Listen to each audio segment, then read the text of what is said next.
Hello everyone, and welcome to the History Unicorn Reddit Finds. Today we are recapping the amazing stories discussed this past week, from around Reddit. Links to the original posts are in the description below. This is going to be a longer video than normal, so let's dive in, and find out exactly what goes bump in the night.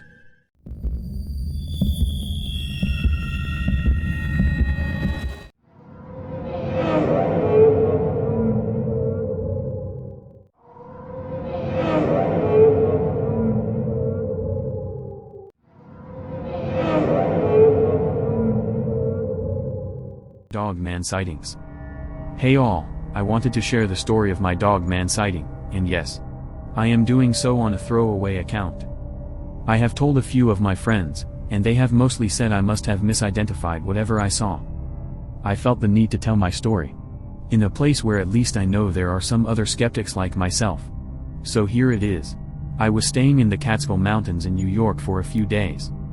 I had booked an Airbnb with my girlfriend where we could bring our dog, 100-pound German Shepherd. The Airbnb was a strange RV that was expanded into a cabin. The place was far away from any other houses, and on the side road. Basically, on the side of a mountain overlooking an amazing view. The stay had two fire pits, one was right next to the cabin, and the other was about 800 feet away, on top of a hill. The last night we were there, we were having one last fire in the far-away fire pit. The fire pit had a great view of the mountain range cornfields on one side, and the other side sat up against the wood line. We had our dog off leash. He is very well mannered. And we were playing some music on a Bluetooth speaker. Our dog kept looking towards the wood line, and it was freaking my girlfriend out. We would occasionally turn the music off, and just listen to see if we could hear anything. I also had a small LED flashlight, and would scan the woods with it, looking for any animal eyes it picked up. Well, after a little bit of this, my dog jumped up to his feet and started full force, aggressively growling at the woods. Very out of character for him. Just when I was getting up, and turning off the music, my dog darted at the woods, maintaining his high alert status. He juked left, and I heard something take only a few steps back in response. I was able to call him back to me right away.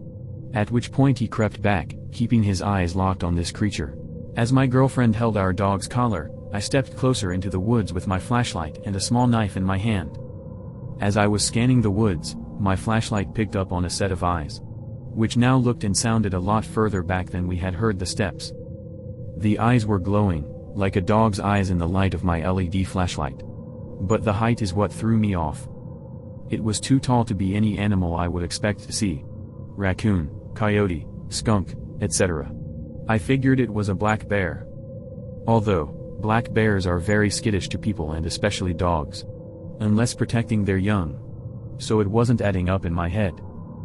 I sat there for a solid 3 to 4 minutes, trying to focus on what this was. The eyes also didn't look like a bear. It looked like a crouching dog. I was lost in my curiosity. And my girlfriend went into almost shock.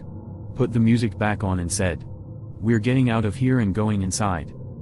I kept telling her to turn the music off, and started walking back to her without turning from the woods. But wasn't going to stay out there alone. She started dragging our dog back to the cabin. And my dog and I had our eyes on the woods. As soon as my flashlight went off the creature, it started following alongside of us, in the wood line. The footsteps I heard sounded like a person walking in the woods. And as it followed us, I heard at least 2 separate sets walking near it in the woods. We got inside the cabin, locked the door, and shut all the blinds. And were completely freaked out. I spent the next hour or so, listening and watching out the window, hoping the animal would walk into the spotlight, off the cabin, so I could identify it. I never saw anything. I stepped out, but the footsteps continued walking around back there, behind the cabin, in the woods. I stepped out the door about an hour or 2 later, but heard nothing and searched with my flashlight. Whatever I heard that night, was not afraid of my dog. And I have never seen my dog act like this. My dog will chase rabbits, and even deer without making a sound. Luckily he always comes back to me, when I call him. I have spent a lot of time outdoors, in my life. And have always been able to identify any animal encounters. I have asked a lot of my hunting friends about this. And asked what, if any, animal would react like this. and not instantly run away from a dog of his size. The mystery of not knowing is what creeps me out the worst. I had never heard of Dogman at the time, so it didn't even cross my mind during the sighting until I started researching crouching dog sightings online. My girlfriend hates to talk about whatever I saw, and we heard that night. So here I am presenting my story as a hopeful skeptic. Here are a few of the comments from this post. Emergency Rip 7361 commented, "Could well have been a dogman, maybe 3 of them. They are often curious about humans when they encounter them. The remote location and their tracking behavior is consistent with many other dogman sightings. Check out the hundreds of interviews on Vic Cundiff's Dogman Encounters on YouTube." Ice Snakes Art commented, "Color me intrigued. Did you check the field line the next morning for tracks, or scat, or fur, or to get a sense of scale? Can you contact the owner to see if there are any more encounters?" OP responded to Ice Snakes Art. "I did check the woods where I had seen it. Looked all over, but couldn't find any trace or anything. I even had my dog sniff around to see if he could point any trail out to me. There was a small trail leading into the woods next to it. I walked down too. No sign of anything, but scrap metal, and the trail eventually turned into private property, further up the mountain." Ice Snakes Art responded back to OP. "I'd contact the owner, or previous renters. Can one do that? I've never Airbnb'd. Explain the rental was fine, you aren't changing your rating, etc. But you saw something that you and your dog reacted to. Tell him or her everything you said in your post, except for the dogman parts. See if they have anything to say. Edit to clarify. If you can contact other renters, ask if they saw or heard anything. May fill in gaps. This is a crazy encounter. Tell me, in the comments, what do you think? Do you think OP encountered a dogman? Or was it a black bear with cubs?" Fish 3 or 4 memes. My mother was outside the other night, talking on the phone, and heard a strange noise, and put it off, until she realized how close it was, and ran to get me. I didn't hear it at first, but once I could hear it, it was getting louder, and closer, and at one point sounded like it was in the large oak tree, in the front yard. It sounded no more than maybe 150 feet away, before everything went completely silent. Bugs and frogs stopped entirely. The sound it made was like a mix between wailing and crying. But didn't sound hurt, more like it was trying to call us closer. It never came into the light. I tried using a flashlight, to see its eyes reflecting, but never seen anything. I also fired a very loud air gun in its general direction, but did not hear it run. It never made a sound, other than the weird cry wail. We live in South Carolina, just south of Charlotte. Any ideas what it could be? P.S. The night before, my mother said she couldn't sleep, because she felt like she was being watched, and the night off, I kept waking up super tense, like I was about to fight. Also, my phone and non-smart watch were both malfunctioning. In the comments from this post, OP states that they heard the creature twice over the week, but nothing after hunting season picked up. The lack of sleep and feeling of dread disappeared. One Redditor, Celeste C418, suggested the creature may be a Wendigo. Another Redditor, Arthur Campbell, commented that they encountered something similar, but the creature this Redditor saw seemed to enjoy their fear. It's time to tell me what you think. Leave a comment down below. What do you think OP encountered?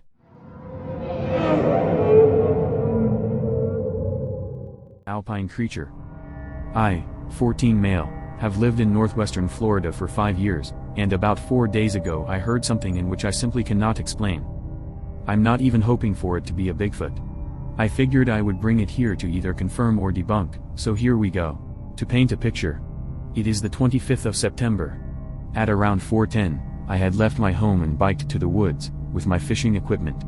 I had seen some nice speckled trout the day before. Now, these woods have a river, some creeks, and a boardwalk to experience nature. I arrived at the woods, and started walking down the boardwalk, to the creek, in which I had seen the fish. Now this creek goes underneath the boardwalk, and you can get down off the boardwalk onto the embankment of the creek. But I decided to stay on the boardwalk. The boardwalk is pretty high up from the creek, maybe 8 feet, and the creek is pretty big. So I put my gear on the bench, and pulled my tackle box out. I never fished for trout, so I had no idea what to use. So I threw on some artificial steelhead egg clusters on. Before I could even get my line in the water, I heard what sounded like a guttural, yet high-pitched yell. The way I could describe it is it sounded a bit like an older male yelling, but in the pitch of a trombone, or trumpet. Some sort of horn. And I wasn't paying attention, so that's what I assumed it was, at first. It was strange because there was no people there, and the direction it came from. There is no boardwalk or trails. Not even game trails of any kind. I'm pretty familiar with the area, since I've been going since I lived here. I brushed it off, but kept in mind. As I'm standing there, still processing what I heard. Still haven't put my line in the water. I started hearing it again. This time, it is slightly deeper, and clearly some sort of creature yelling. It is not as high-pitched anymore, but it still sounds like a human with a deep voice, making its voice higher. Try doing it for yourself, and making animalistic whooping sounds, and it will sound pretty similar. LOL. I have never seen, nor experienced a Bigfoot. I have heard stories from buddies, but assumed they were lying. It's about 10 seconds into the whooping, and I am frozen with fear. It sounds close to, maybe a football field. At this point, I'm pretty terrified, so I call my father. I told him that I'm hearing some weird shit, and I'm heading home. I didn't take time to explain the situation. Because I just want to leave as quickly as possible. I break my pole down, put my lures back in my tackle box, and put it all in my backpack. At this point, it's around 4:20 to 4:30 p.m. The whooping is now not changing. Instead it is the same whoop, but getting louder and louder. I start walking back, resisting the urge to run. Because I know if it is a predator, like a bear or cougar, running is about the worst thing I can do. I'm walking back down the boardwalk, thinking in my mind what the creature could be. It wasn't a bird, it was clearly big and deep sounding. I was thinking it could be a black bear. But not very likely. I eventually land on the idea of it being a cougar in heat. But it was still extremely deep for a cougar, for anything I've heard in my life. Now here's the strange part, I can still very much hear the whooping, and another whoop has started. Each whoop was maybe 4 seconds long. And as soon, and I mean the second I step my right foot out of the boardwalk, exiting the woods, it stops. I bike back about halfway to my house and stop. I think to myself, did I really just not fish because I heard noises in the woods? And so, I text my dad that I'm heading back, and bike back. Get on the boardwalk, and notice it smells absolutely awful, like a massive garbage can. Go back to the creek, put my bag down, where I was fishing, and as soon as I put the bag down the whooping starts back up again. But this time it sounds like there is multiple. I shit my pants again. And it starts almost sounding like another language, like an Eastern language, maybe Mandarin or something. So I put my backpack on and start walking back. As soon as I turn a corner of the boardwalk, the chatter turns into a primal scream. Sounded exactly like a chimp screaming. I've thrown all logic to the window. Book it out of the woods and onto my bike, and ride back home. I tell my dad about it, we drive back to the woods, to where I heard it. And we heard nothing at all. We did catch a snapping turtle though, which was pretty cool. I'm not sure what I heard that day. I have gone back the same time every day since then, and heard nothing. If anyone could help me, that would be great. I looked at the map of the woods. And where I heard the noises coming from is impossible to get to. It is rocky terrain, above the massive river. No human could get back there. Here are a few of the comments from this post. Redditor X-Cult member suggested, OP to check for footprints, where the terrain is muddy, he may find something. This Redditor also reminded OP to take pictures of what he finds. No Secret 604 states OP's experience sounds like a Bigfoot. They don't blame him for hightailing it out of there. Chung Boy Jr. tells OP to do some research into the sounds he heard, because his experience isn't as uncommon as most people believe, and there are plenty of videos to compare the sounds to. What do you think about OP's encounter? Let me know, in the comments. What do you think was yelling at OP?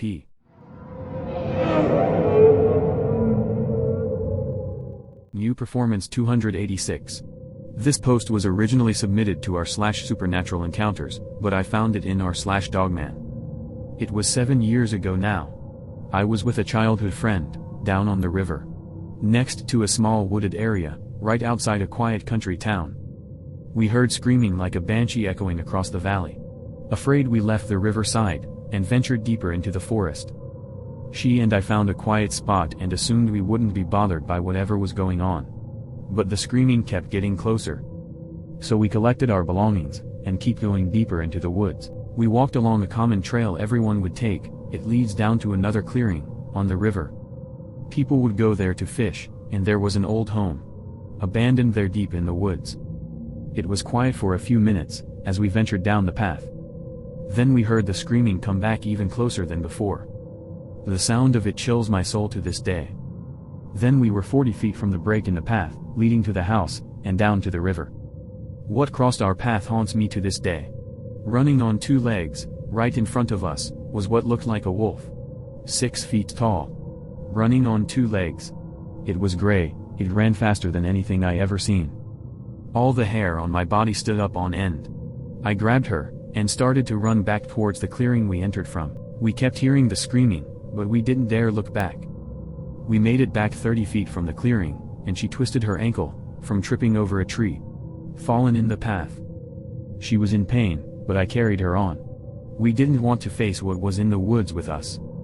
She herself 5 years later, 2 days ago today. I don't know if it's a banshee, a wendigo, a dogman of Native American superstition. All I can remember is the terror. I've never been so scared in my life. I want to face it again. I want to hunt it. Drive it from the woods. I haven't seen it in all these years since. I have no clue what the odds are I will ever face it again. I don't want to, but I need the closure. I have to know what was in the woods with us that night. I fear for my life going back out there, but I'm done living in fear of what's lurking in the dark. How do I draw it out? How do I take it down? A couple of the comments from this post are sobering. Deleted responded, "You can't hunt it. You have no idea what doing so could cause. These things will get revenge on people who try this. They stalk people for years. To find peace, you have to look deep in your heart, not the woods. You will not get closure looking for it. Only more pain. If it wanted either of you that night, you wouldn't be here. They are scary, but not necessarily evil. Live your life in peace, and pray for your friend." The Dank Doodler also responded to this post. It could be defending the abandoned home. Dogmen have been known to inhabit abandoned human lodges. It could have been protecting its territory, or just scaring you away. Dogmen run at speeds of upwards of 65 miles per hour, so if it wanted you dead, you would be dead. However, if you go after it, I suggest only one thing. Flamethrower. When the thing catches fire, use a high-powered rifle cartridge to finish it off. Jacketed hollow points, filled with concentrated wolf's bane. Be very careful, as wolf's bane is highly poisonous, but also said to kill werewolves. Dogmen, ghouls, and wendigo, all know to avoid fire. So wait until it's in your sights before firing. That is, if it tries to attack you. Let me know in the comments below, if you think OP should attempt hunting the creature. Also, let me know if getting her hands on a flamethrower is an option.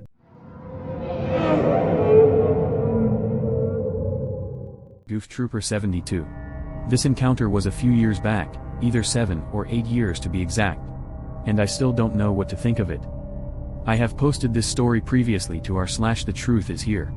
I will also be sharing another experience that I had 2 or 3 after this one. But most likely in a different post, possibly tomorrow. We picked my friend up. His name is going to be Greg, for privacy reasons. We started our way up to the mountains. Greg and I were talking on what we do up there, and having fun for an entire weekend. As we got there it was around noon. My mom made sandwiches for lunch, and kicked us out for the rest of the day. As we were trying to find something fun to do, we proceeded to grab sticks, and pretend we were in some Call of Duty. As it started to get colder, and the sun was about to set, I showed Greg where the tree house was. The tree house was just a platform with 2x4s holding it up. 3 trees on each corner, with an opening where a makeshift ladder was. As we were sitting there, we were talking about school, and things that were going on, then all of a sudden Greg stopped talking. I felt an odd feeling fill my body. I looked where Greg was looking at. I saw a creature that stood 8 to 9 feet tall. The afternoon sun hit just right to show the fur all over its body, except the face area, as it was poking its head back behind and around the tree. I looked at Greg. "Hey, what are I started to say as he gets up, and jumps off of the tree house. I sit there and look at the creature that moved to a different tree, closer to me. Fear hits my body, and my eyes started to water. As I watched this thing peering right back. As I'm looking at it, I swear I see another one about 20 yards away from the first one. I didn't want to be here anymore. So I decided to keep looking at it, and scoot my butt over to the edge. As I see the other one running to another tree, I jump. I pick myself up, and sprint towards where Greg sprinted off to. As I ran I hear him, "Run. It's behind you." I try to run faster, and I hear loud thumps behind me. I get in front of the cabin, to the clearing of the woods. I'm breathing heavy, same with Greg. We looked back to see the two silhouettes stare right back at us. I don't know if they were curious, or what. I'm glad we didn't find out. What do you guys think it was? In the comments below, let me know what you think the creatures were. And if OP was in any real danger.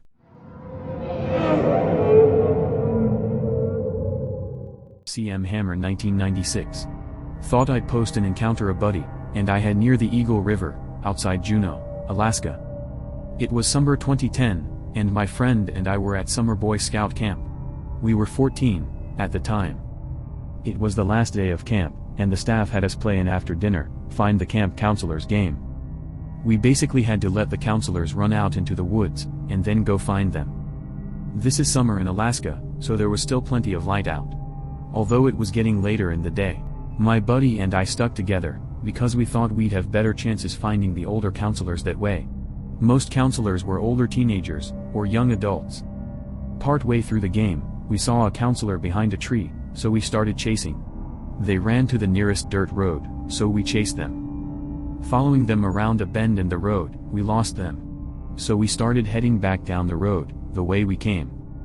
On our right side were the woods we had came from, when chasing the counselor.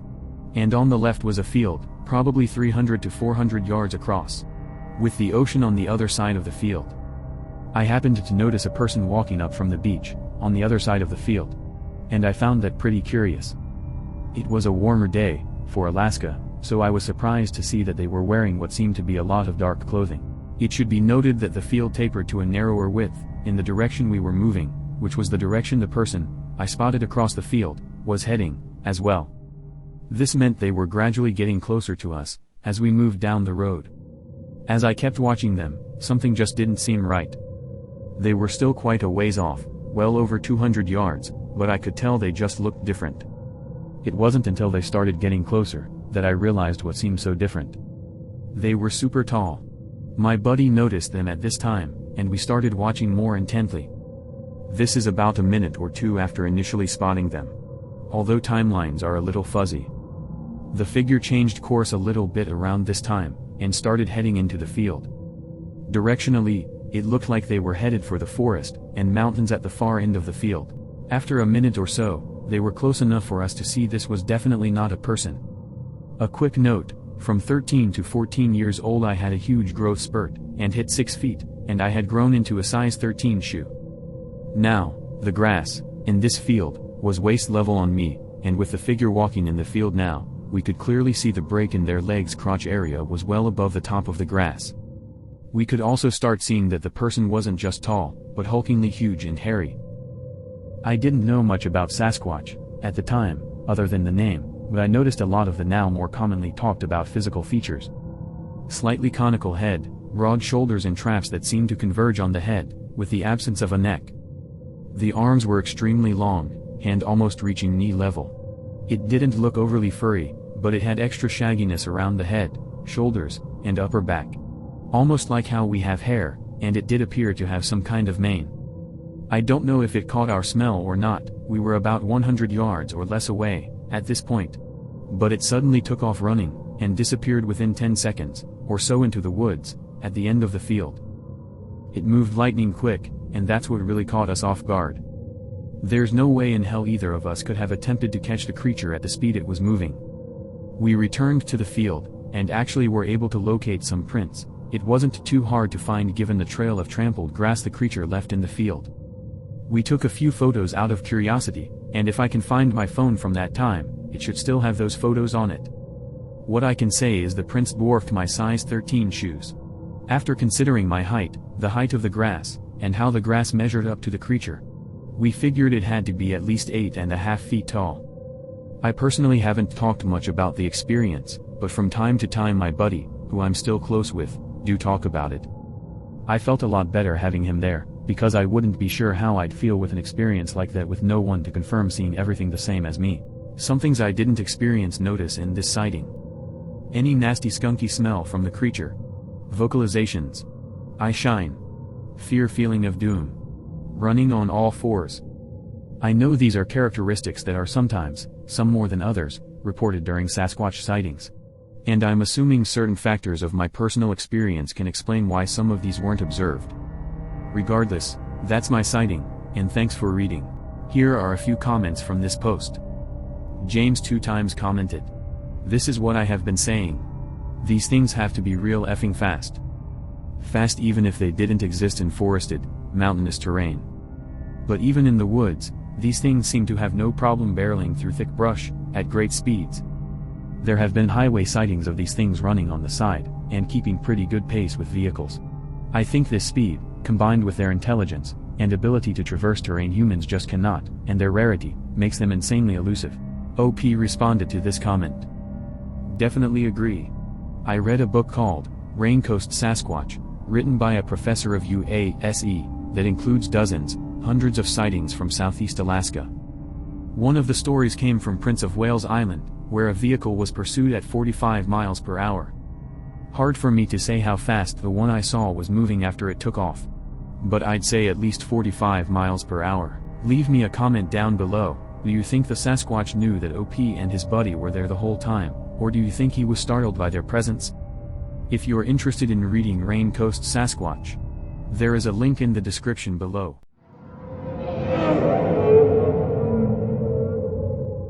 Ophelia Rose 74. I was on my way to go camping, and had just crossed the Mackinac Bridge, to get to Michigan's Upper Peninsula. It was storming and just started pouring buckets of rain. There was not great visibility with the sheets of rain, but we both pointed out the man standing in the middle of the road, and we were worried he would get hit by a car. When he turned, it was not a man, it was a huge black dog. We both thought it was a man at first, and then it was a dog, and I can't explain it. It could have just been the combination of looking up from the bottom of a hill, and the rain. I just think it is odd that my daughter, and I both thought we saw a man. I stopped on one side of the road to help it, and so did a man on the other side, in a truck. I love dogs, and always stop to help when I see one in the road, but I hope that someone else would be able to help it, because my truck was stuffed with camping stuff, and the only place it could go in my truck, would be the front seat with my daughter and I. Seeing it up close, I was a bit surprised to see how big it was. I also felt uneasy, and intimidated by this animal. It looked almost like a black German Shepherd, but also wolfish. I was a dog groomer, so I have been around a lot of big dogs, and this one was huge. And if I had to guess what breed, I would say a wolf hybrid. The guy yelled over asking if it was my dog, and I yelled back no. The man then yelled, "Here boy," and patted his leg, and the dog ran off to him. Seeing the dog was being taken care of, I got back in my truck, and got back on the road towards our camping destination. My daughter was telling me how it looked like a person standing in the road, and then when it turned it was a dog. It may not be paranormal, but it was definitely an interesting experience. Here are a few of the comments from this post. Gray Mares in Space commented, seeing a large black dog alone, on a rainy night, on the road is freaky even if it was not paranormal. Buckshot 00 commented. There used to be a small zoo on 2, right past Big Mac, the owner had some wolves and wolf-dog hybrids. The hybrids were larger than the full-blooded wolves. I was lucky enough to visit it, just before feeding time, and all the animals were out. I wouldn't be too surprised if it was a hybrid, or if it was standing on its back legs, which is always freaky when canines do it. Megabot 13 responded to Buckshot 00. Why would one be standing on its back legs though, in a road for no reason? Buckshot 00 responded to Megabot 13's question. Wolves, other canines, and bears, will sometimes stand on their hind legs for a variety of reasons. Could be to get a better view, could be intimidation, could be an injury. There are many reasons. Just because the reason isn't readily discernible to us, doesn't mean there was no reason. I've posted links to it in the past on the sub, but there's plenty of photo, and even video evidence of wolves doing this. Admittedly it's freaky, but that's my point. It's not something anyone is really expecting, and it messes with our heads. People like to believe they know how wild animals behave, but they're capable of learning new behaviors. But for wolves, this doesn't seem to be new at all, just not typical. Okay, cardiologists 8,925 responded. Had a similar experience. One time at the old house we used to rent. My brother and I had just finished helping our dad put in a small garden on the backside of the house, that faces the woods. The woods we were next to were very vast, and actually connected with multiple properties before turning into dense forest. So it's about 8 p.m., and getting dark, we look over into the woods, about 50 feet from us, and see what we thought was a big black dog. We were talking like the size of a Scooby-Doo dog, Great Dane. We both just stood there staring at it. I thought it might have been a neighbor's, or something that got loose. This happened all the time, so I kind of moved into its line of sight, and made a squeaky noise to get its attention. Don't ever do this with a wild animal. It was then the thing stood up, and jumped about 6 or 7 feet into the air, then turned, and galloped into the woods, never to be seen again. It was a giant freaking rabbit. I mean huge. Size of a Great Dane, its color was like a pure black mixed with a charcoal gray. This experience would get my attention. Tell me in the comments below, what would you do if you saw this in the middle of the road, on a rainy night?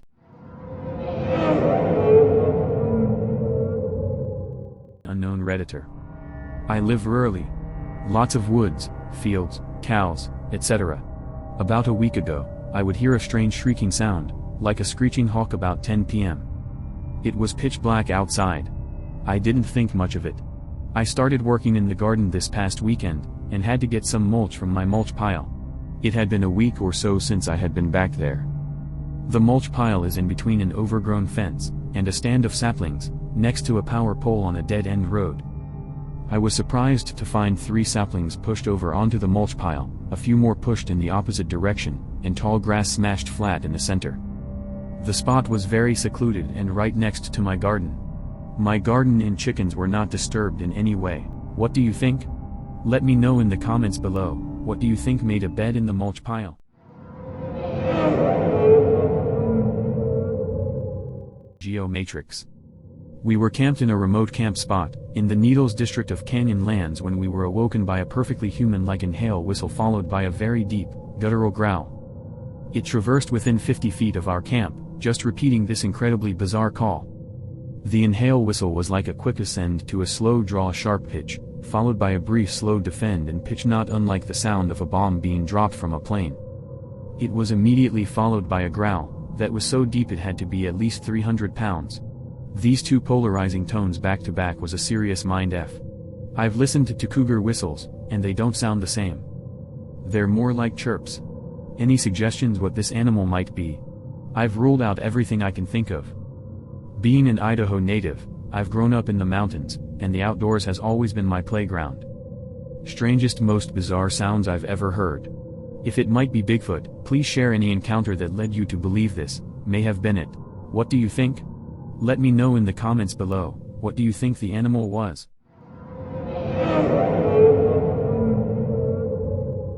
Broken Pants 8. So my boyfriend's been urging me to post my story somewhere, to see if other people have had the same experience.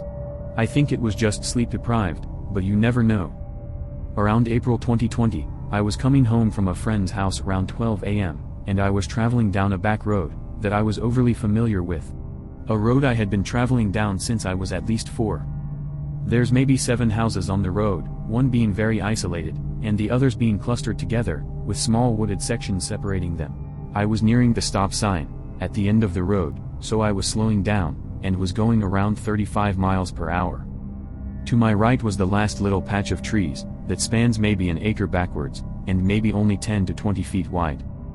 The area was quite bright due to a lot of porch lights, and decorative yard lamps, from the surrounding houses. I looked towards the trees, and saw movement. It was only for a brief moment, as I passed, but what I made out was a very long pair of legs. It might have had a torso, but the legs took up all I could see through my windshield. I could very much make out a bent knee, as if it was stepping forward, and a foot. But, the entire thing was pitch black. It didn't match anything around it. When I finally came to a stop, at the stop sign, I looked in my rear view mirrors, and saw nothing. So, I'm not sure if I was just very tired, and seeing things, or if I encountered something. I still travel down that road often, as it takes me to my parents, but I have not seen it since. I'd love to hear if someone has seen anything similar, or has any idea of what it could be. People have suggested that it could have been the Loveland Frogman, as I live in Ohio. But I am over 3 hours away, and the Frogman is only approximately 4 feet tall. And what I saw was definitely at least 10 feet. In the comments below, let me know what you think OP saw.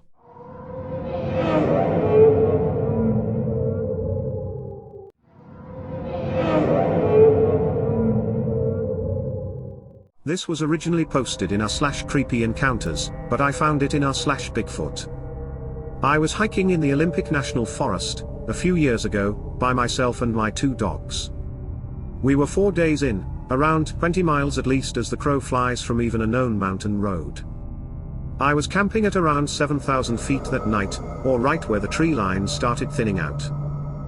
So when we got to the campsite, a big open meadow on top of a secondary mountain. It was about an hour from sunset. My big dog usually runs around within proximity of the camp, as I put the tent up, make dinner, etc. But, I noticed this time was a little different. He kept staring up this steep tree-filled mountainside. Tall straight up, and barking. Not the bark when he sees marmots. Not the excited "OUM are lucky, because I'd rip you all apart if my master wasn't here" high-pitched barks. But unsure, concerned barks. Now, the day before I had found a note left under a rock, at the last landmark, saying that there was a problem bear in the area, that was harassing a party of campers a few days ago. And I myself had seen big cat tracks the day before. So I was rightfully concerned that this may be more than just ground squirrels. I decided to go climb some of the boulders at the foot of the hill, while I took my time looking up the hillside for a moment. Before I went to go hang my bear bag up there. They were the only trees around to hang the bag. I didn't hear anything, but my dog kept quietly whining like there was something up there. So while still concerned, I start hiking up the steep hill, to hang the bag. It was so steep I had to use the trees to balance, and lean against so I didn't go tumbling down. Before making another 5 to 6 step push to the next tree, I could lean against. Anyway, I'm slowly making it up the hill ridge. Hopping from tree to tree, to keep my balance. Then I get about 100 feet up the hill. And I hear a whole lot of big movement about 50 feet in front of me. My dog immediately goes from a deep low growl, to a savage, slobber flying everywhere type barking now. My heart starts pounding out of my chest, and I start to panic. A million thoughts go racing through my head in the matter of seconds. Because if this is a bear, my dog is going to try to save me. In which he will most likely die. And I'm stuck here. If I have to get off that hillside fast, I almost 100% am going to trip and fall off the 12 to 15 foot cliff, onto the boulders below.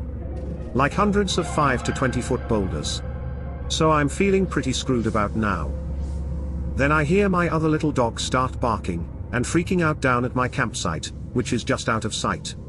I had zipped her in my tent, so she didn't wander off while I was away. So yeah, I'm absolutely panicking at this point.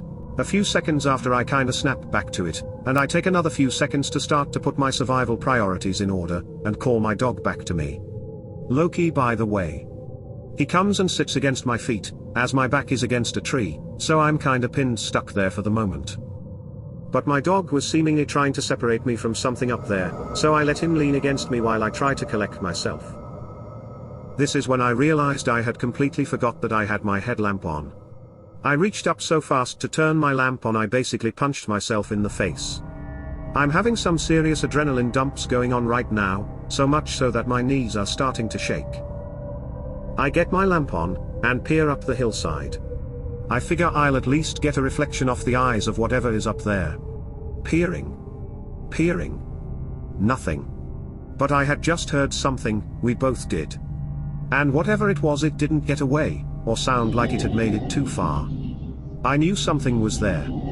So I'm kinda just steadfast at this point. I need to know what is up there, because I have to sleep here tonight. And you know, I'm out in the middle of nowhere alone. Better face it, than wait like a sitting duck all night is my thought process. So yeah, as I'm looking up this hill, and at one point my dog lunges forward, unpinning me. He does a fake bluff charge up the hill about 15 feet, and I mean he's snarling and foaming at the mouth at this point. As he does this, I finally see movement. Something moving up and breaking the line of the horizon sunset. My dog's bluff made whatever it was blow its cover. So I'm zeroed in. I call my dog back and silently watch, and what I make out made my heart completely drop. There was a man crouched about 75 feet directly in front of me. Wearing not camo clothes, but some raggedy shit with a hood that blended into the environment perfectly. Actually, almost like a makeshift ghillie suit, but with his face exposed. I couldn't see his eyes, and his face was covered in dirt or something, but I knew we were staring right at each other at that moment. So, I stare. For what seems like minutes. No words. I felt like I was trying to subconsciously convey that I was going to stand my ground. I wanted him to know I saw him, but I guess I was just too shaken to speak. As I'm staring, my little dog back at the campsite started to bark her head off again, like she was scared. And I also had to get off that hill before total dark, or I could be seriously hurt, risk dying trying to get back down. So carefully I started heading down the hill with my dog, who doesn't want to leave but listens. Periodically I would stop with my back against a tree holding me up, and look in that direction again, just to make it even more clear I saw him. And eventually I make it down to the boulders at the bottom. By the time I finally jumped down and hit the boulders, my little dog had stopped barking. I could only see the top of my tent from the bottom of the boulders. I thought she was barking just to bark, Daxon do that, or just barking back at my dog. But when I get there, my little dog had somehow got out of the tent, and was walking around the camp growling, with her tail sticking straight out. Still trying to hold it together, I thought okay. Maybe she just got her nose between the zippers and worked her way out. But I was positive, I had it so the zipper tap openings was at the very top of the tent door. Out of reach. So, in a mixture of being terrified, pissed off, and the feeling of needing to do something, I reached into my day bag and pulled out my .40. I fire a single shot into the air as the sun was setting, climb into my tent without eating, and lay with my gun next to me until first light. As soon as the sun came up, I was packing up my shit and leaving, heading back down the mountain. It was dark by the time I made it to the last camp, about 4 miles from my vehicle. But thankfully there were other people there. We sat around a fire they made, and I felt pretty relieved and safe. They started to tell me they are planning to head that way, where I was the night before, in the morning. So I tell them my story in detail. Needless to say, we were both walking back to our cars in the morning. Screw all that. The thing that still creeps me out till this day though, is when I got home, and started reading reviews of the same hike I was on other people had similar experiences like mine, as well. Even a man found dead from a fall around the same boulder range 2 years ago. And a woman found murdered last year. In the comments below, tell me what you think OP saw. Was it a creepy mountain man, or something else?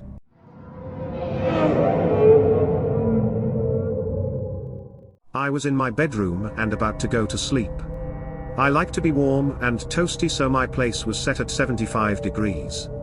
I was drifting into sleep, when I felt my entire bedroom go ice cold. I then felt my covers of the bed start moving. It felt as if someone had come in, and was getting into my bed next to me. I then felt like someone was holding me. I immediately froze, and didn't know what to do.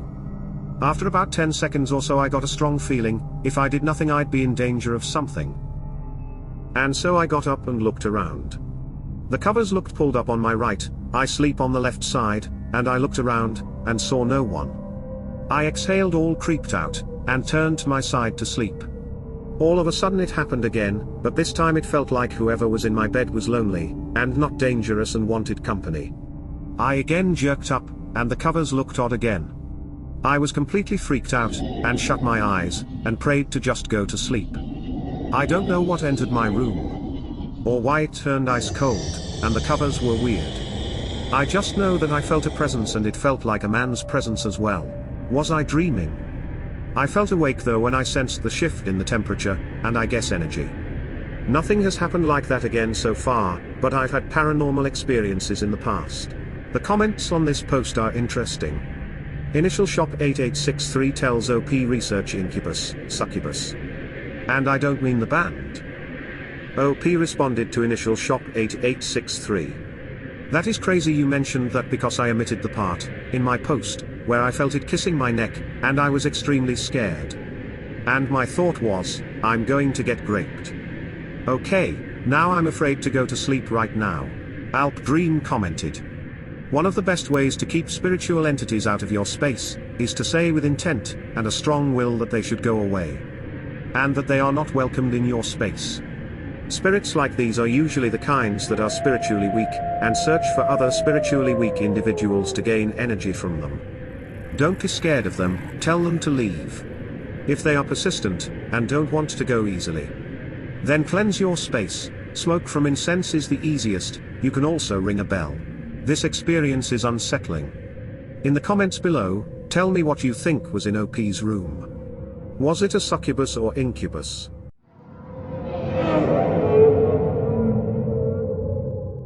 When I was dating my ex-girlfriend, I used to stay at her house every chance I got. Nothing specifically scary happened there. We would see things though, rarely, dark mass clouds, sometimes out of the corner of our eyes, or early morning in the bedroom. It would come and go, sometimes disappear for months then show back up. She told me not to worry about it, and that she used to be afraid but they never bothered her, or interacted. Except one night, I came in her room from my shower, and she was already asleep. There was a man with a dog-like face standing next to her. His body was very faint and transparent, but his face had facial features of a dog. I froze and asked, "Who are you?" And it replied, "A friend." I asked what it wanted, and he just vanished, like literally faded away. Has anyone else had an experience like this or even a little similar? This one is a head scratcher. Let me know in the comments below, what do you think about OP's experience?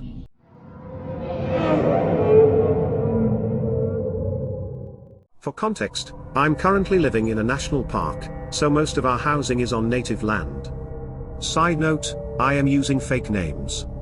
I drove with two of my friends to drop some food off at one of our friends, Carl's house. My friend Bailey went inside the house while Laura and I stayed in the car. We were in a parking lot when my friend, Laura, asked me if that was a person. I turned to look, and behind a car, there was something or someone peeking over the car, and hiding, and I wasn't sure if it was a person or not. I decided to turn on the headlights, and I managed to catch a peek, and whatever it was did not have a face. It was almost completely white as well. When it saw it hid really quickly. And we started to freak out, and my friend managed to get in really quick. As we sped by, we saw a black shape, just crouching behind the car. I'm really shook up. Does anyone know what it might be? Josette22 commented. At first you said it was all white, then you said you saw a black shape. Was it two different entities? OP responded to Josette22. Maybe, it was humanoid and I shined the light, and it was white. Maybe it appeared black because it was squatting in the dark. I know it wasn't human though. Let me know what you think in the comments below. What do you think OP encountered? Was it a creepy human or something else?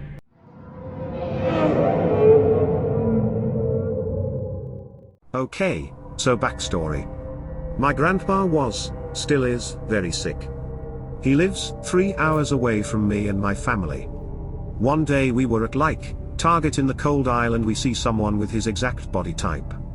We all run the other way because we are freaking out. Why he is at the Target? Because he is not mentally stable. We then bring ourselves together, and we continue. We turn the corner and there the guy is an exact replica of my grandpa. And he says hi, and we just say hello. And walk away. I thought it was just me seeing things, but when we got to our car my mom said, "Oh my god, he looked just like my dad." We were very mind blown. He was also wearing this bright yellow safety vest. I'm very shocked still to this day. Please help me explain this. I do think it's paranormal. Also he had same long grey and brown beard, same body type, same voice, same face. But it wasn't my grandpa. There's no way he could even have made it to us. He was one. At a hospital. 2. Like pretty far away. And 3. Didn't have a car. Let me know in the comments below, was it a doppelganger or just a case of mistaken identity?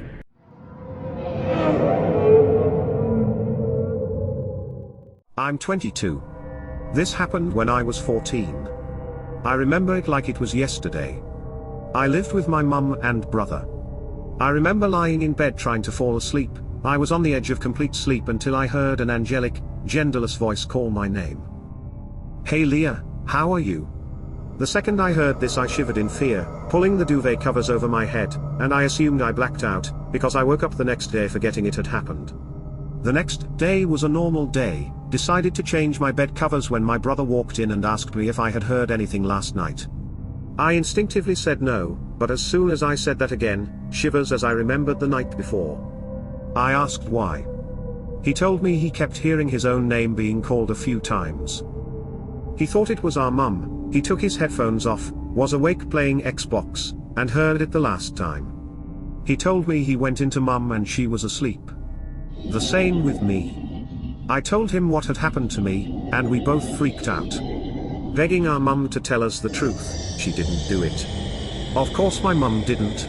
The comments reflect just what a head scratcher this experience was. Xavier Investigations commented.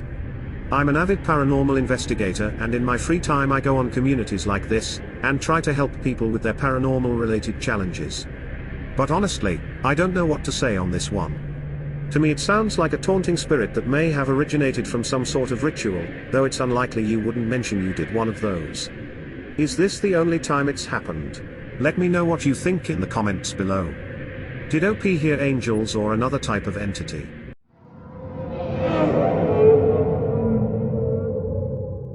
When I was 10, about 16 years ago, I saw a strange creature in my house. When I was coming home from my friend's house, it was about 8 p.m. and it was really dark. My parents weren't home. We had no pets at the time. The house was pitch black. I opened the front door, and through the window of our hallway door, I saw a long skinny creature standing in our living room. It had no hair or clothes, and looked almost like a shadow. It was standing on 2 legs and had 2 arms. I couldn't recognize any excess features it might have had. There was a highway next to our house, so car lights made it look like a silhouette. It appeared to be so tall that it needed to crouch a bit to fit in our house. It didn't have eyes, but I felt it stared right into mine. I turned around and started running. I heard something crack behind me, and kept running and didn't look back. After about 30 minutes of hiding in a bush about 100 meters of our front door, I went to take a look. No sign of it anywhere. Only a cracked porcelain lamp on the floor. Through the years I have thought many times it was my imagination, until recently. I went to see my parents a while ago, and after a quick look I found the shards of that porcelain lamp in a plastic bag at the back of a wardrobe. I asked my parents what they knew about this lamp, and they said it broke a long time ago. They can't remember why. To this day, I have no idea what I saw or what it wanted. In the comments below, tell me what you think OP encountered. Was it a creature or an intruder?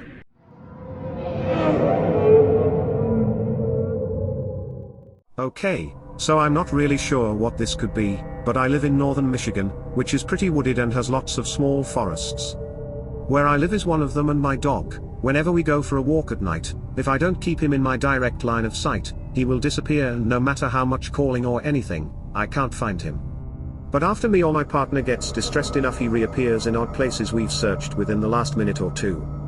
I don't know what paranormal creature likes to take pets, but any insight would be helpful. Here are some of the comments, attempting to help OP to identify what is happening to their dog. Serenity450 commented. Creepy. Does he seem anxiety-ridden or off in any way, when he comes back?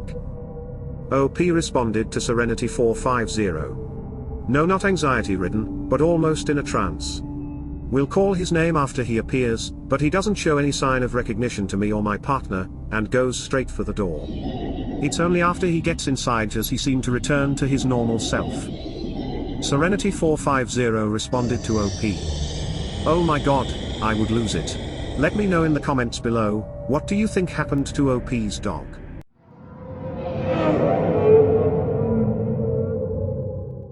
My sister, 31, recently bought an elf rag doll from our local upcycle center for her dog. Since then she has had a few odd things happen. She has always been open to spirits, but nothing paranormal has happened in her new house, until she got this doll. She woke up thinking her cat or dog was playing with her feet, only to see a large dark figure at the end of her bed.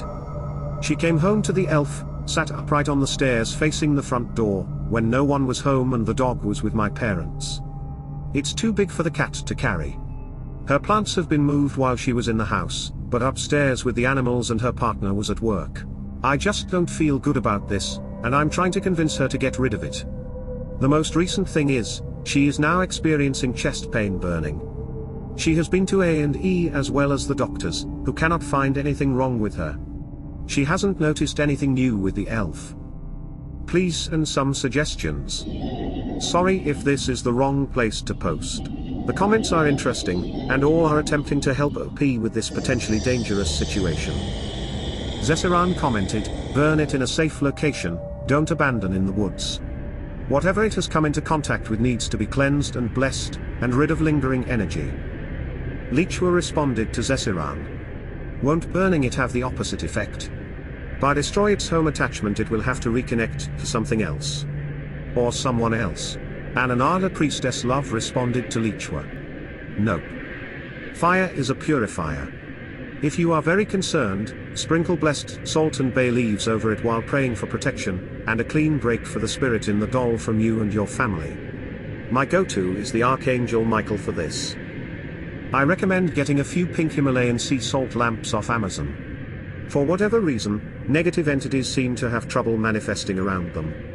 I would get a few, pray for protection when you turn them on, then leave them on. I recommend cleansing your home with a strong blend of the commercial cleansers Chinese wash, Run Devil Run wash, and strong rosemary or sage tea. A blend of holy water, 13 lemons, and 7 bay leaves will work too. For any of these washes, pour water you have prayed over then brought to a boil over your wash mix. Let it soak at least 13 minutes, I like at least 27 minutes, usually an hour. Watch your eyes because it's strong stuff. Scrub your home while praying for cleansing and protection. It is traditional to wash your home from top to bottom, back to front. For my house cleanings I get a spray bottle, a new broom of the older style, and a Swiffer. I use the broom on the ceilings and walls first, then spray and Swiffer the ceilings and walls with the cleaning solution. Then use the broom and Swiffer on the floor. If it's carpet, mist lightly, then vacuum or sweep. Discard your vacuum bag afterwards, if you use one. After I am done in each room, I light a white tea light candle dressed in house blessing oil on a small plate, lit while saying Psalm 91 or 23, then left to burn out. In your case, I recommend a combo of Van oil, house blessing oil, and Run Devil Run or fiery wall of protection oil on your candles. Online I like Papa G, Lucky Mojo Curio Company, and Legendary Conjure in Arizona for supplies. To prevent reoccurrence, the first thing to try is sprinkle a bit of blessed salt in the corner of each room while you pray. To strengthen the effect, place a bay leaf on the salt while praying for protection. When I do a cleanse, I play happy music. I dance, and bring friends over to dance with me, and help me clean. Happy vibes are like an antibiotic for negative energy. And many hands make light work. Also, if you like you can reach out to the Temple of Miriam the Prophetess online. They have a physical temple, and if Dr. Weiss gives the okay, they can store possessed objects in their holding pit. It is a repository for holy and or haunted objects, and is prayed over as per Jewish tradition. That should definitely hold any energy attached to the doll. OP responded to Ananada Priestess Love. It is currently sat in her garage in a ring of salt, and her chest pain has completely stopped. Dude, how do you feel? Commented. Cleanse the place. Maybe even talk to a priest.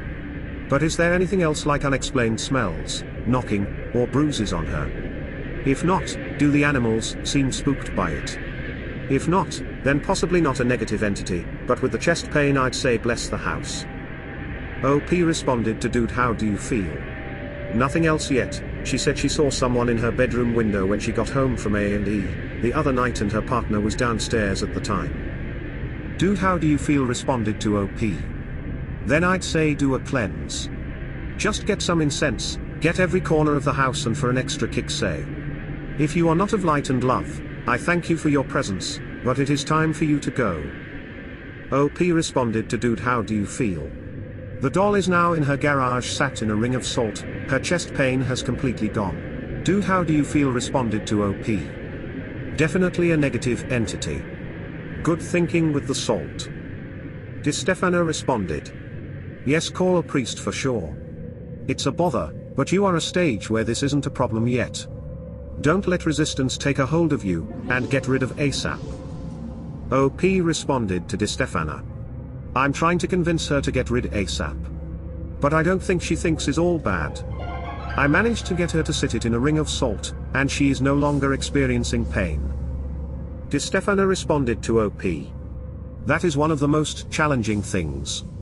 People refuse to get rid of that which is haunting them. That is precisely what the inhuman spirit wants them to do. They try to appear inoffensive to them during the first stage. Let me know in the comments below, what do you think of OP's doll problem?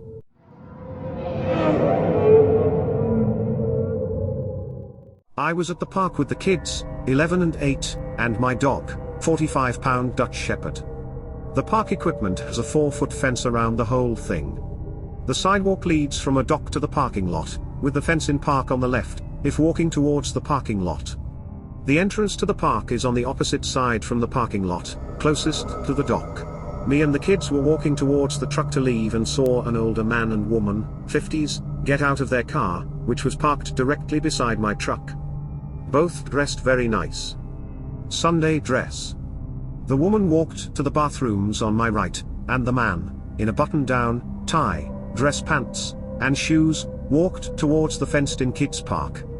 I glanced behind me to make sure the kids were on my heels, and I shit you not, within the 2 seconds that I glanced behind me and looked back for the man, thinking he was going to walk past me, he was already on the swing and swinging.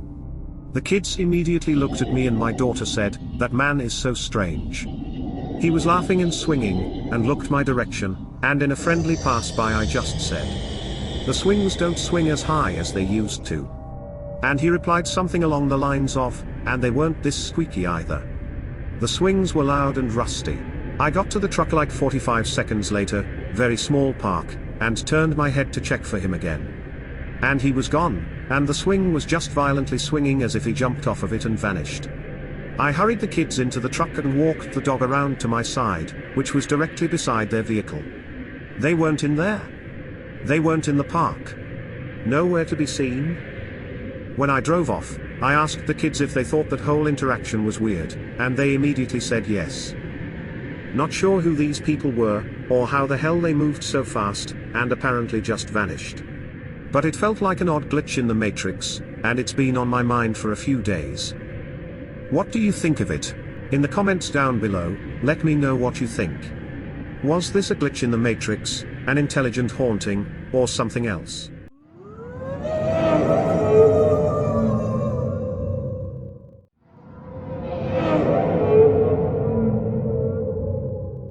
Back in 2020, our house was getting prepared to move, so tiles and walls were being done. During that time, we were staying in the living room, to add convince. One night we were having some Bud Lights, when we heard the kitchen refrigerator open, and as my brother went to check, he saw the door slowly close shut. This fridge was an old one, that required some force to fully close. I believed him since I saw, like a quick millisecond of it close. Since then, before moving, the stomping started, and happened for about a total of 5 times. Fast forward to now, we reside in a fairly quiet neighborhood, especially during the night. Last night before typing my first story, after heading from the bathroom, I heard the rubber seal of the fridge door fully close, which is difficult to do as you have to really push it closed. Before that, I've had tennis balls and remotes fall to the floor as I was walking away. I need to get something on camera before I just think it is paranormal, since I just looked down when walking in the house during night hours. About 3 years into my life, my aunt passed in a car accident, and we always thought it was her, when something caused us to fall, or when something fell, but lately I don't know what is following us to cause stomping, and now just random objects keep moving.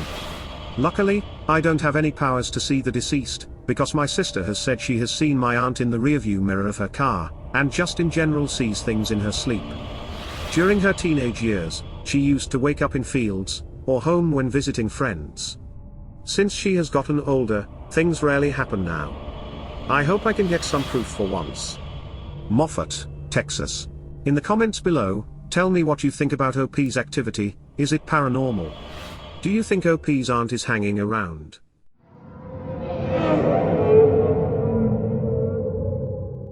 After high school, I got my first job working at the local strip mall, Kohl's. I always thought I saw Juanita. I'd walk in and she'd walk out, or I'd walk in and she'd be walking out, and I'd turn around and go, "Oh, hey, that's Juanita." She was my high school crush. It was always like that, and when I'd go in to see her, she was never there, or a bunch of people got in the way. I don't know how long that happened, but a girl I went to school with came in one day, and I told her that I saw Juanita. She smiled at me, like I was crazy. That's when she told me that she had died in a car crash on her way to school. We got into a fight, or I did, because she was going back to her old school. I wanted her to stay, and I stormed out, and never spoke to her again. She died in 2004. I looked her up around 2014 or 2015, and found out where she was laid to rest. When I got there, the cemetery was huge. I just had a picture of her headstone. I got out of my car and said, "Hey guys, I don't mean to walk on your graves, but I'm trying to find my sweetheart. Any chance you can tell me where she's at?" I think that talking to them, as if they're still alive, shows some respect, or that I'm not trying to harm anyone. I don't know what it was, but I felt like. I can't explain it, but my eyes went towards this one stone, and I only saw the back, and that was hers. She gave me this Bible workbook, that has her handwriting. I only did one section, when she gave it to me. I've lost all her letters and some of her pictures. I cried and told her I loved her. After that, I never saw her again. It's 2022, about to be 2023, and I haven't gone back. I don't know if that's paranormal, or where to even post it. But everyone thinks I'm crazy when I tell this story. In the comments from this post, Fuzzle Fairy reassured OP. Your experience is yours alone, you know what you experienced, no matter whatever other people say. You have the final say? Paranormal is just a category. If you label it as such, or as something normal and unusual, is your call. Tell me, in the comments, if you've ever had an experience like OP's.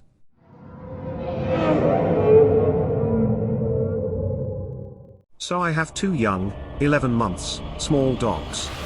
They're both siblings, and very stubborn and cheeky.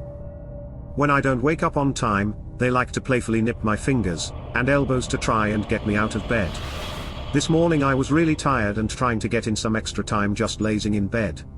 So I did my best to ignore them, but they kept nipping through the blankets, more than usual. Yes, they're going through training. It was very annoying. That's when a voice, in the middle of the bed, suddenly goes, "Hey." Both dogs stop immediately and freeze, look towards the area the voice came from. One of them looks around as if to say, "Where did that come from?" And they both go curl up at the end of the bed calmly without delay. The voice sounded almost robotic, more male than female, and I could not detect any accent at all. Almost like just pure voice, without any external factors, if that makes sense. There's been no ghost activity at this house, rare for me as I'm a paranormal magnet, so I'm really not sure what it could have been. Even if a human had said, "Hey, my two doggos," wouldn't care to listen. They do what they want. But something got them to stop nipping and sit peacefully. If I'd just heard the voice, I'd have assumed my mind was playing tricks on me. But to see how my puppas reacted was proof something happened. Definitely not what I expected from this morning. This proves not all hauntings are scary. Some are really useful. Let me know in the comments, what do you think made OP's dogs behave?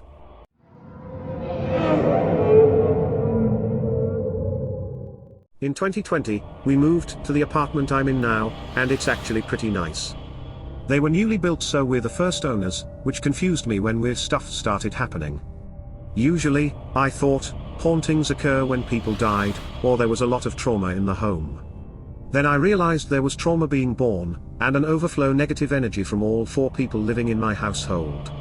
Addiction was the cause of a spiral that became dangerous in the next 6 months. Things were tame, in the beginning, bags rustling, and stuff falling when nobody was around. The feeling of being watched, and glass broke a lot. My boyfriend collects bongs, and 65%, at least, have broken in a couple of months, when he's had them for years. Yeah, some of it was explainable, but most of it wasn't. I think one of the things that scared me the most was this one night, my mom, my boyfriend, and I were in the living room. The music was paused, on Sublime, and my boyfriend and mom were having a discussion, while I was laying down on my phone. All of a sudden, there was the deepest voice I've ever heard whispering from an unknown direction. It didn't make any sense, and as soon as it stopped I processed what the hell had happened. I looked over at the TV wondering if something was playing, but it was still paused. My boyfriend looked over at me, and asked if I had heard it too. My mom thought it was me talking, but it obviously wasn't. There was no explanation, and it had us terrified. Another time something happened like that, was to my boyfriend, and it was so much worse, unfortunately. He was laying in bed, and I was out in the kitchen making food, when he yells for me, and my mother. Panic clearly in his voice. We rushed to him when he explained a shadow black hand grabbed his ankle. He heard a plastic bag which was on the ground crinkle like someone stepped on it before he saw the hand. I posted another story which happened literally that day. I was trying to find if something similar had happened to anyone else, and after half an hour of searching with different keywords, I just decided to post it. If I think of any more experiences I forgot, which I probably have because damn it's been a long 6 months, or if anything else happens, I really hope not, I will update.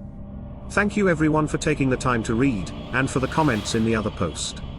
I enjoy hearing similar or non-similar experiences, so please share if you like. Let me know in the comments what you think about OP's experience. What do you think is causing the paranormal activity in OP's home?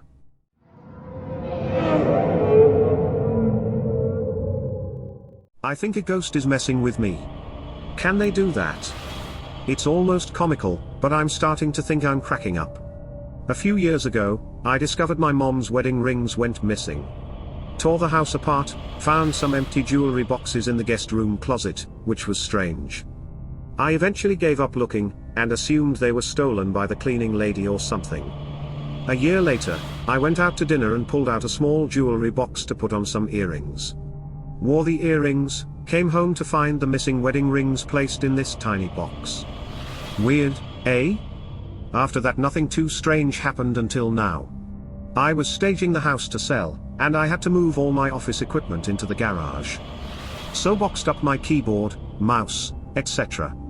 After the move, I was setting up my new office. Mouse was missing.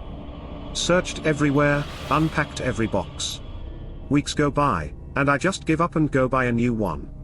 A few weeks after that I stop at a car wash and clean, vacuum, and scrub the leather seats. This car is clean, y'all. I go home, park the car, do normal TV things, and go to bed.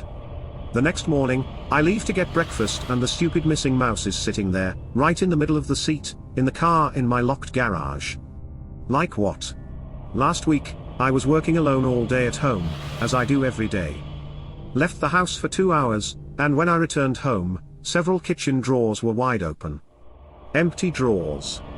Nothing is missing, not even from the one right next to them with cash and credit cards in it. Why would a ghost steal a stupid Apple mouse and return it 3 months later? Why would a person for that matter? I've now changed all the locks, and reset every code, and set up cameras like a crazy person.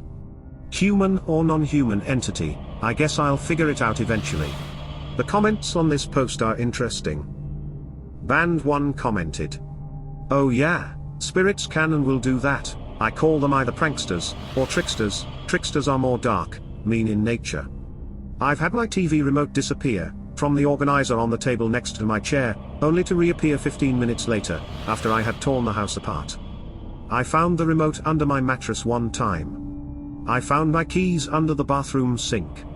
One night I was cooking for some friends, there was 8 of us in the kitchen, the spoon I was stirring the sauce with disappeared off the stove, and it was found an hour later in the guest room.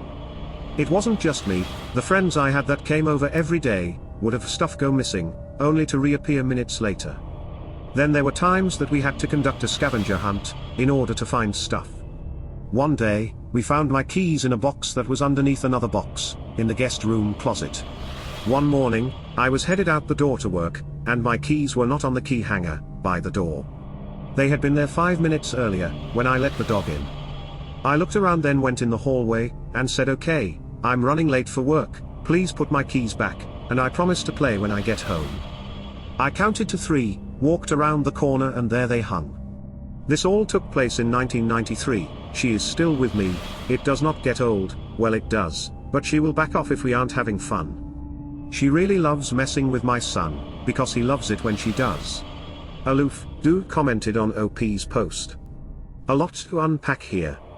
First off, the instances besides the silverware can be considered glitches. As in glitches in the Matrix, glitches in reality, etc. These stories are super common. I've read and listened to thousands of them. Most sound exactly like yours. Something is missing, they can't find it, it turns up in a very random place, right in front of your eyes. You put something in a box, you go back later, it's not there, it's now on your bed or back in the box after triple checking. Some people think this occurs because we, 1. Live in a simulation, or matrix, and sometimes it breaks or glitches. 2. The current world or dimension we live in now, is not the same dimension we were born in. An example would be maybe the world really did end in 2012, or humans finally nuked ourselves into oblivion. The universe had to create another dimension for us. So since there are multiple dimensions, our reality may be intertwined in some ways with another reality, or dimension similar to ours. In another dimension you moved the ring for some sort of occasion. Then you in this dimension needed it for some reason, and it was gone. The other you put it back in the box when they were done. The other you put the mouse on your car seat, because maybe you didn't have room for it in the trunk, or forgot to put it in with the rest of your stuff, and decided it was fine to just leave it on your seat for now. This is called the multiverse theory. People who believe this theory think ghosts are not spirits of dead people, but are just people living their lives in a different timeline. And sometimes we catch glimpses of this dimension. Ironically, the really cool part about this theory is the ghosts we see are maybe just as afraid of us because to them, we are the ghosts. The silverware. Honestly, I can't tell you how many stories I have read and heard about ghosts and hauntings when it comes to silverware. Seriously, for whatever reason these beings just love messing with silverware. It's so common in a lot of hauntings that some people who experience shit in their homes don't even think twice about silverware jiggling by themselves in the kitchen drawers. I personally find ghost a very boring subject. But yeah, silverware is freakishly common.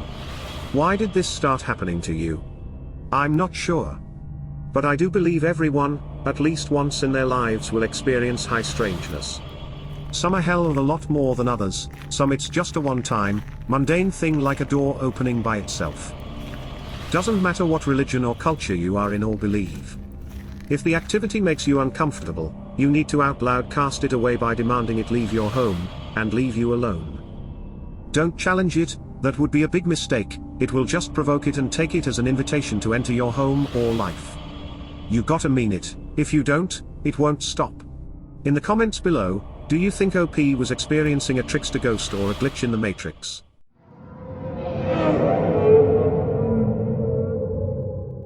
This might be too silly for this sub, but I'm just looking for anyone who might believe me, and not think I'm crazy. My dad died when I was 11. It was really sudden, and me and my mom didn't see it coming at all. So, a couple of weeks after the funeral, I went to Walmart with my mom and decided to wait in the car while she went in. Being an impatient kid, I decided she was in there way too long, and went in after her. I walk in through the front doors and stop, trying to figure out where to look first. I glance toward the cash registers, and that's when I see him. He's tall, wearing a baseball cap, jeans, and my dad's favorite sweater, that he wore every single day. He looked exactly like my dad, but I thought it must be a coincidence, right? But then, starts waving. I look behind me to see if he could be waving at someone else, but I was the only one around.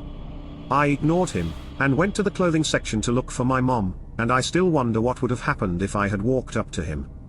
After looking around the whole store, I finally decided to go back to the front and look for mom there, and when I get there I find her, checking out at the exact same cash register I saw the man standing at. It's been 9 years, and I still think about this every single day, and I wonder if it really was him showing me where my mom was, or if it was just a coincidence. Sorry if this was long and confusing, and feel free to ask for more info. Here are just some of the comments from this post. Nanda Rorks commented on this post. I definitely believe you. I've seen my dad several times since he passed. He promised me he would visit often, and when it was my time to go, he'd come get me. 2 years ago, I went into septic shock and I saw my dad in the ER, with all the staff working on me, and on the helicopter. OP responded to Nanda Rox's comment. That's such a sweet story. I'm glad he was there to look out for you. Sadako Shadows responded to OP's comment.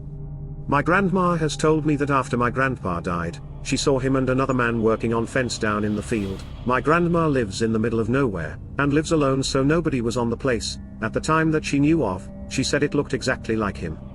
And believes till this day it was him coming to tell her he is okay, and still fixing fences in heaven.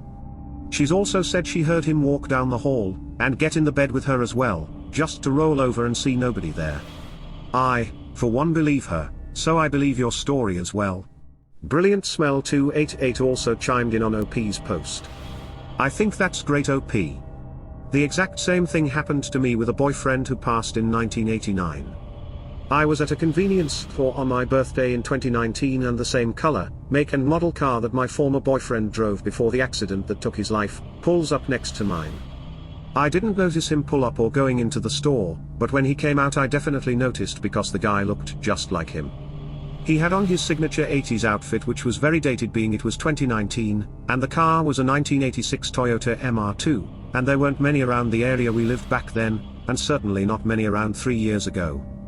I had to ask my fiancé, who was in the store, and came out right behind him to verify that the guy was even there, what type of car, and what he was wearing, because I thought I was hallucinating. I was in shock and almost in tears because it was so strange. Perhaps it was someone who was identical with an identical vehicle, and 80s fashion.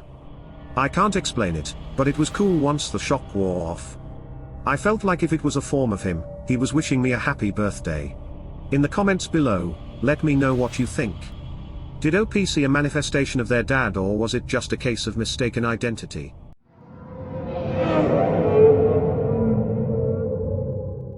Everything started just 1 year ago, last month.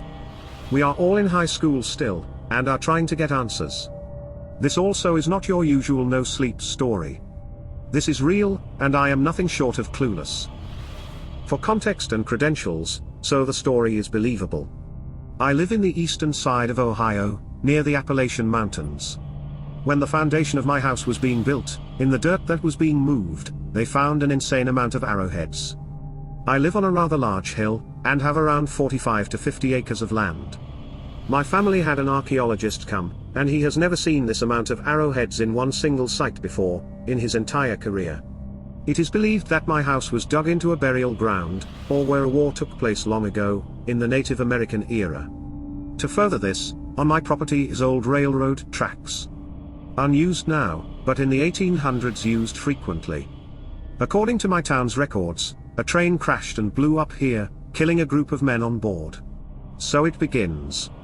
The first night all started a year ago last month. September 25th, 2021. A group of my friends, me, plus 5 others were at my house for a bonfire. It had been something we usually do, and just to say, we do not drink while we have our fires, so we are all in our right minds. To start, I got up to put some more wood on the fire. As I was doing so, we all thought we heard my mom yell of us, "Hey." So, I called her and she claimed she was laying in her bed, watching TV and had never gotten up. We played it off as our minds playing some tricks, and we were just hearing some things. As the night went on, we started to run out of firewood. Me and 2 others walked down to the bottom of my hill to get some more wood. When we came back up, the other 3 friends were gone. Just a joke they were playing on us, because that's just how we are together. We think, oh, just let them go for a little bit, without trying to look for them, and they will eventually get bored. A few minutes go by, and the 3 of us, who weren't hiding, heard this blood-curdling, screeching scream off in the distance. For reference, you can see a lot from the top of my hill. We immediately get up worried, and nervous that it is one of our friends. We look into the distance that the scream is coming from, and we see nothing. The screaming stops and then starts again. We start yelling for our friends, and calling their phones. All of a sudden 2 of them pop out, and start asking us questions about why we look so freaked. We explain to them while still wondering where the last one of them are. The last person comes out, and we begin to explain to him. An expression falls onto his face, and we knew he had something to say, as well. As he was alone crawling up the side of the hill, getting ready to scare us, he hears someone ask, "Who are you?" In a man's voice, another reference, there is a house that my family is renovating about 50 yards from the top of the hill. He was between the hill and the house. After telling him that no one lives there, and it is owned by my family, he immediately freaks out and says, "If no one lives there, then there is someone out here with us." We all run down to my house, and immediately tell my mom about everything that we have heard. We go back out, search the house that my family owns, to be sure there is no one sneaking in, and living there. There was nothing, no one. My friends leave a few minutes later. I go back to the top of the hill, to get my car that I drove up. As I'm up there, I hear screams. As if someone was in pain, screaming, moaning and groaning very loudly. I get in my car, drive to my house and quickly go inside for the night. This is just the beginning. Night 2 was just 1 month later on October 23, 2021.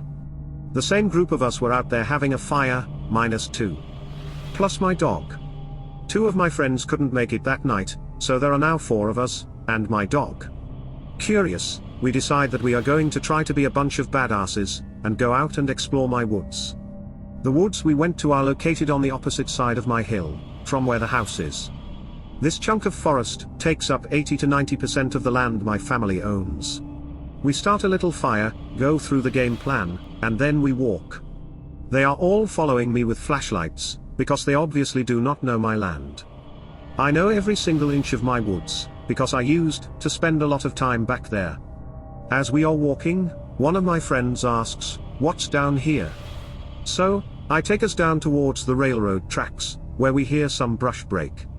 Thinking it's just a deer, or an animal, considering we are in the middle of the woods, we brush it off and just keep walking. I take them down into a clearing. It is a place that leads back to the top of the hill, if we would have kept walking straight. It is a deep, but small valley-type area. All of a sudden, as we are walking, we all hear the loudest boom noise that we have ever heard. It was as if someone had let off dynamite in the tree lines above us. My dog even jumps. We run about 50 feet before regathering, and trying to figure out what just happened. At this point we are in the lowest part of the valley area. I shine my light towards my dog, and he is running away, back to the top of my hill. In my mind that scares me, because he is a German Shepherd who has killed coyote. I tell my friends to keep an eye out, around us to see anything. Me and one other see a set of blue eyes in the opening behind us. They move left and disappear. Then come back again moving right. At this point, we are all looking at them. We watched this happen 2 more times, and then the eyes didn't come back. Scared that whatever it was on the move, we ran back to the top of my hill. We took a break for a while. Decided it was best to leave the sleeping bear lie alone. 8 months later, in the summer, I have a fire. There was a lot that happened between 2 of my other friends, and our foreign exchange student went back to Spain. That limited the group to 3. Me and 2 others just chilling out around a fire. Us 3 have done this around 4 to 5 times now, and the same thing happens every time. We hear faint whispers, but can never make out words. We hear brush moving. We hear cows that sound like that should be 20 yards away, yet the farthest farm is around a mile. Cows along with other weird animal noises, none of us can make out, and one of my friends is an avid hunter, and knows his stuff well. As odd and as weird as all this seems, ever since a year ago, around this time, I have been getting deja vu. It scares me every time I get it because when I do, something bad happens. Just some examples: my uncle died the next day, I had to put down my dog the next day, my girlfriend's mom has a heart attack, my girlfriend gets into a car accident, I break out into hives, many other examples I could list on forever. Along with the deja vu, I have a reoccurring dream. Long story short, I'm walking in my woods, 2 of my friends disappear and there is this black outline staring at me. As I continue to have this dream over and over again, every time I do, I wake up in sweat and see the thing that was in my dream in my room, just staring back at me. I can hear this thing whispering, but cannot make out the words. After a few seconds of its presence, it goes away and I, somehow, can go straight back to sleep. In addition to the nights at my house, me and a group of friends decided to go to the famous Egypt Valley. Out to Louisa Fox's grave, death location, and to Circle Cemetery, one of the oldest cemeteries in the area. I'll spare you the details of all of those areas. If you want to know, look them up, they are rather famous. Anyways, we go out to these locations, and as we are walking back to our cars, there are handprints on the one I was riding in. My friends swear it wasn't them. One set of hands was freakishly huge, and the other set was very tiny. We compared sizes and none of our hands fit the ones on the car. Ever since all of this, my life has been rather horrible. Very few things have gone good for me. Whether it be death of loved ones, death of a friend, death of a pet, sickness, injury, or vehicle accidents. Holy shit, as I type the last sentence, I get deja vu. I can't take this anymore. It's getting so hard to wake up every single day. I hate sleeping for fear of dreaming, and I hate being awake for fear of deja vu. I don't want anyone else to hurt around me because of me. My friends and my family believe that a native spirit haunts my lands. Some of my friends believe that it's the men on the train. The train crashed 1 week before the time of the second encounter in 1886. My family and I are religious. I have tried to get closer to God and try to be a better Christian, and it has helped. My dreams went away for a little while, but as the time grows closer to the second encounter, it's getting worse than it's ever been. I have no idea what to do. All I want is some answers. Or for someone to tell me I'm not crazy. All of the facts I have given, aside from the archaeologist, are from town records from my town's library. The info about the natives come from simple online research about which tribe lived in the area I am in. Sure enough, the coordinates of where my house is compared to the area line of native tribes, sits perfectly on the split between Shawnee and Cherokee. Which would explain the amount of arrowheads, and possibly what the hill I currently live on is used for. Someone please help me. Let me know in the comments below, do you think living on a Native American site is the catalyst for OP's paranormal experiences?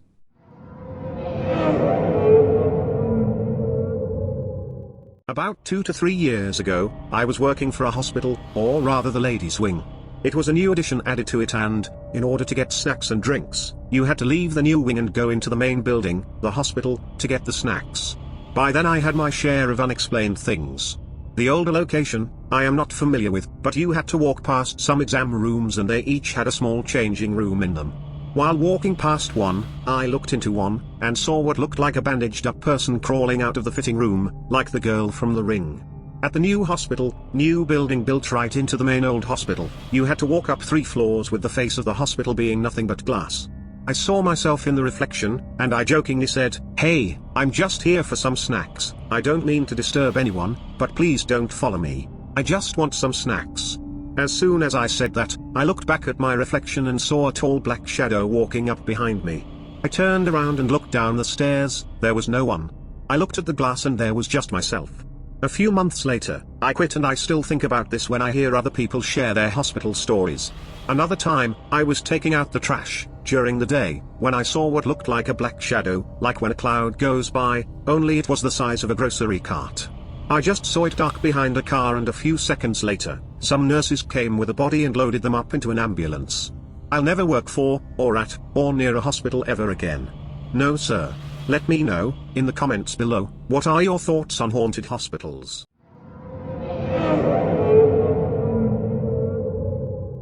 I posted this here, a while back, but deleted the account. When I was 10 years old, my grandfather passed away, leaving the old family home to my mother.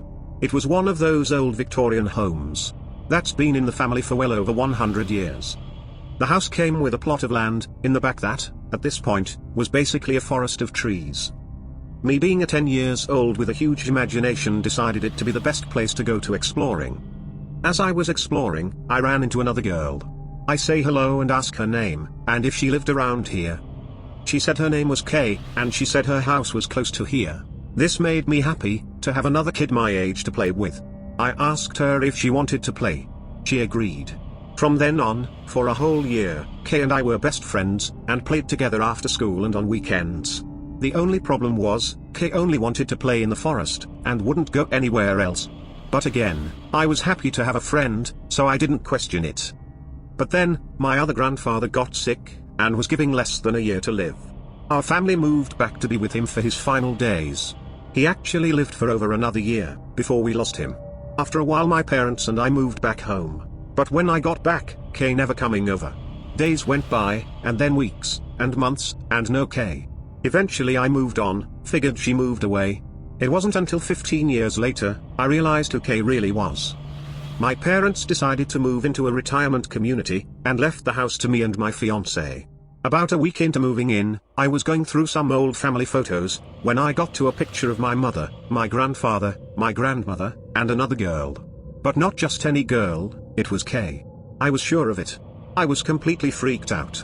I took the photo to my mother, and asked her to explain, not mentioning that she looked like my old friend. My mother sighed, and said she never wanted me to know. But our family had a dark past. The girl in the photo was Catherine, my mother's sister, who went missing when she was 10. No sign of her had ever been found. Even over 20 years later. It was suspected that a family member, who committed suicide not long after her disappearance, was at fault. This effed with me for a while. But I tried my best to move on. But then we had the wildfires, that burned down most of the forest in our backyard. Thankfully our house had minimum damages.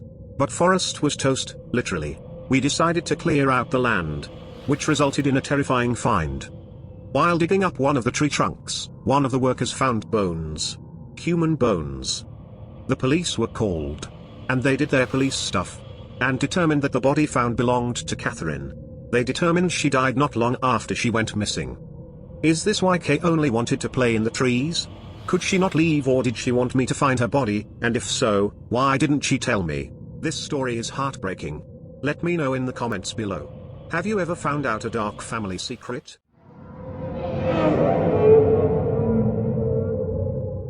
When my daughter was 2 years old, we used to hear her talking, in the middle of the night. We had a security camera for a baby monitor, which was pointed towards the crib, in her room. On several occasions, while watching her, on the monitor, she would stare up towards the ceiling while saying, "Hi, I'm Madison." This followed with what seemed like her answering questions with, yes or no. She'd hold onto the railing of her crib, and jump up and down, with excitement and laugh. She also would look in different directions while speaking. I never heard another voice, in the recordings, nor did I see anything outstanding. The few things I saw, I think, were water vapors from the HD camera. I felt comforted, but also a little scared by this. Once she turned 3, this all seemed to stop, or she just wasn't noticing it. Some of the comments, on this post, are enlightening. Josette22 questioned OP. I wonder if maybe it was her guardian angel? I believe it may have been. OP responded to Josette22. I'd like to think it was, did not feel like anything negative. Josette22 responded to OP. I heard a psychic say one time, that there have been cases of people who hear their toddler laughing, and playing while in their cribs. She said it was their guardian angels, and that many very young children, including babies, have visitors from these angels. One of the few times, when I was very young, that I can remember having a visitor, is when I was standing up in my crib one night, and I got a visitor. It was my dad, getting up to use the bathroom. He poked his head in my room to say hi. Not quite an angel, but he was to me, all my life. In the comments below, let me know what you think OP's child was interacting with.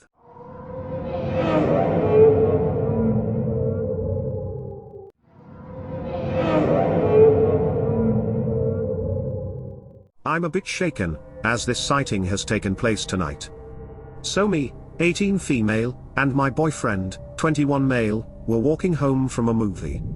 We got to the point where we normally say goodbye, and I walked the rest of the way home, and we were standing talking. Suddenly my boyfriend turns to look at something away from me, in the distance, and he was focused on it.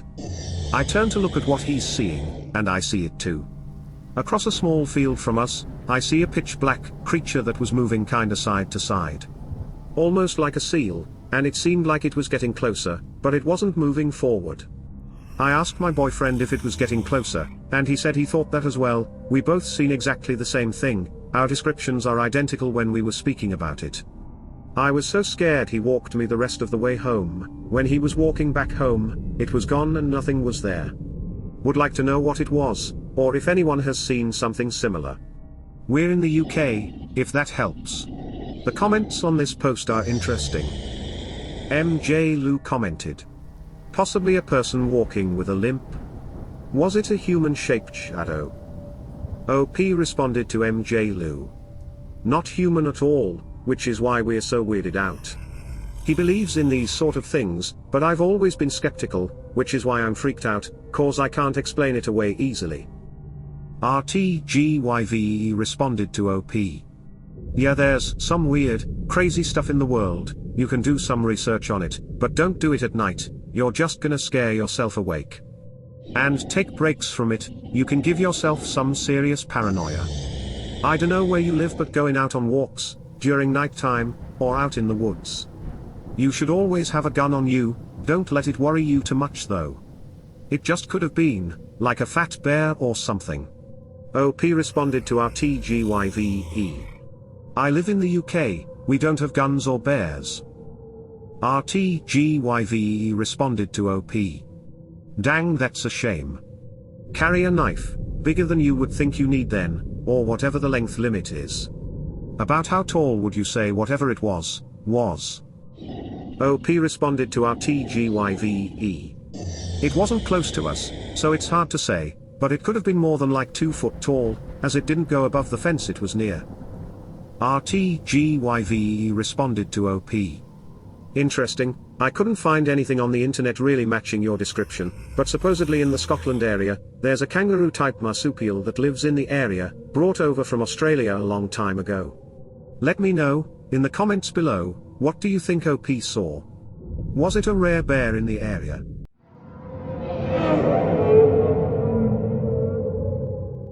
Unexplainable sighting in the woods. When I was younger, probably 10 years old, I was staying a couple of days at my stepmom's little brother's house. We're about the same age. One day we went behind the neighborhood, to explore in the woods, in an undeveloped area. After about 5 minutes, we both kind of stopped each other, and held each other back, and we're like, what's that? Because, we thought we saw a man just standing in the woods, maybe 100 feet away. We looked for another few seconds, before we realized it was some type of giant bird, sitting on a tree, that had fallen over. We both turned around, and took off running. This thing was probably 5 feet tall. And had a human head face that was red. The body was black. Years, and years went by, and never talked about it, or saw anything like it ever again. I decided to bring up, at a get-together we were having one night, to make sure I wasn't crazy, or something, and we both described the exact same thing. Exactly as I remembered it. I was worried that he wasn't going to remember it at all, but 20 years later of never talking about it, to each other, and we both remember it exactly the same. This happened in a primarily Mexican, South Texas town, and we were told that his may have been a La Chusa, which is a Mexican folklore of an owl witch, that has human features. Side note, my dad swears on his life, that he saw a La Chusa one night, on a power line pole in this same town, when he was younger. I remember talking to my mom about it, and she was like, your dad said he saw something like that when we first started dating. They've been separated since I was 1 year old. Thought it was crazy my mom still remembered that story from him. Has anyone else ever seen anything like this? In the comments below, tell me what you think OP encountered. Was it a La Chusa?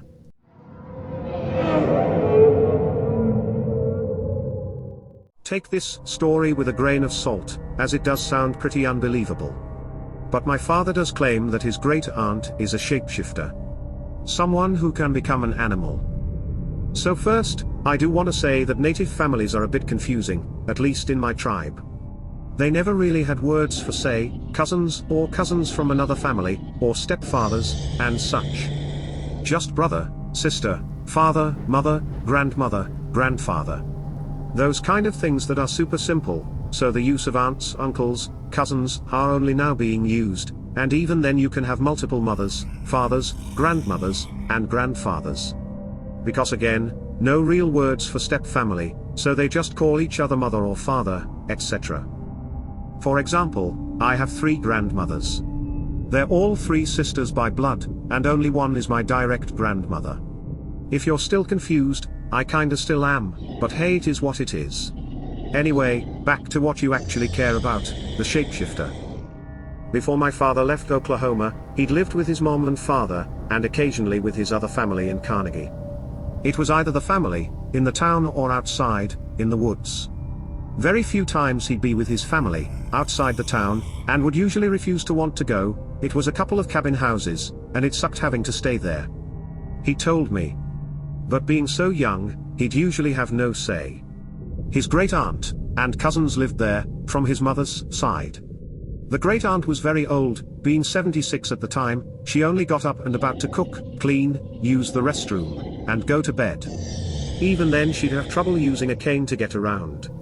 She was also obese, which didn't help with her age, and moving around. She'd spend most of her free time sitting down, knitting and making quilts. One night my dad asked her if he could go out in the woods to walk around, but because it was so late, she didn't let him.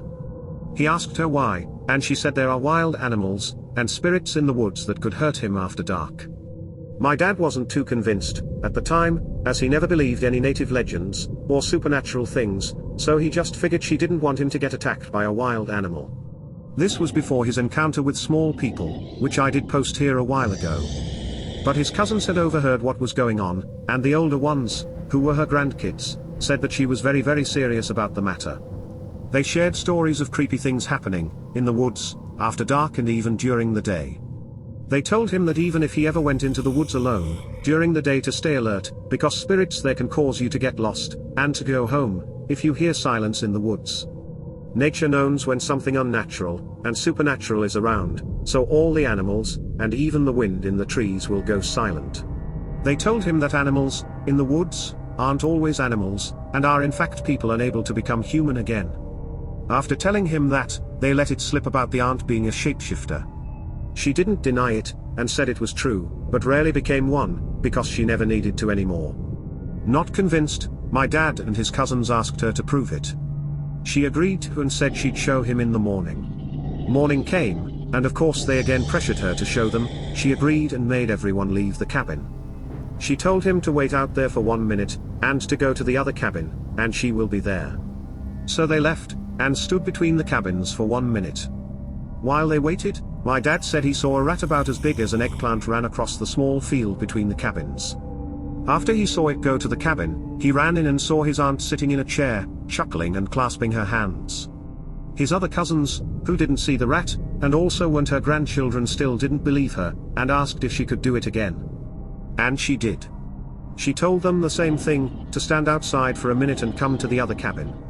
So they did, and when my dad saw the rat he pointed it out, and everyone saw it go to the other cabin. Heading back to the cabin, she said, she'd been in, she was there, in a chair chuckling again. Maybe she was pulling their legs, but he claimed there was absolutely no way she could have gone from one cabin to the other without being seen. You see, the cabins they stayed at, were built in a big field surrounded by woods. And the field was flat and open. If anyone or anything went across the field, to the other cabin, you would most definitely see it. Now, do I believe it? Maybe. Do I think she was a skinwalker? No. I know hearing this you'd think that, because it's a native person becoming an animal, but my dad said these things were just as normal as someone having a different gene trait. Like some people have different looking feet and faces. And some people in the Kiowa tribe can become animals. Just normal to them, I guess. I'd have to see or experience it to believe it, honestly, but if I was in his situation, I'd believe it. The comments are revealing. Nassim commented on this post. I come from Mexico, and have always worked with Mexican people that come from small towns, and have said stories of witches shapeshifting into animals, or shamans that lived around outside the towns.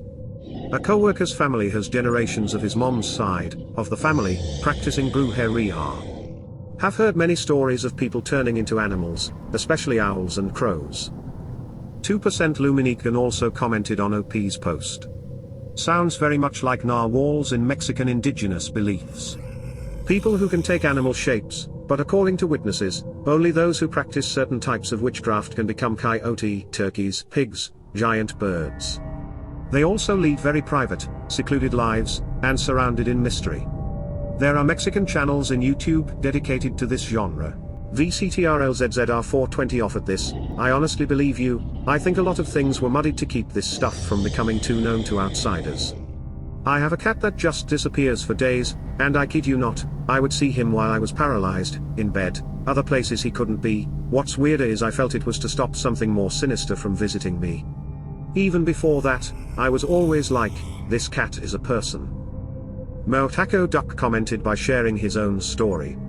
I'm a native in a Southeast Asian country, and my great-grandfather is also rumored to have the ability to shapeshift into a tiger, which is the king of the jungle, in those parts of the world. Really fascinating stuff. Sometimes you just don't know what's possible beyond what we think is the current physical limits. Aloof Dude commented. Fascinating. I'm no expert on Native American culture, but what I find interesting and weird about this is, for the most part, the stories and/or legends I have heard read surrounding Native American culture, involving people being able to turn into animals as being negative. As in, they were bad people or tainted in some way, in their culture. They are feared, and are hostile. A lot of people semi-interested always bring up skinwalkers, but from the reading I've done that's only Navajo tribe culture. And skinwalkers are either people who were bitten or cursed by a skinwalker, or an evil spirit that can turn into certain animals like coyote, wolves, owls, etc. Even sometimes dogmen or dogman. Upright walking wolves, or they straight up resemble werewolves. I read a user submitted story, on a sub like this, that involves a large very poor family staying in a camper, deep into native land. The storyteller was a young boy at this time. He said a werewolf would look through their window at night, his grandfather would be a badass and chase it off with a gun. He would call the dogman by its real name, and would shout, "I know it's you. I'm not afraid." I forget the name, but it was supposedly an old woman, as well. Apparently, the only way to kill a skinwalker dogman, or person that transformed into an animal, was to call it by its human name. I know from personal experience, when the woods go quiet, something's about to have a very bad day. I can't claim enough Native American lineage to be privy to all the legends, but I've heard whispers of this from the tribes, near my hometown. What do you think? In the comments below, tell me if you think OP had a shapeshifter in the family, or is this family legend?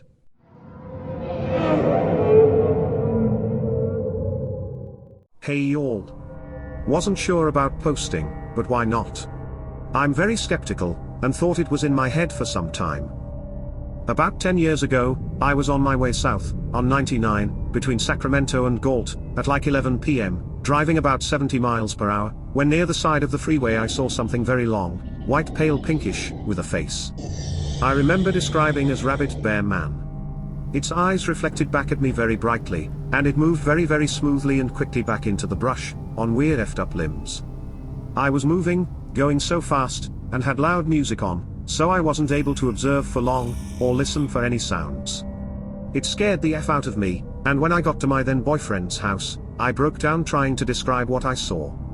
At this point, 10 long years later, and many substances between now and then, I frankly do not remember exactly what it looked like.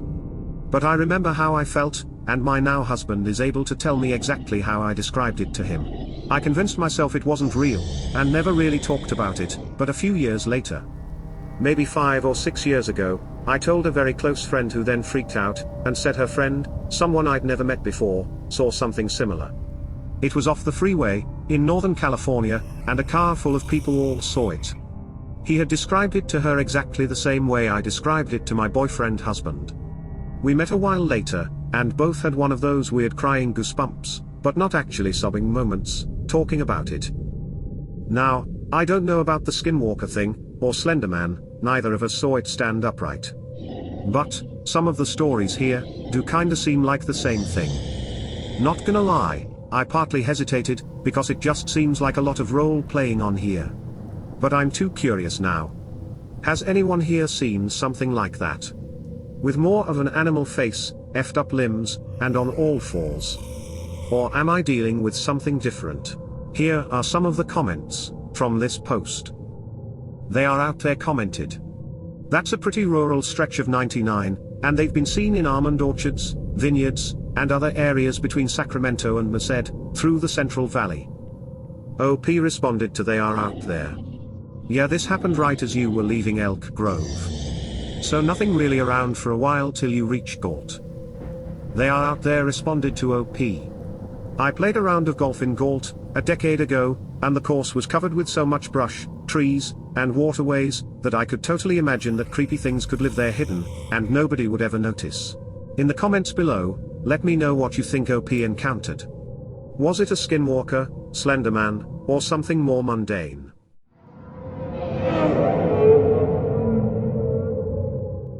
My granddaughter went outside to find her cat, and saw a crawler in our front yard. She described what she saw as an old bald man, shiny skin, and ran on all fours. She said he was standing in our front yard, and when he saw her, he dropped to all fours, and ran toward the barn. She's 11, and it scared her so badly she slept with me and my husband for a week, and even though she had blinds on her bedroom windows, she got me to nail towels up around each window to make sure it couldn't see in her room. We live in a rural area or northeast Mississippi. Needless to say, we don't go outside at night anymore, except in well-lit places, and we added more outside lights around the house. It's been about 5 to 6 months since this happened, and we haven't seen it again. Let me know in the comments below, what do you think OP's granddaughter saw?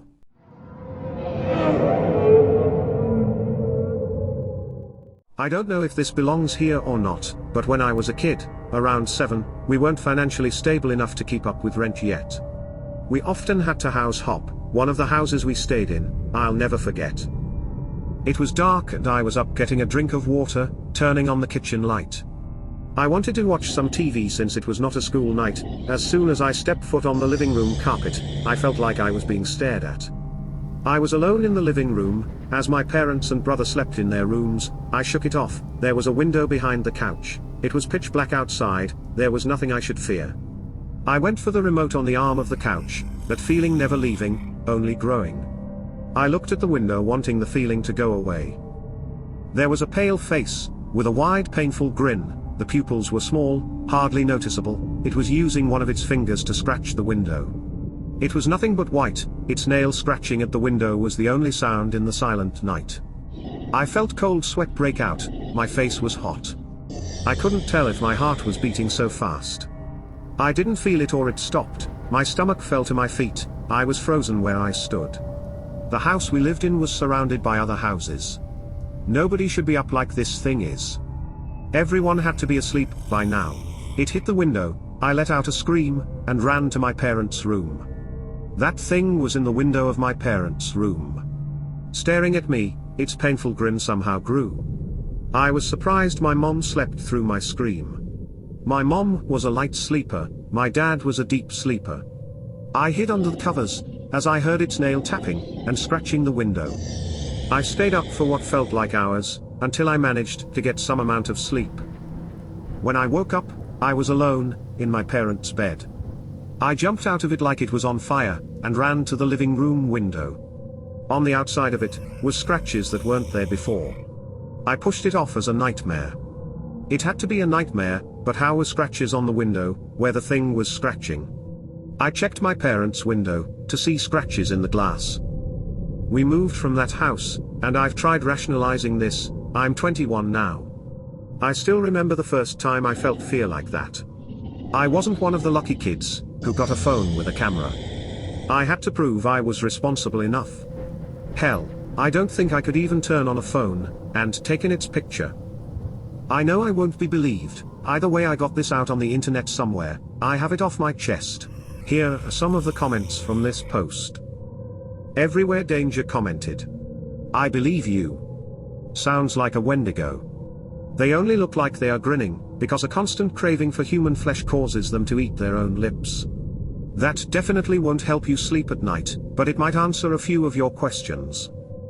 I've had a few paranormal experiences myself, even saw a Sasquatch, walking long ways through a creek once, a few years back.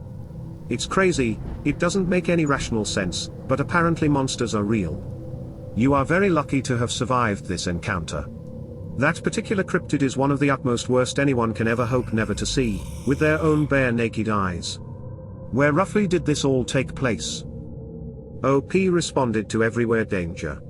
I don't remember the address of the house, but I'm in North America.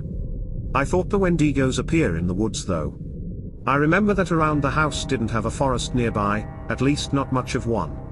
There were trees around, but it was more of a small patch of cluttered trees. I think we lived in a cul-de-sac. I'm going off memory here, sorry.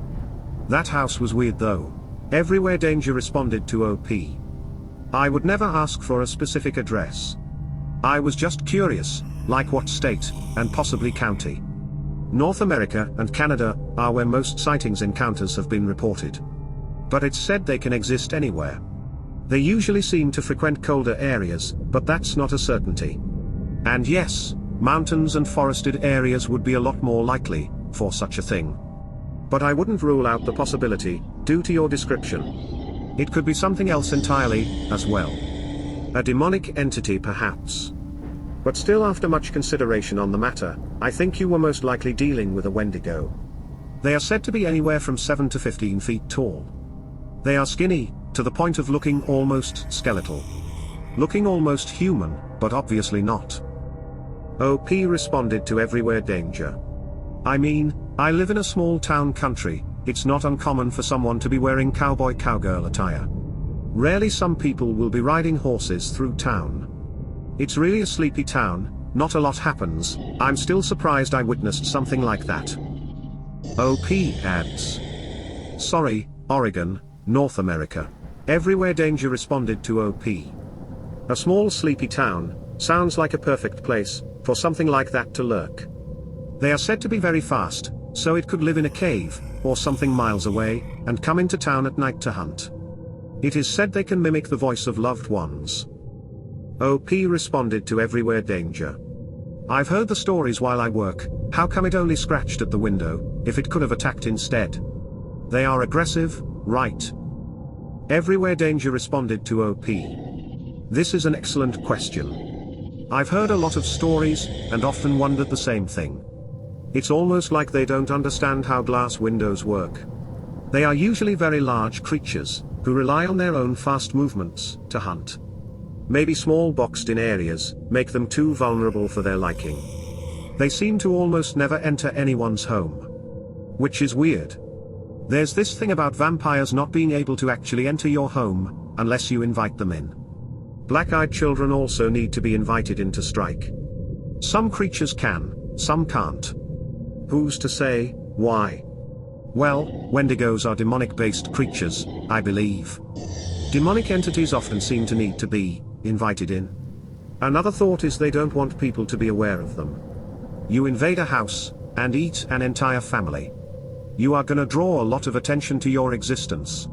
You mark someone on your mental map, and wait for them to be alone, and vulnerable, and then strike. No one will ever know why. OP responded to everywhere danger. That makes sense. I'm happy we don't live in that house anymore. We moved out after about a month or so. That house was always off. Everywhere danger responded to OP. I'm glad you moved away too. Now you know why it felt off. It was not a safe place to live. You may have been in a world of danger living there. Most people might call insane if you tried to warn them. Thank you for sharing your awesome story, and chatting. I am fascinated with these sorts of cryptids, but I'm sorry you had to go through that. I know what it feels like to be traumatized by something no one would understand. Best wishes in the new place. Wickedest Witch NWV also commented. I believe you, I had a very similar experience when I was 6, except the color of the thing in my window was a whitish blue. Its smile was so wide, it took most of its face. It didn't have a nose, that I can recall, but it scared the hell out of me. I live in rural West Virginia, so didn't have many houses around. I still wonder what it was. I say all those years ago. I'm 31 now. In the comments below, let me know what you think about the house OP lived in. Did OP see a Wendigo, or another type of demonic creature?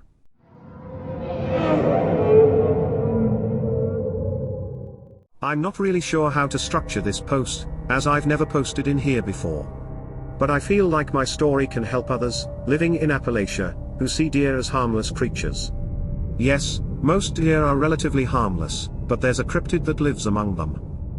The attack, when I was walking home from my grandmother's house around 10 or 11 p.m., a few months back. When I got to my driveway, I noticed a fairly large deer, standing under the pine tree, in my front yard. Which normally wouldn't have been that special. I always have deer, in or around my yard, but this one was different. It was nearly as large as a horse, and its leg joints were backwards. The thing also had human-like eyes, the type of eyes that you can clearly see intelligence in, not the eyes of your average woodland critter. As I walked closer, towards my house, my motion light noticed me, and turned on, clearly exposing me. At that very moment the deer jerked its head towards me, and stood up on its hind legs. And started moving towards me, except it wasn't walking. It was glitching.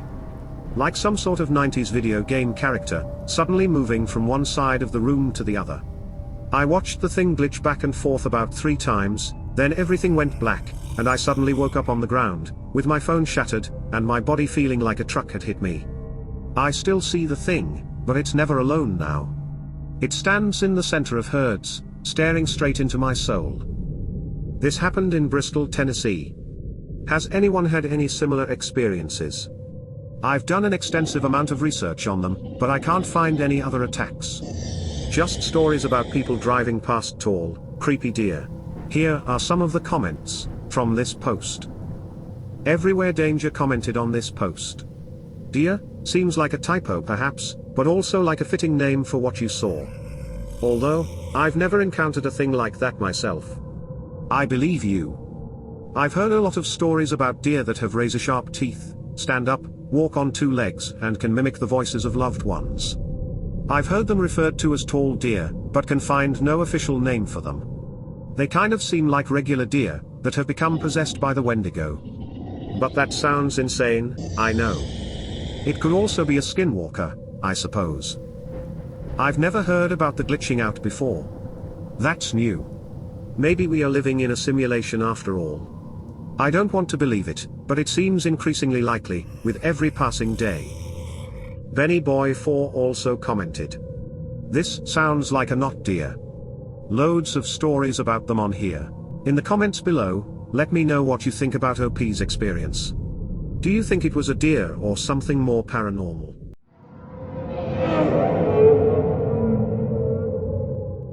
I live in the northern part of North Carolina.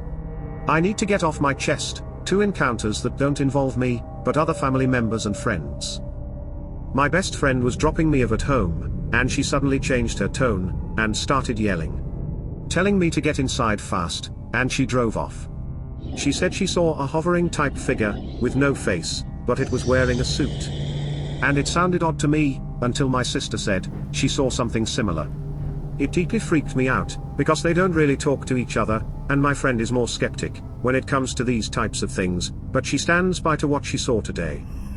My sister, and her fiancé, both talked about seeing an all-white figure run across the road, near their house on 2 separate occasions, when they both were alone, to my knowledge. They live in a heavily wooded, rural area near the Roanoke River. My sister was staying at my house, and in the room she was sleeping in, she told me her bed and furniture was shaking and something pulling on the blankets. I myself am Catholic, so I suggested we pray the rosary, and she agreed. She has told me nothing else has ever happened in my house after that. But she did mention weird stuff happening on their own property. Things making noises on their own, pets acting strange, etc.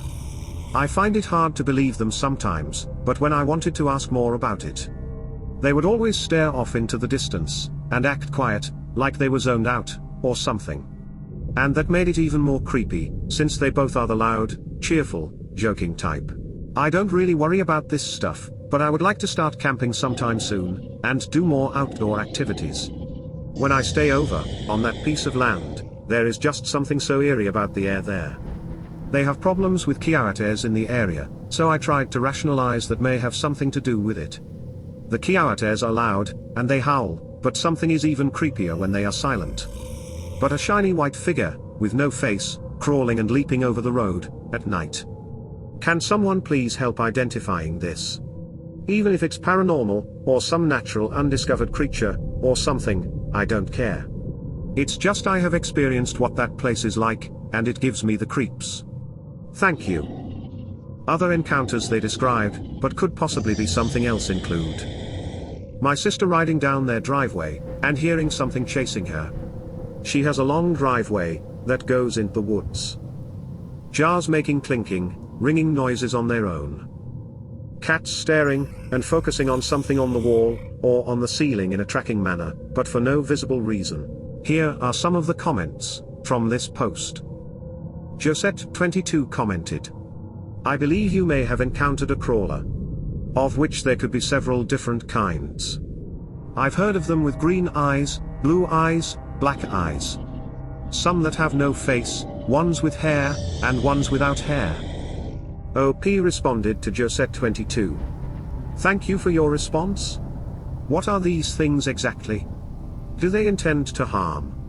No one has been hurt, it's just super unsettling. Josette22 responded to OP. You're very welcome. I believe they are dangerous. Those who were attacked and killed are not here to tell us their story. Some of the people disappear into thin air. OP responded to Josette22. Thank you. This provided a new perspective.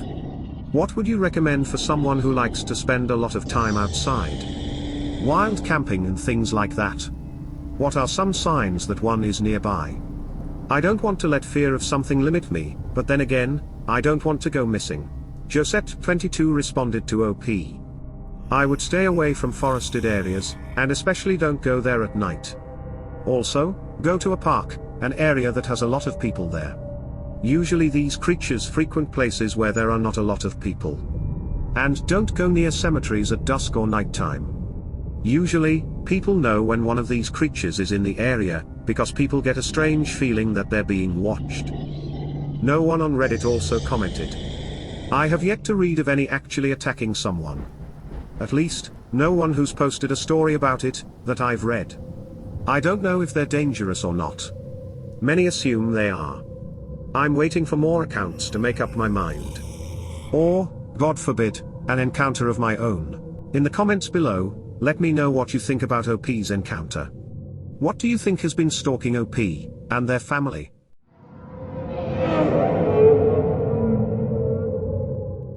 It was during my third deployment to Iraq. The platoon had taken up residence in 2 houses, in a village several miles south of Haditha. I heard our translator having a heated discussion with 2 local men. I grabbed my gear, and my rifle, and walked out to the road to investigate. I asked the translator, what is going on? He tells me that these 2 men are crazy, and assures me that they are not dangerous. I ask what they want, and he mumbles about them being superstitious, or something along those lines. He assures me that everything is okay, and my attention is not needed. It took a bit of prying, but the translator finally says that they are having a wolfman problem, but they are afraid that if they shoot at it, the local troops will be alarmed, and attack their house. They tell us that this wolfman has been coming around late at night, and has already killed a few sheep. And they are worried that it's going to start attacking their family. So, I assume somewhere in translation the word dog has turned into wolf, and is somehow being conveyed to me by the translator as wolfman. So, I try to clarify, do they mean a dog?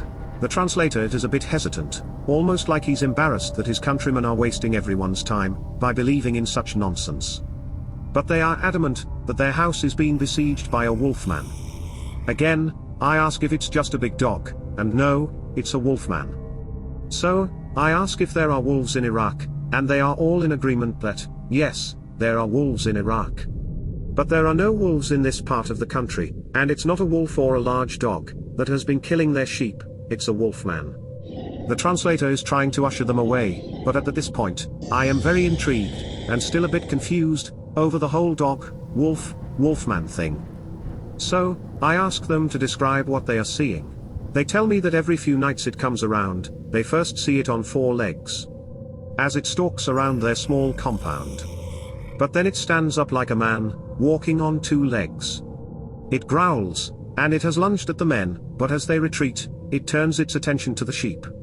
Their own dogs refusing to help protect human, or sheep. They tell me the creature has killed a few of their sheep, and that they have even found one of the bodies, ripped apart, with portions of it eaten away. They have been hesitant to shoot for fear of troop involvement. The translator says that he has heard of such a creature, and even though this type of story has been spread through the area by various people, it is no more than superstitions and delusions. He assures me that there is no such thing as a wolfman. I tell the two men that they should feel free to protect themselves and their livestock. And with my interest piqued, I get the men to agree to allowing us to stop by, from time to time, and set up an observation post, while we are out on patrol. A couple of nights later, I join a night patrol, and we head towards the house. We are greeted by one of the men, and he gives us entry to the compound. We go up to the roof and set out our sentries, to overlook a nearby bridge. About an hour later, the homeowner comes up with a panicked look on his face. He's talking really fast. Excitement and concern, in his voice and body language. He's wanting me to come with him. I tell two others to come with me, and we all follow the man. He leads us to the other side of the house, and we exit onto an enclosed courtyard, where the sheep are being kept. The sheep are making plenty of noise, and the man is pointing to a dark corner of the yard. I strain my eyes to see what he's pointing at. Finally, I see it, a large wolf dog, just standing in the corner. I ask the other two guys with me, if they see it too. And they both agree that it's a wolf or a dog. It moved behind a small section of wall, and I could hear popping and cracking noises. Like joints, or knuckles being cracked. When it stepped out from behind the wall, it was upright on two legs. It swiftly and effortlessly jumped the perimeter wall, and we could hear it running away on 2 feet. I conveyed to the man, as best I could, if that thing ever showed up again, feel free to shoot it if he could. And if he did, to please let me know. What do you think the soldiers saw? Was it a wolfman, or was it a large wolf? Let me know in the comments below.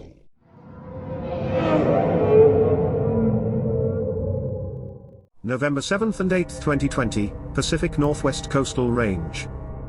Saturday afternoon our group headed up to our Charlie location, that sits at the highest point in our AO. The old and unused logging road winds up for 5 miles from our Alpha location. Alpha is a spot that has had the most aggressive encounter any, in our group, has ever experienced. Growls, fist-sized rocks only missing by mere inches, and entire trees being pushed over. It was like the scene from Raiders of the Lost Ark, but instead of yelling to start the plane it was, start the car. We have to leave now. And my buddy's wife arguing that someone had crashed, and they needed to help. The trees snapping sounded like a car crash to her. We decided that we would roll heavy on foot from Charlie to Alpha, around 2 AM with our group of 4 dismounts, and 2 at base camp Charlie. Maybe we could get reaction encounter. We arrived in our 3 Vics around 1600, and set up camp with some propane lil buddy heaters, and a couple instant canopies. In case it rained. It turned out to be a very dry day, and clear night. Though it was very cold. We spent the early evening retelling old war stories, and eating some homemade chili from my iron pot, over the fire.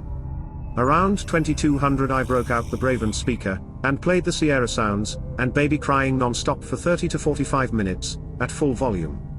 We figured with the elevation, anything down at Alpha, and maybe even our Bravo location would be able to hear the speaker. Occasionally, I would rotate the Braven to all 4 points of the compass, hoping to maximize how far our audio could cover. At 2300, we retired to the Vic, to try and catch some sleep until the witching hour, 0200, then walk the logging road in 2 teams, spaced out by 10 minutes to Alpha. We had our good 8W Borfengs, and our various FLIRs, and night vision Gen 2 monoculars. Cheap night vision, but they are great for this area, with limited open areas. We also, all had our electronic ear pro that can really amplify all the sounds from the woods. I highly recommend for anyone wanting an edge hearing wise when squatching. They also work great when both guys sharing the front seats to sleep snore like 2 chainsaws. Right around 0:30 hours, I was woken up from a deep sleep by a piercing scream that cut right through the ear pro. This scream felt like it was right beside me, on the other side of the glass. I sat straight up, and looked over at my buddy who had the same terrified look on his face, that I'm sure I had. After a lot of time on YouTube, a chimpanzee is the closest animal we can compare it to. I stepped out of the Land Rover, and looked down the line, at the other Vics and my buddies climbing out. All of us heard it, and were woken up. Trucks 2 and 3 both agreed that it came from Alpha. I wasn't sure, after some back and forth. We decided to head out as planned. and walk the road to Alpha, but only leave a 5-minute gap, and to unpack the M4s. I was Team 2. About a mile down the road, Team 1 found a tree structure that looked like something from the Blair Witch movie. 10 feet up a tree that was not there when we drove past that afternoon. We headed right back to camp and left at first light. I think we really pissed off someone, with the Sierra sounds. None of us felt like we were top of the food chain that night. The logs used for the structure were way too large and high up for anyone human to do without equipment, and that scream is something I will carry to my grave. It was so angry. We are never, ever going to use the Sierra sounds again. In the comments below, let me know what you think about OP's encounter. What do you think was screaming in the woods?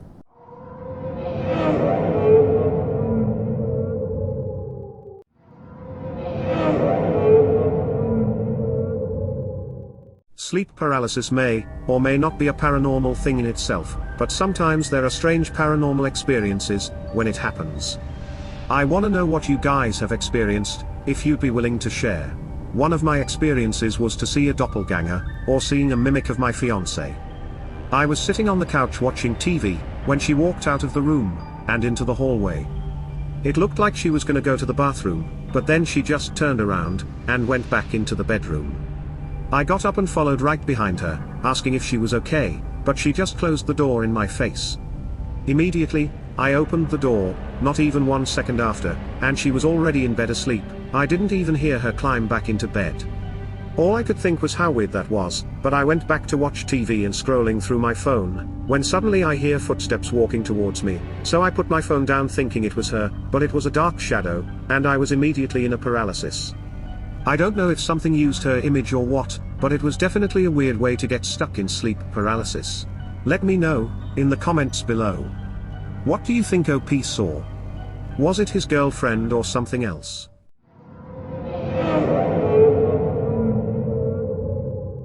Right, so I've got a story. I've lived in Florida most of my life, until October 2020, when I moved to upstate South Carolina. Lived with my grandparents, in the mountains around Salem, for a little while, before moving to an outer suburb of Greenville. The backyard of my house, in Greenville had a downward slope, and a creek at the bottom. Then an upward slope on the other side leading to another set of houses. The creek led into a large patch of woods, one more house down past mine, and good 50-ish acres. Not long after moving in, I went and explored the creek, and found a small shard of pottery, half buried in the ground. It was dark, greenish, and had a few basic floral designs on it. I brought it inside cause I was planning to contact the nearby university, to ask if it had any significance, but I never actually got around to doing it. One day shortly after that, sitting on my back porch around noon, I start hearing whistles, like some guy was calling his dog or something. But it was the exact same tone, and melody every single time. It never changed. I looked around and didn't see anyone, but I could pinpoint where the sound was coming from. It was coming from the patch of woods, down the creek.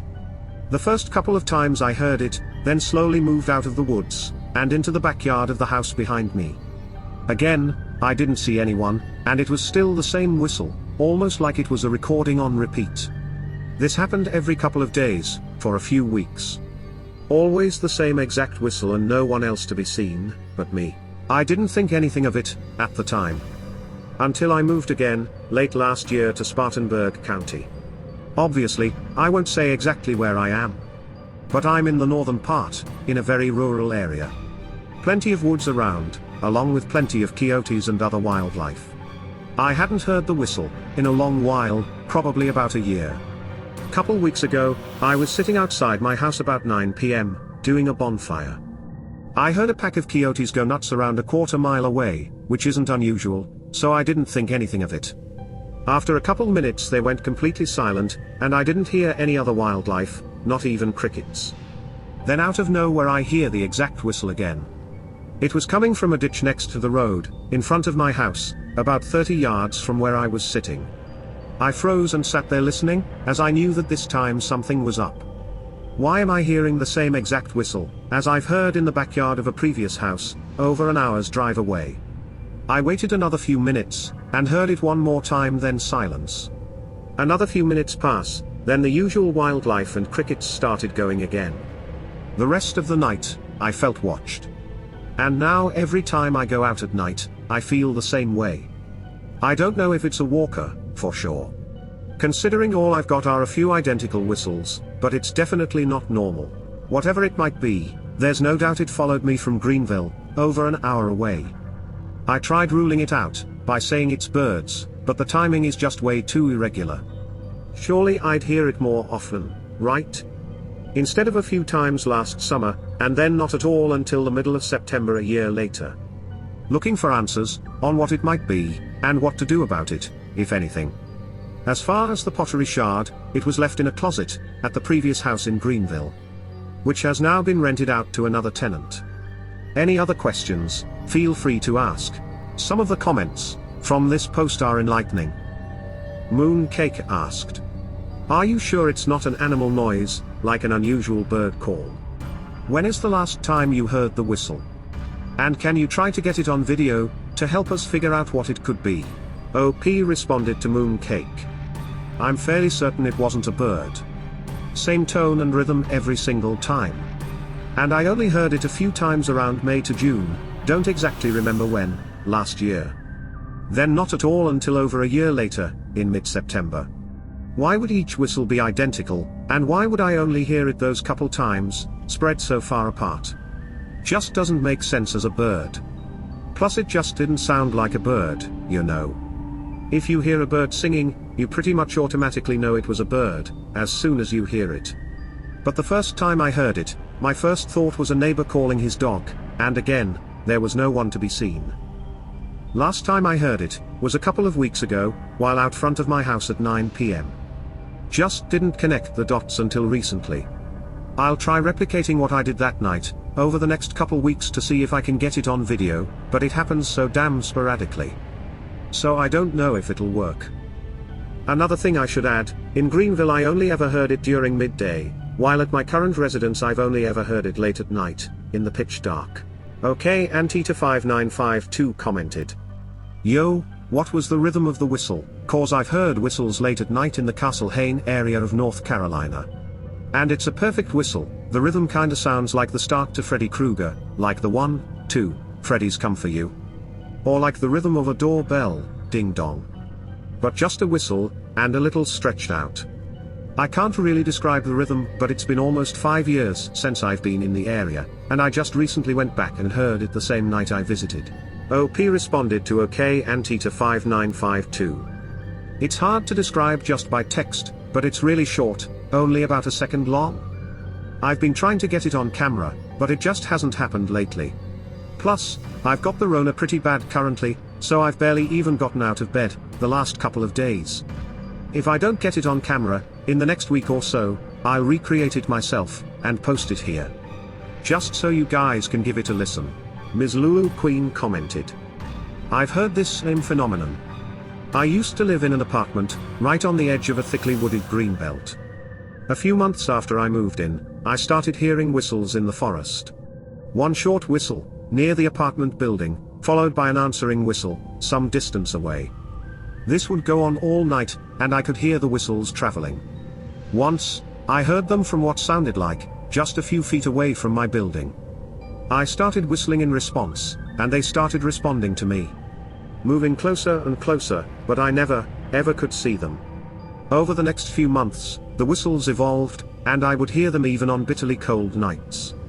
Never did see what made the whistles. And oddly, I could hear them when I was standing on my balcony, but if I went downstairs, to walk my dog, I couldn't hear them at all." OP responded to Ms. Lulu Queen. "Sounds pretty similar, I've only ever heard them coming from one spot at a time, never multiple communicating though. It's a shortish whistle, again as if someone was trying to get someone's attention, or call their dog. It sounded like it was coming from a human, just had that sort of tone, you know. But no humans, other than me to be seen." Ms. Lulu Queen responded to OP. "It sounded like a human whistle to me, and though we do have homeless people, who camp in the woods there. The whole area is cut through with rocky, deep canyons and thick brush. And it would be hard to navigate it safely at night. And that was the coldest winter I can remember. With nighttime temps regularly in the teens, and I'd still hear the whistles every night. Which, I can't imagine anyone hanging out in the woods all night in those conditions. The whistles eventually went away in late spring. I lived there for another year and never heard them again. Let me know in the comments if you think OP experienced a skinwalker. Please remember, this is a very real belief for the Navajo people. Disagreement and debate are welcome, but please be respectful.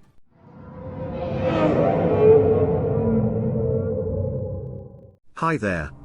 This is my first time posting to Reddit, so it is a bit long. I am hoping to get some advice help on an encounter I had last night that I cannot get out of my head. I am not overly religious or spiritual, but I believe that there are evil entities out there that do harm. I believe that there are also good beings out there as well.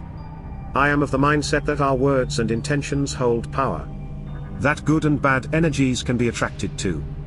Like what you put out into the world, and what you allow back into your life and home. I grew up Catholic, believing in God, Jesus, angels, demons, the devil, and the power of prayer, etc. Growing up, my mom was always into ghost shows and hunts, things like that. She is a true believer. She claimed to always have a sensitivity to other forces.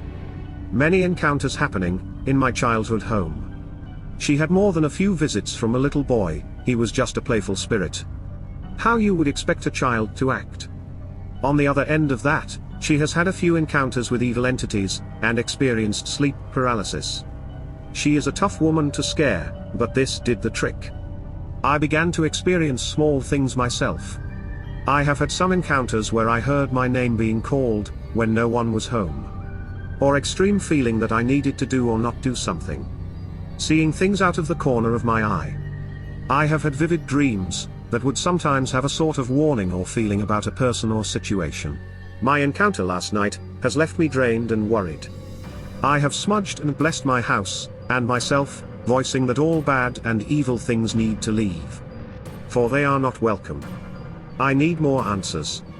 This happened around 3 a.m, yes, I know that is the witching hour. And the significance of it? This is another reason why I am so bothered. I truly believe this was more than just a bad dream, as I do not recall waking up after it ended. It begins with me waking up, because I hear my husband calling my name from our bonus room, asking me to come out there. He needs my help urgently. I am laying in bed, on my right side, with the hall and door being at my back down near my feet. My husband normally sleeps on the side that I am currently facing, with our dogs in between us. I sleep with my head covered, and under a pile of blankets and pillows. In my half-awake state, I plan to go out there and see what he needs. As I touch the blanket, on my face, I get the overwhelming feeling to stop. I freeze. My husband calls for me again, no response. He calls for me a third time. He is getting frustrated and urging for me to come out there right now. I have not acknowledged him at all yet. I keep listening to him call for me, different variations of asking me to come out there to help him. My intuition is screaming at me to ignore it. He continues to yell and gets louder. He is angry at this point. This is when a thought pops into my head. My husband is in bed asleep, in his normal spot, with the dogs in the middle of us. That's not him. The terror hits. I remember now, I got ready for bed and woke him up. He was snoozing on the couch in the bonus room. I turned the TV off and both of us head to our room. The pups join us and sleep nestled between us. Back to now, my husband continues to call for me, and it sounds as if he's heading down the hall, towards our room. The more I ignore him, the angrier he gets. The voice begins to change, it takes on a deeper tone with growls. It sounds like a bunch of voices in one, it gives me chills. It's yelling so loud, I cannot hear anything else, my mind is just filled with the yelling growling of this voice. Telling me to turn over and come out there. I try to start praying in my head, and the voice begins to mock me. I could not form physical words, I have trouble getting my mind in order to even form the words in my head. I persist and begin to pray on repeat. By now the entity is at my back down by my feet, near the door to our bedroom. I can feel it, it wanted me to turn over to face it, and acknowledge it. This seems to go on forever, it's screaming growling at me to face it, and me praying as loud and as hard as I can, in my head. I am completely frozen. It was probably a matter of minutes, at most, and then out of nowhere it all stops. This thing is gone. I am terrified, but filled with relief. It seems to be over. I feel exhausted and drained. I find the courage to look around my room. Everything looks normal. My issue with all of this is that I do not remember waking up after it ended. I only remember waking up when I heard my not husband's voice calling me, in the beginning. I kept praying and fell back asleep until my alarm went off. I woke up physically and mentally drained, and my emotions are all over the place. I feel on edge and so off. This is unlike anything I have ever experienced. I love scary movies, and do not spook easy. I am not afraid of the dark, and am calm and collected in high stress or bad situations. I consider myself brave yet cautious. Since I listen to my intuition, I would be the person in a scary movie that realizes something is going on, and takes steps to survive. I have had nightmares before, and this feels different. In every nightmare I have had, I distinctly remember waking up. You can tell it's a dream. This felt so real. My bed was the same, my blankets were the same, my dogs were in the same spot, after the encounter, that they were enduring it. There is nothing that I can recall that points to it being a dream. I wonder what the entity was that I encountered. What can I do to better protect myself and my husband? Why did it mimic his voice? I am truly scared. The comments from this post seem to need a little clarification. Zylorgos questioned, I'm a little unclear on whether your husband was actually in the bed with you when this happened. But I don't think that really matters right now, anyway. I would think of this as a mimic, some spiritual entity that can mimic the sound of someone's voice. It might also be able to appear to you, also looking like your husband, or someone else. I think it wants you to open yourself to it. Like feel the kinds of emotions you feel towards your husband, only directed at it. I don't know why it wants that, but I would definitely not give it attention, talk to it, or go towards it. This sounds like something very powerful, especially if it can make you see it. I suggest you find some professional help, like a medium, shaman, priest, rabbi, imam, who can assist you in getting rid of this thing. I wish you lots of luck in dealing with this entity. You may also want to raise your vibrations by doing things you love. Listening to uplifting music, spending time with people you love, being creative, using a salt lamp and/or incense, and trying to avoid any kind of negative situation, or toxic people. Josette 22 commented, I believe what you encountered is a demon. If you believe that Jesus Christ is your Lord and Savior, I would contact a Catholic priest to come and do a clearing of your house. Let me know in the comments below. What do you think stole OP's husband's voice? Was it a demon, a mimic, or something else?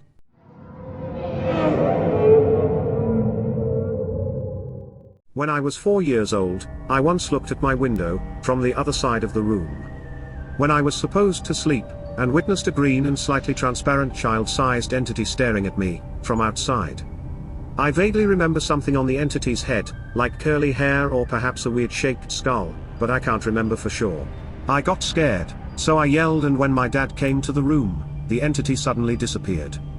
My dad didn't see anything, so he went back to his room, and when he did, the entity reappeared out of nowhere, with strange particles around it, but it's hard to describe what the particles looked like, so I'm leaving that part out for now. But essentially it was as if the entity reappeared from the ground, like a ghost or something.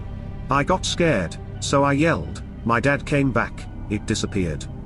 He went back to his room, and so on. It went on like this at least 4 or 5 times in a row. And it ended because my dad decided to bring his laptop and work next to my bed. I was instantly reassured, but still too scared to look back at the window, so I didn't. For a while, I used to believe I was visited by an alien. Here are some of the comments from this post. User Reddit commented, I've heard some wild accounts of entities disappearing when seen.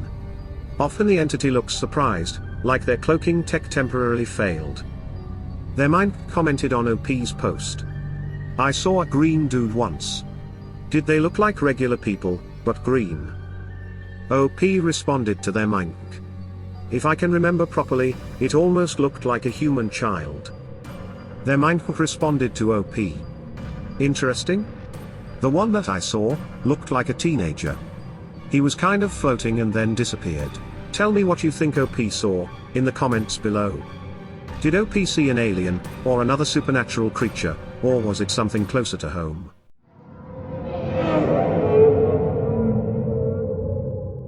I'm not even sure this is the right place to ask, but maybe someone has had the same experience.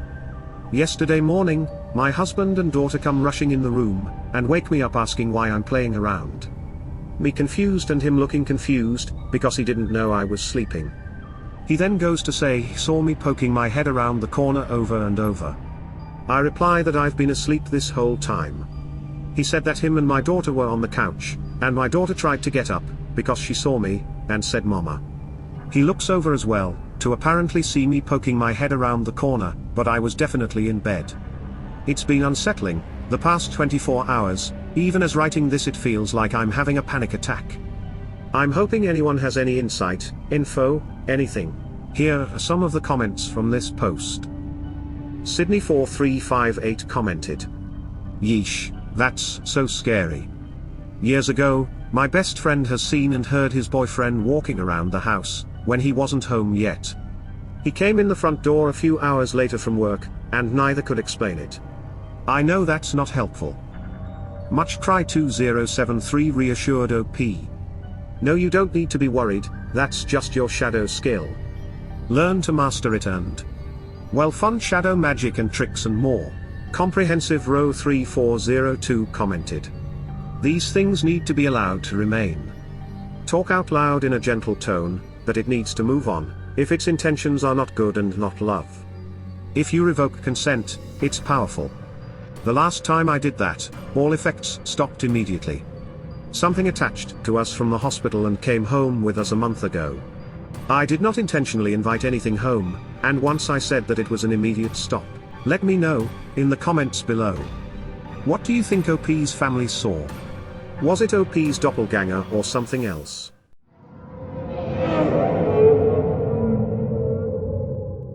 When I was a kid, maybe kindergarten first grade, I used to see these small, maybe a foot tall, little green creatures.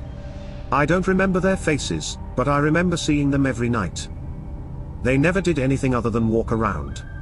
They'd start at the left side of my head, walk above me on my pillow, down the right side, and across the bottom of my bed, and then disappear. That's all they ever did. I never told my parents, but they scared me every night. Anyone else experience this? It still feels so real. Some of the comments from this post are intriguing. Team Flame Leader commented. Those could be one of two things.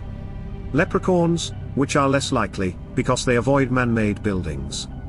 But not impossible. Or an imp, demonic entities on the lower end of the hierarchy. Do you still see them at night? OP responded to Team Flame Leader. No, it stopped once we left that house. We only lived there for maybe a year or so. I remember the house perfectly, it was yellow with white trimming, we had a backyard, with a huge, to my child eyes, ravine. It always gave us the creeps. Located in East Moline, Illinois. OP continued. There was also 5 of them. Team Flame Leader responded to OP. The ravine kinda makes sense. Imps tend to enter our realm from lower elevations, than the standard for the area. They could have been coming from there. Did you lose things often, in that house? Jewelry, money, glass cups, or other shiny things? They don't usually harm people, they just like to steal stuff. OP responded to Team Flame Leader. Not that I can remember. My mom always loses stuff, so if things went missing, it was a normal occurrence, for us. Team Flame Leader responded to OP. Interesting? Well, either way. If you have imp problems again, here are a few suggestions. Don't try to interact with them, they will start pulling mischievous deeds. Pranks, tricks, stuff like that. Or on rare occasions, become hostile. Instead, 1. If you know basic wards and sigils, then put up some basic protection wards, and that should keep them away. 2. Burning sage never fails. In the comments below, let me know what you think about OP's encounter. What do you think the green creatures were, and were they dangerous?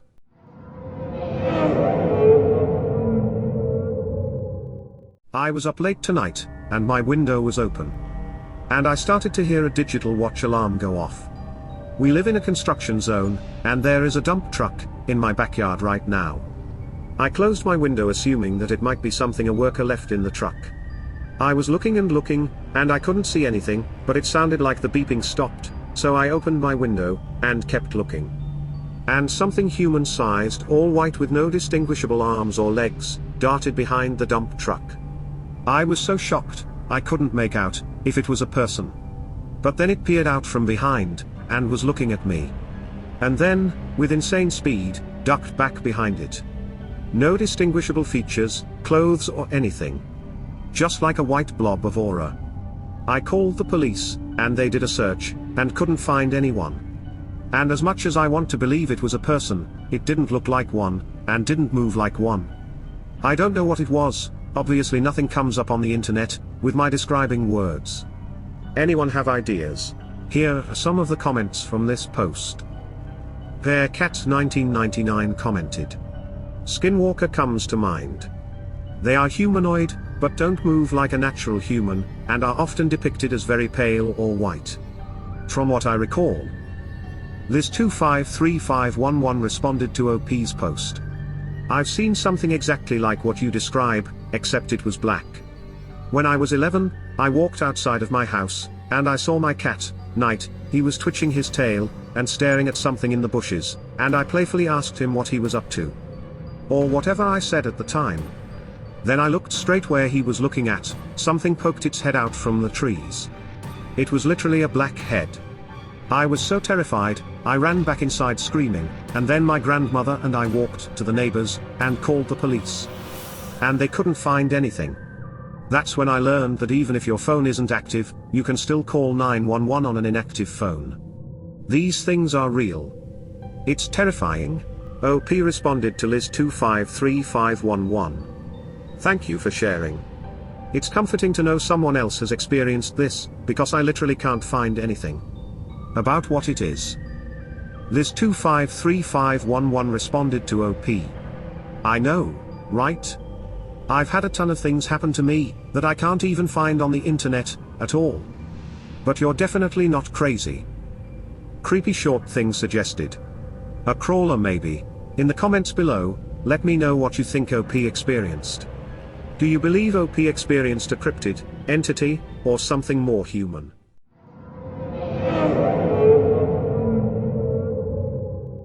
I'm hoping to plumb the sub's collective knowledge for information about a supernatural entity briefly encountered years ago. Simple breakdown is as follows: appeared as humanoid face, diamond shaped. Only semi-opaque, green colored, shade close to Kelly green, which appeared almost as seen in green glass bottles due to low light conditions. Malleable, stretched from original point of entry while maintaining shape and proportions in head, torso while lower half stayed tethered to crack in door jamb. Telepathic.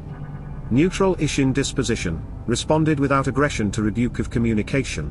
I've been searching through what limited material that I've been able to turn up over the years, but have so far been unable to narrow it down. What may help is that I had an unshakable sense, as happens occasionally within real life, perfectly normal corporeal humans, that its intent was somehow rooted in deception. It seemed so obviously intent on fooling or misleading me, its proposal was so wholly, unbelievably unfavorable, that I felt it must think that I was somehow much more gullible than I am, not to toot my own horn. I want to know what it was though. This has been bugging me for so long. I saw it only the one time, and the encounter lasted, for what felt like scant minutes, less than 5 to 10. I wasn't under the influence of drugs or alcohol, for those wondering. Was at no time immobilized, nor did I lose consciousness. It was firmly rebuked, and although I feel like I made the right decision, something still gnaws at me, not knowing its exact nature or more specific intentions.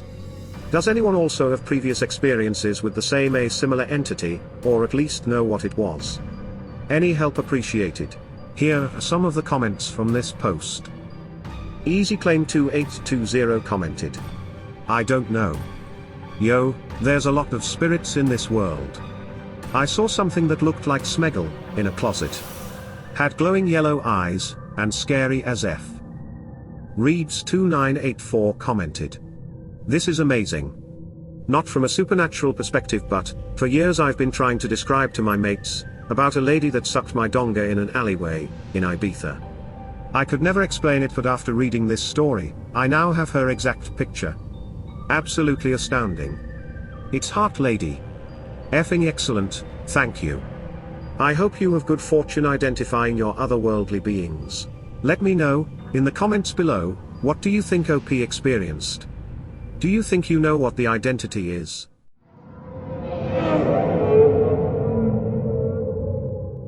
I was spending the night at a friend's house. Eating junk food, watching television, staying up late playing games. As the night settled down, I dozed off. Hours had passed, and it was the middle of the night. I adopted the habit, at an early age, of sleeping with the covers over my head, due to fear. This night was no different. I awoke in a cold sweat, already in a state of absolute terror. I peeked through the blanket, and scanned around the living room. We had fell asleep, with the movie still playing. Only the television was frozen on a scene. I looked at my friends, who were laying just around me. Both were frozen in time. One had his body stuck in a position, as if he had just begun to change sleeping positions, arms were floating still as can be, in the air, and his body was turned in an awkward position. My other friend, who I'm sure was awake still, had been eating chips. He was frozen in time, laying down, and had a bag of chips in his hand. He was pouring the crushed chips into his mouth. They were frozen just above his mouth, falling out of the bag. All the while, I heard a vortex of voices coming from all directions. Moments had passed, and I felt my blanket get pulled slowly off of me. The voices got more intense, and it was like the voices were arguing back and forth to each other. It was not any language I have ever heard. Suddenly they stopped, and I heard one voice say, "He is awake." This voice said it in an absurd tone of confusion. In an instant my blanket was pulled back over my shoulders, into the exact same position it was before it was moved. The room vibrated intensely. Suddenly the room came back to life. I've never been in such a silent space before prior. The TV instantly continued, and was extremely loud. My friend rolled over and continued his movement of changing sleeping positions. My other friend continued his movement of eating the chips. He had absolutely no recollection of what had happened. I frantically stood up and stared down the pitch-black hallway. I was terrified, but for a moment I sensed whatever I was looking at, I could tell something was still there. Was just as scared of me, as I was of it. The pressure, in the room, returned to normal and time continued as normal. Here's one of the comments from this post.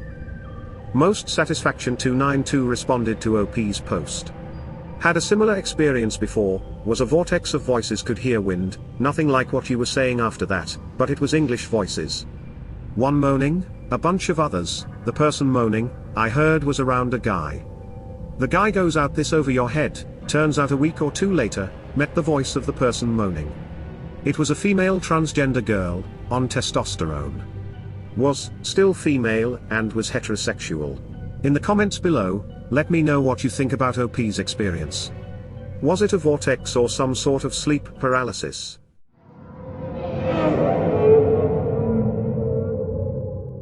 I am unsure if this can be posted here, as it is not necessarily a personal experience of mine. Whatever the case, it is something that I still wish to share somewhere. Today is my late grandfather's birthday, and as such, I wanted to celebrate it by sharing one haunting moment from his life. Of which, are filled with many such moments. Stemming from his ancestry that is heavily connected to the world beyond, or as my family had described it. To give a little background, my grandfather, whom I shall refer to as L going forward, lived his life in the Philippines. This country is no stranger to supernatural and paranormal occurrences. Tales of spirit mediums, healers or monjgagamot, as the people refer to them. And various entities that may or may not be from this world. Run rampant across the many islands it holds. Even in modern times. Such sense of spiritualism is held, with full respect and belief. Albeit with some sense of practicality all the same. My grandfather, L, had been afraid of ghosts. At least in a sense that those of the departed are back, and in the same presence of him. The reason is hard to pin down, from what I've gathered. But it may have been due to certain moments relating to his own grandfather. Elle's grandfather was a spirit medium. For he could see spirits and the like, at least better than your average Filipino. Conversing with them when they are near. And because of that, otherworldly events had gone down during his childhood, leading to his fears of spirits, with this story being one of the earlier moments of his life that stood out more. Sadly, it was not Elle himself who told me of this story, but rather his daughter, my mother. So pardon if I get any inconsistencies in details, pacing, and dates, should I ever bring them up. Elle and his family lived in the countryside of the Philippines. Picture a tropical forest with settlements here and there. Houses made of wood, being raised a few levels up due to constant floods. Their house was a little cramped, but it was enough for him and his family. It was a regular morning, as Elle and his sibling had just gotten out of bed. Waking up, it already felt like something was different about the air around them. Feeling as though there had been a visitor somewhere, in the house. As they got out of their room, they could hear their grandfather, speaking. Conversing even. Yet, they never heard a second voice. It seemed as though he was talking to himself. But from his reputation as a spirit medium, both Elle and his sibling knew this was not the case. They went to where their grandfather had been, the living room of the house. At the turn of the corner, they spotted him, as well as a second figure, hunched over in the farmost corner. Immediately, fear gripped him like a vice. It had been facing away from the wall, fully exposed, with the slight dimness of the room, barely keeping its form shrouded in darkness. Sadly, the details of the guest weren't very clear.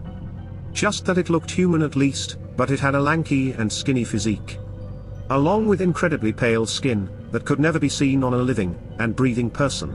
Elle's grandfather noticed both him and his sibling. And strangely, he did not even bat an eye. Instead, he invited them to draw closer. "Come, let's talk," he said, or something along those lines. Elle did not want to get closer, he wanted to stay as far away as possible, and his sibling seemed to have the same consensus. His grandfather persisted, and I am unsure of what made him do so, but he did eventually follow up on this. Him and his sibling, each taking small and slow steps forward, drawing closer to the figure in the corner. At some point, they stopped, and their grandfather gave them a quick nod before turning back to the figure. "What's your name?" Elle's grandfather asked. The figure did not respond. "What is your name?" he repeated. The figure stood still, not saying a word. All the while, anxiety and fear ate away at Elle's psyche, staring at the guest that did not look, nor feel human, in any sense of the word. Whilst his grandfather tried to get it to talk. This went on for half an hour. I think at least, the details of time were not clear. Elle's grandfather kept asking for the figure's name, yet it never answered back. He would eventually go through different questions. "Where did you come from? And why are you here?" I remember being the more repeated variety of questions. Elle felt a strange sense of calm while his grandfather talked to the entity. I suppose calm is not a good word for it, but rather a sense of idleness. Standing while looking at this figure, his fear still there, and growing with every question that was passed along. Once or twice, his grandfather encouraged him and his sibling to talk to the guest. They both refused, keeping quiet and absolutely still, fearing that any action that they make, any unknown mistake that they could do, it would lead to unsavory things. Eventually, however, this interview with a ghost would come to an end, as the light of the sun would reach further into the living room. And once it reached into the corner, the figure vanished. Elle's grandfather clapped both hands to himself, looking as though he had caught something. In his hands was a hollow egg, one that seemed to radiate a strange aura around it. Had he been holding it this whole time, preparing for something? I can only guess. His grandfather would soon explain why he had this egg with him. He told the two kids that with spirits like that, they favored dark places, where shadows were present. Light is very dim, should there be any. And once this dark shade of a place is invaded with light, these spirits would immediately go to the nearest dark corner or shade, which meant the egg now housed the ghost. At least according to Elle's grandfather. This particular moment seemed to have instilled fear into Grandpa Elle, according to my mother. So much so, that whenever he would have a distant, or close relative pass on, he would always leave every light in the house on, possibly fearing another visitor would arrive right then and there. My grandfather L. would have been 91 years old today. He loved his family very much, and we love him with all our hearts, as well. I sadly could not spend much time with him, being too young to truly enjoy his presence whilst he was still active. Nevertheless, wherever he is now, I wish him nothing but the absolute best. I am grateful that my mother has shared this tale with me, along with many more about Elle, and of her own experiences. I will keep these stories to heart, for they are quite interesting. To whoever is reading this, I hope you had enjoyed this story from my grandfather's life. Thank you so much for your time, and I wish you all a great day. Tell me, in the comments below, what do you think of OP's grandfather's experience? How do you think you would react, if your grandfather was interviewing a ghost?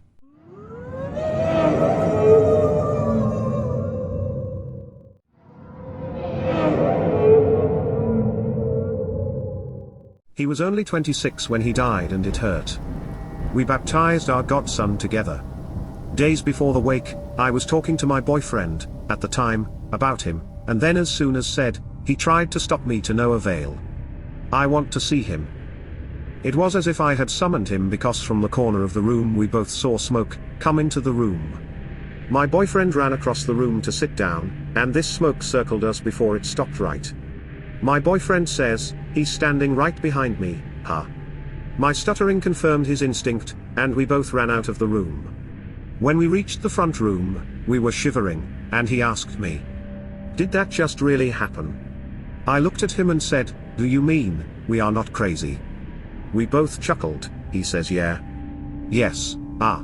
We weren't laughing anymore, because we came to the conclusion that my best friend, who had just died, yet we hadn't buried, had just paid us a visit. That wasn't the only creepy part. Weeks went by, and I finally asked my boyfriend, why haven't I felt him? To him, it was a rhetorical question. Then I come across a book written by a known, yet dead psychic. She mentioned that there is a place for those who aren't ready for death. Which is what I felt from my friend. Like he wasn't ready to die, and almost believed he was still alive. He stood over my boyfriend like he was doing something to him. Anyway, the book goes on to mention, that when they have accepted their death, that they will send their loved ones a message, or messages that they are okay. Time goes on that I'm not even expecting anything anymore. Me and my boyfriend were on the bus, not paying each other any attention, when he asked me to switch seats. When we do, I can hear why he wanted to switch seats, but it doesn't dawn on me until I start lodging at their conversation, and turn to him to say, "That's something, my boy, whoa." I just knew this was my message. As I'm trying not to freak out, my boyfriend tells me we're close to our stop. I am in a daze, so he takes me by the hand, and began to make his way through the crowd. I look up, all the way to the front of the bus, and someone catches my eye. I'm thinking, it's him. He's sending me a message. Then I was reminded of how handsome he had been before my boyfriend practically pulled me out of the bus. Which I was glad he did, because I realized I had been staring at the poor gentleman, who looked like my friend. In the comments below, tell me what you think about OP's experience.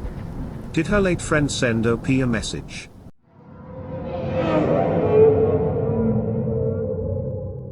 This happened about 10 years ago. I was 19, at the time. A little context, I had moved from my parents' house at the age of 17, for college. My dad passed away a year later, and my mom got really depressed, 27 years married, so me, and one of my older sisters decided to move packing with her. To keep her company, and help the best way we could. In that particular weekend my mom went on a trip, with my aunts. And it was just me and my sister, in the house. From a kid, I never liked my parents' room, it had a weird vibe, but I decided to sleep at my mom's room, because of the TV. This story has two versions, mine, and my sister's. I'll start with mine. I fell asleep watching movies. The bathroom door is in front of the bedroom door I slept in. In the early hours, 4 to 5 a.m., I woke up to a tall figure standing in the hallway, between the two doors. I thought it was my sister. She's very tall and a sleepwalker. So I called her name. When I did, the thing just ran and jumped at me. Held me down. During the attack I thought it was a real person. Like a burglar or something. It was on top of me, held one of my arms up, and with the other arm it shut my mouth. And held my arm with its elbow. All I could see was the eyes, big blue eyes, beautiful even. No face, just this dark figure with eyes. I struggled and for a second took its hand from my mouth, so I screamed at the top of my lungs. My sister woke up and ran to my room. The thing jumped from me, and I saw it go past my sister through the door. I screamed for her to catch it, to run and shut the back door of the house. And she just stood there saying, "What? Where? There's no one here. You are dreaming, wake up." The neighbor showed up at our gate, calling my mom, because he woke with my scream. I was really terrified. And that was it. Nobody saw anything, just me. And the only proof I had was a purple bruise in my arm, where its elbow was holding me down.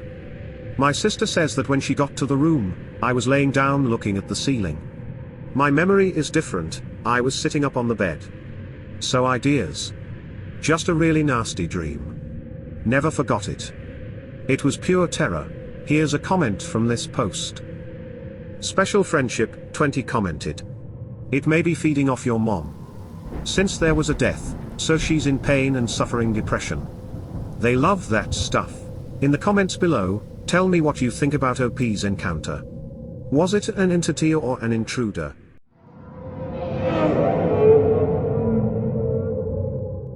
So this happened about 11 years ago, when I was about 16.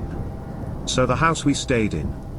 I always had experience, more so than anyone in the home, unless it was all a mutual thing. This has always been the case though. No matter what home we were living in, etc. But this house was different. One of the two things that still deeply bothers me was when my friend and her boyfriend were over, and we was chillin' on the computer, that was located in the back of the kitchen. I was in the middle, she was on one side and her boyfriend was on the other side of me. And we were just browsing. That's when I felt a hand clear as day, on my shoulder. I thought it was one of them, and shook my shoulder, and told them to chill. They swore up and down it wasn't them. I'd ignored it, because I truly thought they were just playing with me. Fast forward to about a month later, when I was home alone. I was on the computer, chilling when I swear upon everything I've ever loved, that a hand. It's felt like a real human hand placed itself on my shoulder. And I felt it as if it was another human being. I jumped up super quick, and ran out of the house. Till this day, I always respect the dead or otherly beings. Because that's when I realized besides psychologically hurt you, if they truly have the power and energy, they can truly hurt you, and that bothers me. Unless you've physically been touched you will never truly understand the feeling emotions that comes with it. To this day, the thought of it truly makes me feel icky. The second would be, what I was told a Class A, EVP, the time that terrified me the most. I still have that recording, and it still bothers me and hard for me to listen. If you guys will like to hear it, let me know. I also have other experiences, one where I swear a sleep demon lounged at, in my dream state before I woke up. Me and my mother seeing the same thing, in a video call. And other individuals I've seen waking up. One particular of me telling my sister about it, and she remembering that experience completely different, which is more terrifying. Let me know, in the comments below. What do you think touched OP?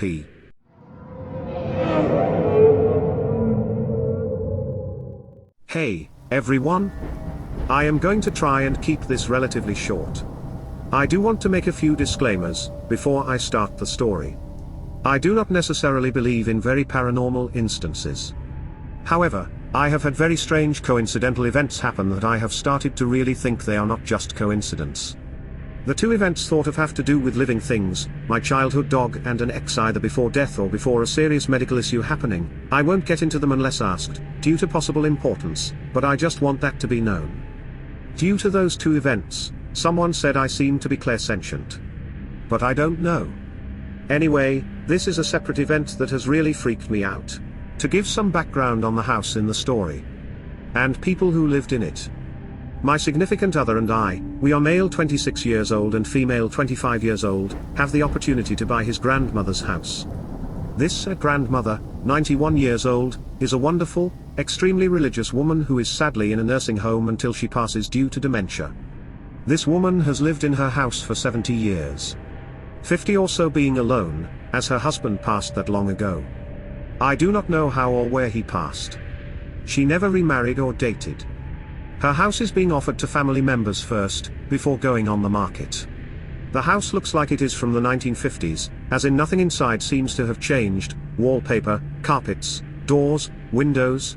My significant other and I went to visit the house Saturday night, because it was the only spare time we both had to really look into the house. The family is giving him 1 week to decide. We parked in the driveway to see a light on, in the living room. We thought someone may be in the house, but turns out it was a light that stays on, to look like someone is home. We got inside and my significant other stated some things like posters have been moved to her living room from her bedroom, which seemed odd to him. However, family does have access to the house, and a health person comes to the house for paperwork. I have been in this house a few times before, to visit his grandmother, and felt fine with the environment. When I stepped into the house, my chest instantly tightened. Like fight or flight tightening. That had never happened to me before. Well, we went through the house that needs a lot of work. The last room we looked at was his grandmother's room, to which it was also stated by my significant other, that the only dresser in the room may have been his grandfather's, and that we wouldn't keep it. We then left the room to go down the stairs, and leave the house. There is a small side table at the entryway to the bedroom, inside the bedroom. I don't know if my significant other accidentally hit the table while leaving the room, but a picture fell. I was still in the room and made a joke that it was an omen. I am not a fan of the house with all the work that needs to be done. For the price that is being asked, my significant other bent down to pick up the picture that fell under the table. He picked it up and looked at it, an old-style trifold frame of Mary holding Jesus. Now, I am not religious at all, nor do I know a lot about biblical references. But I know when something seems off. The feeling I had from the beginning and then that picture falling just made me extremely uncomfortable. Here are some of the comments from this post. Princess Cupcake 72 commented. Go with your gut. It sounds like you are very uncomfortable in this house. Slap Back One also commented on OP's post. Funny thing about a house like this. The husband, if around, may not be familiar with who you are, or your intentions. If he's there, he may have tried to ward you off, to protect his wife. He may be upset she's not there, if he is able to know what is happening. I haven't been dead, so I don't know what happens with time as a concept. Anyway, if you intend to go back to that house, introduce yourselves. Announce that you know the grandmother and have been given permission to be there. That may or may not help. Relevant experience, my wife is haunted. We have been on numerous ghost explorations. I don't hunt ghosts or spirits, and I was raised Lutheran, with a father who is open-minded about the afterlife. Best of luck. OP responded to Slap Back One. Wow. Thanks for commenting. The feeling when walking in the house was so weird. I don't know how any of this works, but I definitely believe something was there. Literally everyone I tell is like, either someone is warning you not to do it, or someone in the house is telling you to stay away. I honestly rather not have the house, even before this. Slap Back One responded to OP. No arguments there. My wife is frigging tuned in to this stuff. There are some stories where she has picked up on things that give people chills. Her experiences when she was younger are horrifying, compared to what I experienced as a kid. Honestly, go with your gut. If you think something is there, or something doesn't want you there, you are probably onto something. When we moved into our first real house, 2 years ago, it was quiet at first. Then certain things would happen, where we would stop and look at each other like, WTF.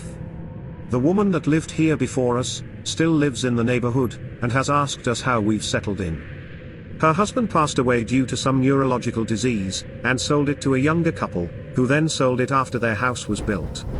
This place is riddled with Native American burial grounds and caves. There's many reasons why something would be going on. I wish you the best, and if you have any questions, reach out. Update, it's a no, for buying the house. Thankfully. But I still wonder if someone is there. I don't think I'll be going back to ask. I rather leave it up to the imagination. and see if new buyers say anything after living there. Thanks everyone.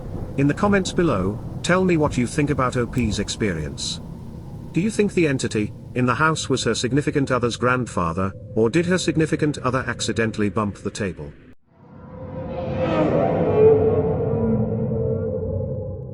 I, 21 male, am ready to open up about something that has been a staple image in my mind for years. I was born and raised into a home that my parents built. We lived there for about 10 years after I was born. It was a white picket fence neighborhood, one where you can go inside and play in anybody's house in the whole neighborhood. Be gone all day, just as long as you were home after the streetlights came on. However, once those very streetlights came on, the house turned dark with it. Looking back on my experiences, I believe there was some strong spiritual warfare happening within the home. We were all affected by it, one way or another. I have told this story for years to my close family and friends, but never opened up about it to anybody else until today. My brother and I shared a room. It was a corner-fed room. On the rightmost wall sat my bed. My brother's bed rested against the back wall, adjacent to the head of my bed. The leftmost wall had a dresser, and the wall closest to the hallway sat another dresser, with a fish tank sitting on top of it. On this particular night, I woke up and turned over to watch the fish, when I saw a girl sitting on my floor. She was sitting crisscross, watching my fish. She had this glow to her that was absolutely breathtaking, and it lit up the whole room. She had bleach blonde hair that was slicked back behind her head, that at the ends was swooped up. She had a fur coat on, and was wearing no pants. Only thing is, she had a layer of ice over her. Her hair, her coat, her skin. I sat there paralyzed with fear, not wanting to move a muscle. I closed my eyes, and when I opened them back up, she was gone. I try my hardest to not study names of demons, how they work, or anything related. But this has been a curiosity of mine, ever since it happened. Does anybody know what it could have been? Here are some of the comments from this post. CDE12 commented. It was mostly likely a girl ghost, tied to the land. It sounds like she either froze to death, either on land, maybe water, if you have a body of water nearby. I don't think she was one of the dark entities in your house. OP responded to CDE12. Very interesting, and not something I have thought of. It was in Olathe, Kansas. One thing about that area is it had really strong ties to Native American cultures. I believe the Trail of Tears also moved right through the town, maybe. But, your idea could certainly be a possibility. One that's very realistic. Wage slave labor commented on OP's post. Kinda sounds like a murder victim. Half clothed, frozen. Blonde hair suggests, not necessarily native. OP responded to wage slave labor. Murder victim sounds pretty logical, given what she looked like. Thanks for the input. Although, I have so many stories from that home, this particular one I've thought about most, for many years. It's refreshing to have a new set of eyes on the topic. Just because I remember what I saw and how I felt, and not necessarily the logic behind it. Pixelito responded to OP. If she was covered in a layer of ice, he may have simply mistaken the hair as being blonde. Top value 7293 also commented. Maybe it was one of the winter fae. Drawn to the fish. In the comments below, tell me what you think about OP's experience. Do you think this is a spirit of a young girl, or the fae?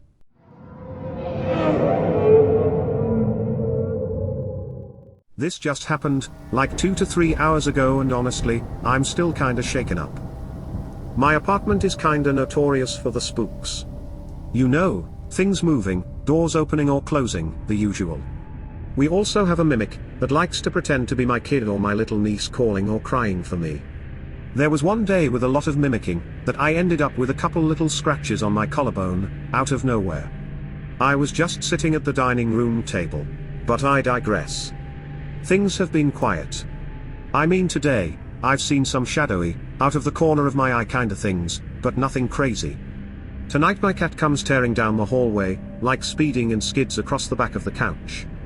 Now this is a big old lazy Maine Coon, so already him running was disconcerting. But as soon as he skidded across the back of the couch that I was standing facing, I feel this aggressive touch on my back. The entire length of my rib cage on my left side. Not like scratches, but like someone digging their fingers in and dragging them down. No one was in the room with me. In fact, I had to go hunt my cousin down because I was so freaked out. Now, over 2 hours later, it feels like the muscle in that part of my back is burning. It doesn't hurt exactly, it's just uncomfortable. Has this happened to anyone else? TLDR. Cat chased something down the hall to me, and it dug its fingers into my back. Entity not cat. I was looking at the cat, now the muscle is aching. Let me know in the comments below, what do you think touched OP and scared their cat?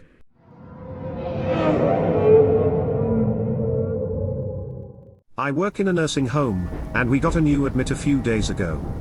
She's a lady that is only there for rehab. She had a stroke, but is already making excellent recovery. I went into her room to pick up her lunch tray, and she has a curtain that separates her room from her roommate. But the curtain was halfway shut. Now mind you, she is a new admit, and she has nothing in her room but a dresser, nightstand, and bed. No decorations or absolutely anything but the bare minimum.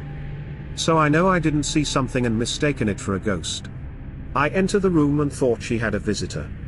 From what I could see through the curtain, it was a very tall, heavier-set woman with shoulder-length wavy brown hair, a navy blue shirt and black pants.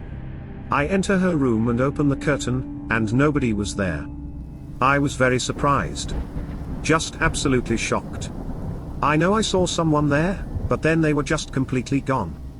I didn't say anything, because I didn't want to freak the patient out. But anyways, that was the most interesting part of my day. In the comments below, tell me what kind of visitor you think OP saw.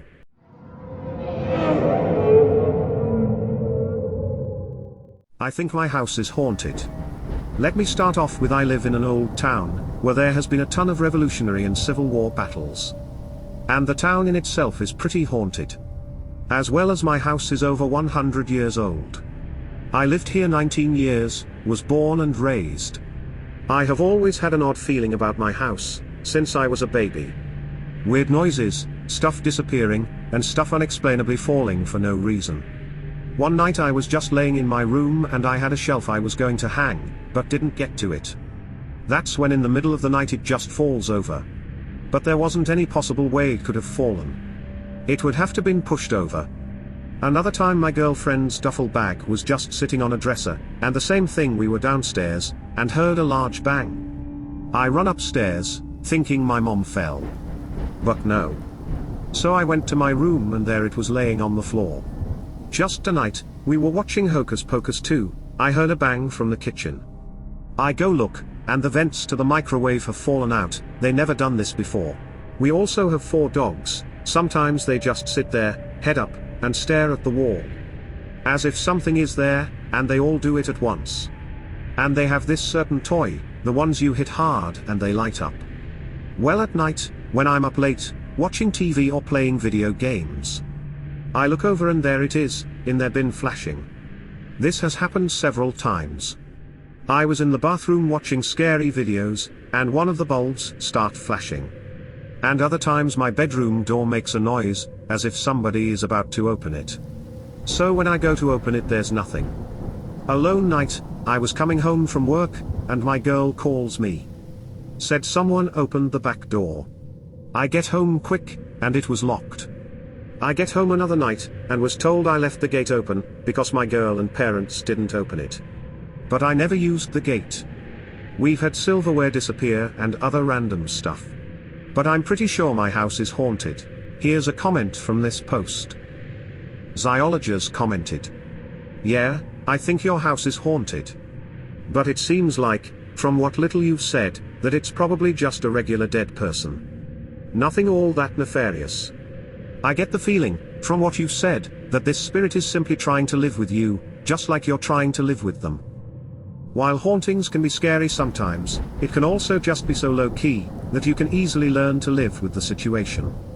Whether you want to try and communicate with them, is a decision only you can make. You are probably already feeling what this person was like when alive, and whether they want to communicate with you. Good luck with this, please give us updates. What do you think? In the comments below, let me know if you believe OP's house is haunted.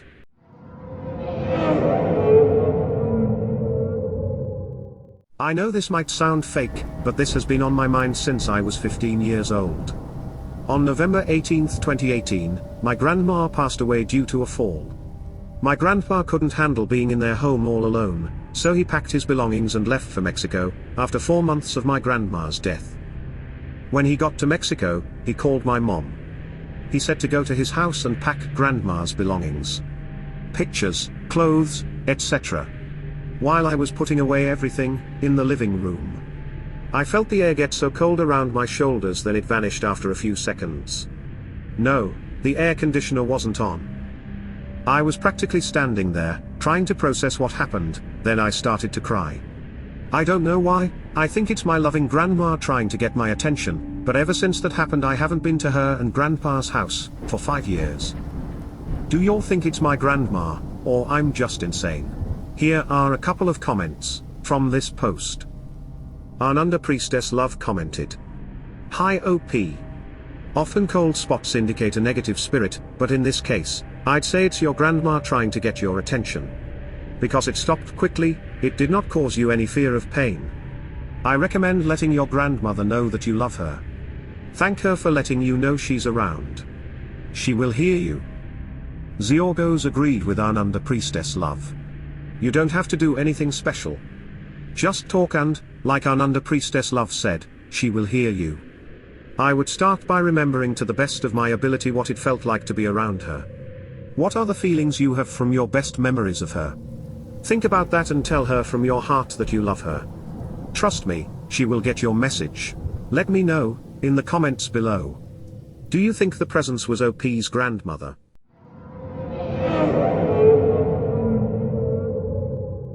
I hope this is the right place to post this. If not, sorry. So since I was little, I frequently saw a shadowy figure, that I always just called the Shadow Man. Always got the feeling that he just wanted to hurt me. And I had some crazy stuff happen, as a kid.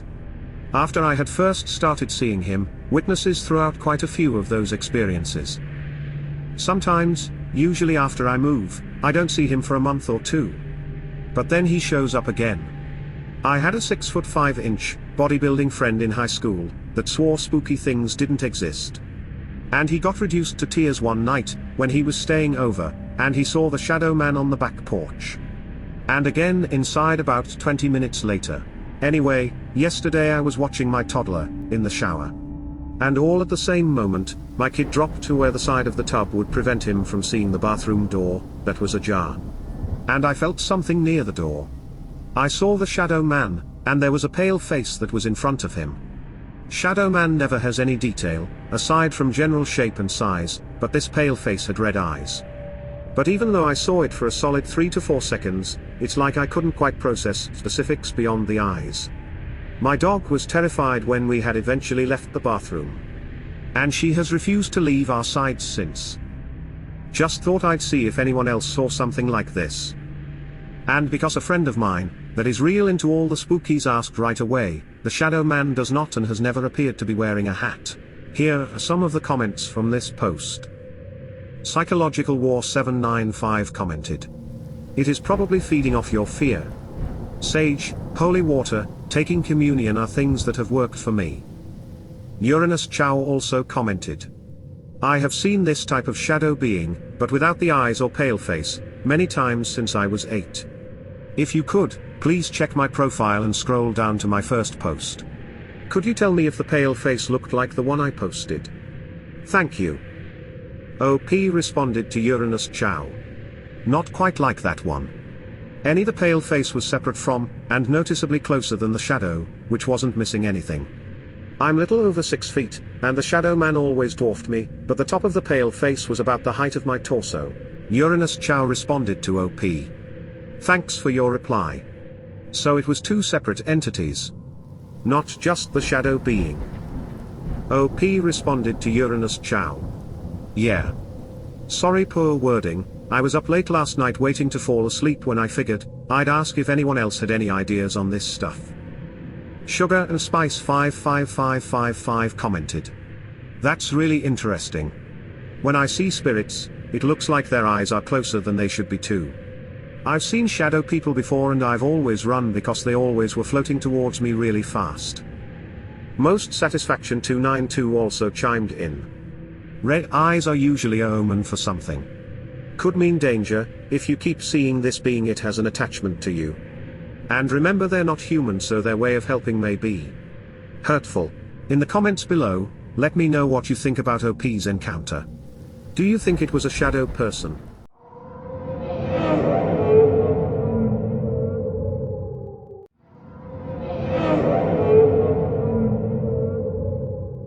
I'm not exactly sure what I saw. This happened earlier this fall. I live in a rural town in northwestern Connecticut. The area is said to have haunted woods around it. Something to do with a town where all the town folks disappearing in the late 1700s. There was a lot of quarrying and mining in the area. Some say that the groundwater got contaminated by the mining activities. Others say a demonic force was in the woods, and townsfolk were being possessed. Either way, the townspeople moved, leaving a deserted town that ghost hunters love to go to. The area has a lot of abandoned open mica pit mines, as well as a handful of abandoned cobalt mines that are a couple 100 feet deep.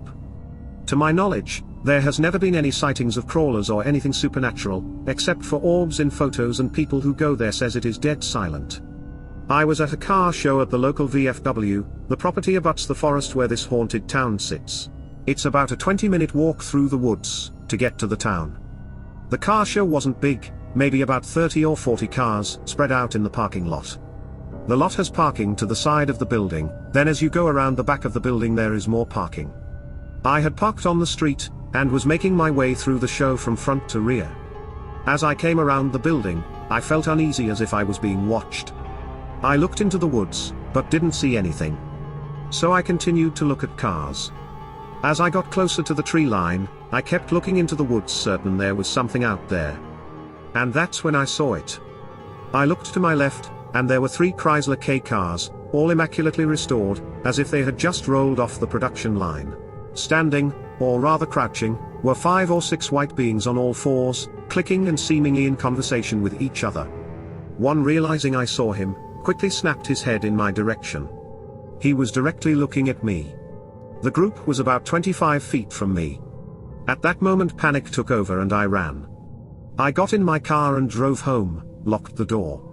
I've been trying to pretend this never happened, convincing myself it was a hallucination. I don't know if these beings' curiosity caused them to come out of the woods to inspect the K-cars, or they actually owned the K-cars and had entered them in the show. I guess that's one thing I'll never find out. Here are a couple of the comments from this post. Josette22 commented. I believe you may have seen crawlers. You mentioned abandoned mines. They like to spend time in places that have been abandoned, houses, buildings, tunnels. Also, it's hard to tell whether those cars, you mentioned, that were near them were actually things they placed there that were not real. They are masters of mimicry and deception. Shadranoxy commented. Dead silent. Fun fact, that happens in places with animals, if a sufficiently dangerous predator is in the area.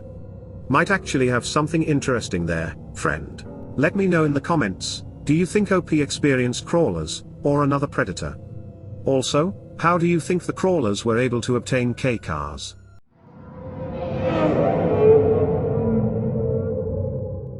I just got back from camping at Mill Creek Campground, up in Del Norte County, in Northern California. My wife and I were up there for a week. It's a decent sized campground, but it was pretty deserted last week. Like the first or second night there, we are woken by a loud hoot howl noise. I mean loud. About as loud as I can yell. I wish I could repeat the sound here, but it's a long boo woo, rising in pitch and power, followed by a woo woo woo woo woo woo, descending in pitch and kind of mammal raspy, at the end. I'm aware this sounds nuts. The thing is, I've camped all my life, never heard a sound like it. The first time, I woke up mid-sound and thought it was an owl. It was crazy loud, like in my campsite, and I'm in a tent. Next night, I was awake when it sounded and thought it might be a coyote or fox. It was a bit farther away, maybe 30 to 50 feet. Third night it happened probably 4 times, farther away, and I realized it was none of those animals. Honestly, if you played me the sound out of the blue, I would have guessed some kind of monkey. So I'm stumped. The next 2 nights are quiet. The last day, I find the camp host and ask him what the howling call at night is. And this is what freaks me out. He gets this really uncomfortable look and says the following. My trailer is on the other half of the campground, so I don't hear it. But yeah, it scares the hell out of some people. We had some folks out that should know, and they say it isn't an owl or coyote. Some people say, it may be Bigfoot. It always happens back there, points behind my campsite. Good luck. He looked scared, and that made me scared. Like he looked genuinely uncomfortable, and walked away as quickly as he could. I couldn't tell if he was freaked out, or embarrassed because he clearly believed it was Bigfoot. So what's up? I've been looking up animal calls from that area, and I can't find anything remotely close. The structure of the call was pretty consistent. Pretty sure if you camp at Site 66, during the off-season there's a good chance at catching it.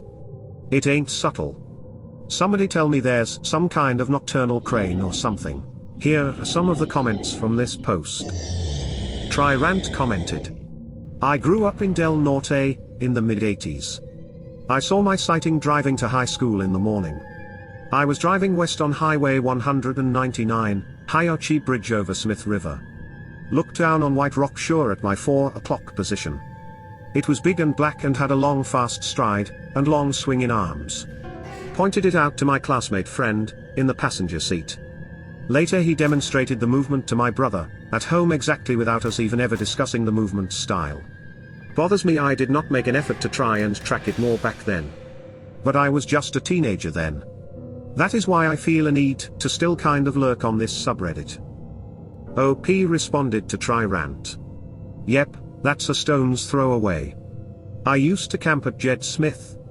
I guess I should have poked my head out there, but there was like no moon out.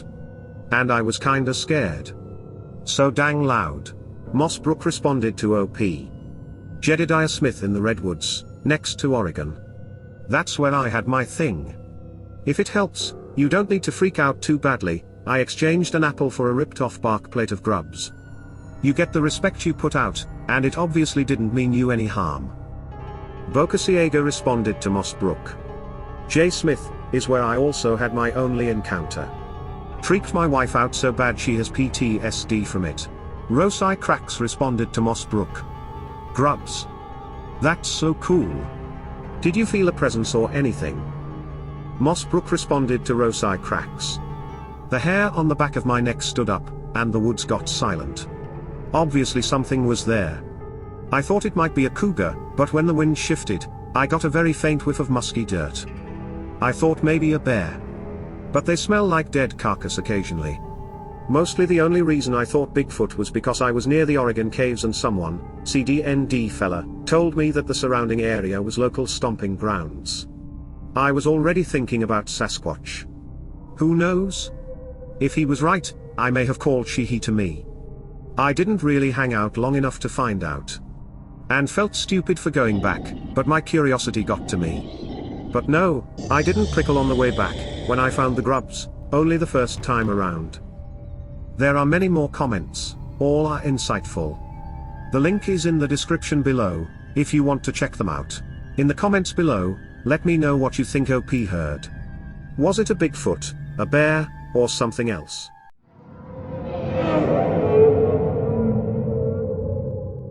So a friend at church told me about this one time he was driving down a road, through the woods, when it was foggy out. Then he saw something out of the corner of his eye, coming from the left, and in front of the van. He swerved to miss it, and they kind of missed each other. All he could see was a big hairy back level with his windshield wipers. He was driving a van similar to a Chevy C20, with a very short stubby hood. At the time, he assumed it was a bear. And now, looking back, he thinks it's a possibility it was a Bigfoot. Because we don't have any bears big enough here in Pennsylvania, to have the bear's back be level with his hood. But he can't say for sure, he says. What do you guys think? There are several heated comments to this post. If you want to check them out, the link is in the description below. In the comments, let me know what you think. Do you think OP's friend saw a bear, or was it Bigfoot?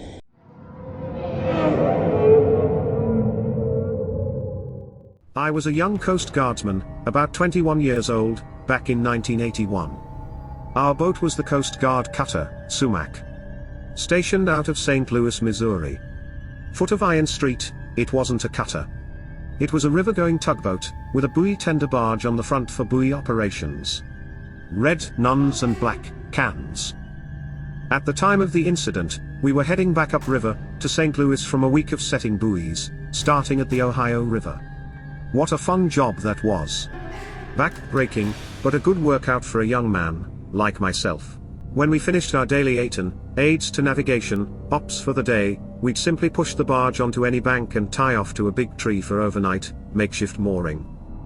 A group of us would always leave the boat, for a couple of hours, and explore the area for anything unusual or, more often, lonely women looking for a fling with a coastie. The place where we had moored was next to railroad tracks, leading to and from St. Louis, on the Missouri side. Probably 20 to 30 miles south of St. Louis. We put down the gangway and strode onto the woodsy land, about 4 of us. There were river bluffs beyond the railroad tracks, and what looked like a few caves, for us to explore. It was otherwise inaccessible from anywhere, but the railroad tracks and the river. We walked about 200 feet into the meadow hollow that abutted a cave, when we heard an ear-piercing scream from our left. It was so loud. We just froze in place. It was directed at us. One of my shipmates said it must be a screech owl. But I've listened to recordings of screech owls since then. And that scream was no screech owl. It was guttural and booming, bone-chilling loud. So much so that we could feel it inside our bodies. We turned around and went back to the boat. That scream unnerved us. I didn't know anything about Bigfoot back then. I believe, now that I've heard other Bigfoot encounter vocalizations, that we had happened onto a Bigfoot lair, in that cave system. Just south of St. Louis, Missouri. And I'll bet they still use that cave, to this day. It provides for a great hideout, for them, as it's completely cut off from any human trespassing. Except by boat. OP adds to his post, I remember it was just above the Kaskaskia confluence to the Mississippi. We had done buoy 8 at the mouth of the Kaskaskia that day. So that puts the location at about the Lawrence Hollow area. In the comments below, let me know what you think OP heard. Was it an owl or Bigfoot?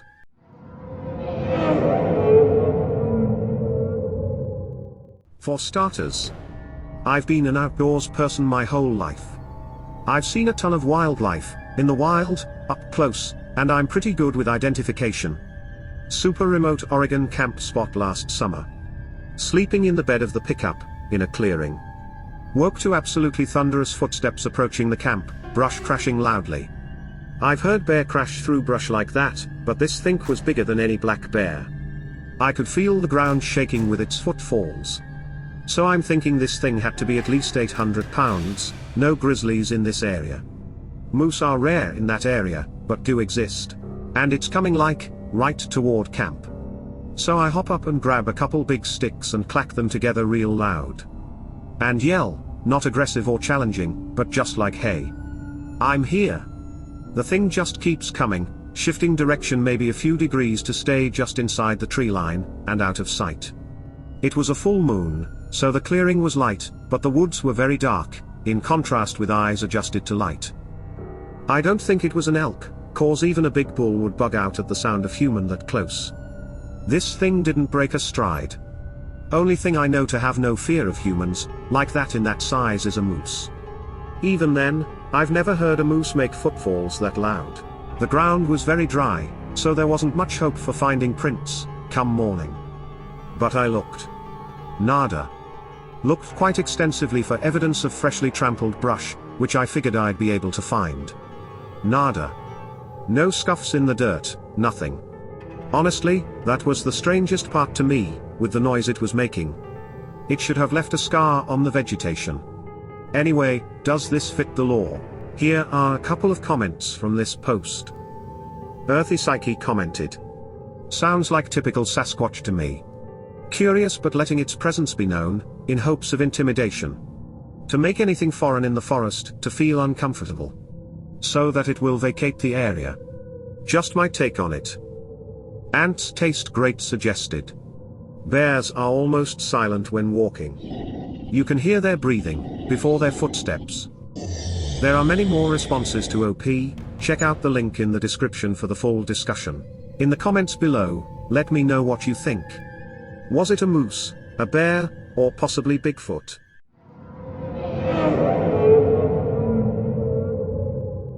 I have a story. So this is basically the reason I hate the dark so much, and no one except for maybe 3 to 6 people believe me about this happening. I know this sounds like straight BS, but I swear to effing God, this happened. Sorry for the lengthy post. When I was around 12, at the time. 4 years ago. I would play tag, at night, with my friends next door. I call them L, I, and M, for privacy purposes. One night I was playing as usual, when I was hiding under the tight space under the deck. I smelled a rotten stench and saw a black mass of something turn and face me. I acted like any normal 12-year-old, and got out of there as fast as I could. Only to be tagged. I was annoyed, but saw someone running up into the treehouse, so I ran over and hid. Waiting for them to come out. About 5 minutes later, I got impatient and decided to sneak up into the treehouse. Well, no one was up there, and as I put my foot up onto a step to the second floor, I guess you could call it. A slimy, damp hand tightly wrapped around my ankle. I got free, but fell over the railing and hit my head pretty hard. I opened my eyes only to see a tall, like I'm talking 8 feet tall here. And I'm 6'2", around 5'10", at the time. Anyways, I see this thing, but I can't move. I try to scream, but nothing happens.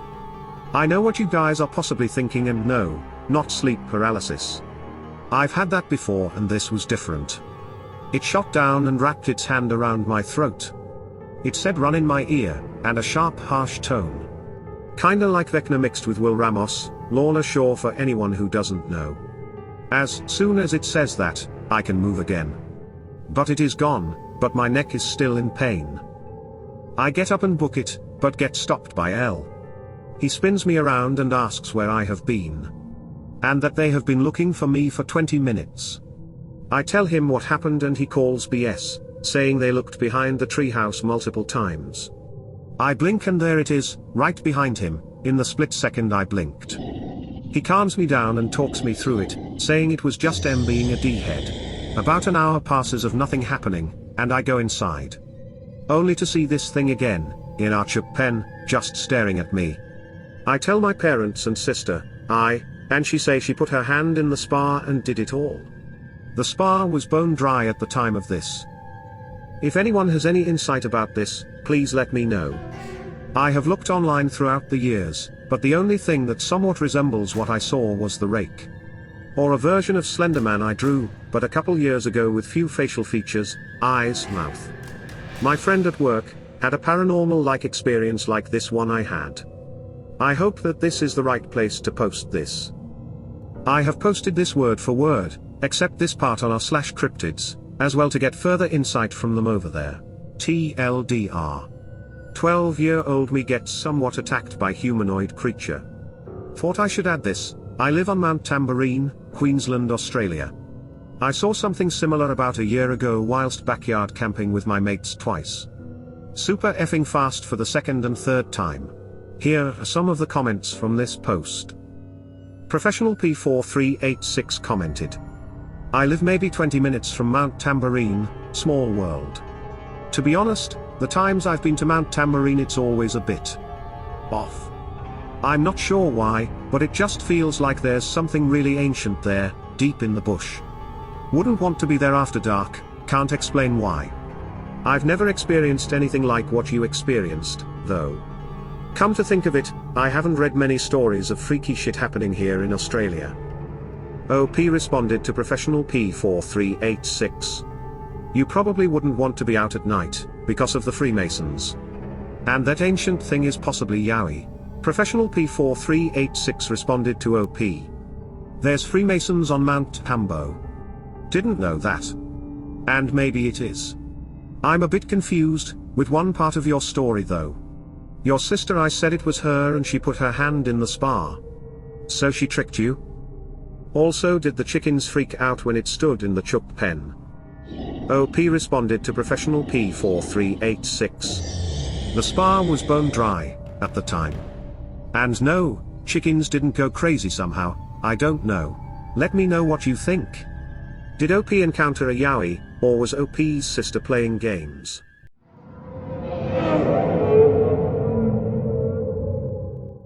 This story a long time ago, but some new things happened, so I figured I'd repost. In late 2019 my girlfriend and I moved into a small house on the outskirts of a city with 7,000 people, in eastern Ohio. I knew of Bigfoot growing up, but assumed even if it was real I'd never see one. I was up one night around 4 AM. I was in my living room with the AC on, in the window. My cat was sleeping in a chair beside the couch. Both were to my left. I hear a very faint growl come from my left and assume it was the cat. I look over, and he's staring directly where I hear the noise coming from. As I'm listening I can hear the noise getting louder, very steadily but slowly. We look at the window maybe 10 to 20 seconds until the growling becomes louder than the AC itself. Then there is a loud bang on the side of my house. Sounded like someone running into padded walls in a gym. It shakes the window AC.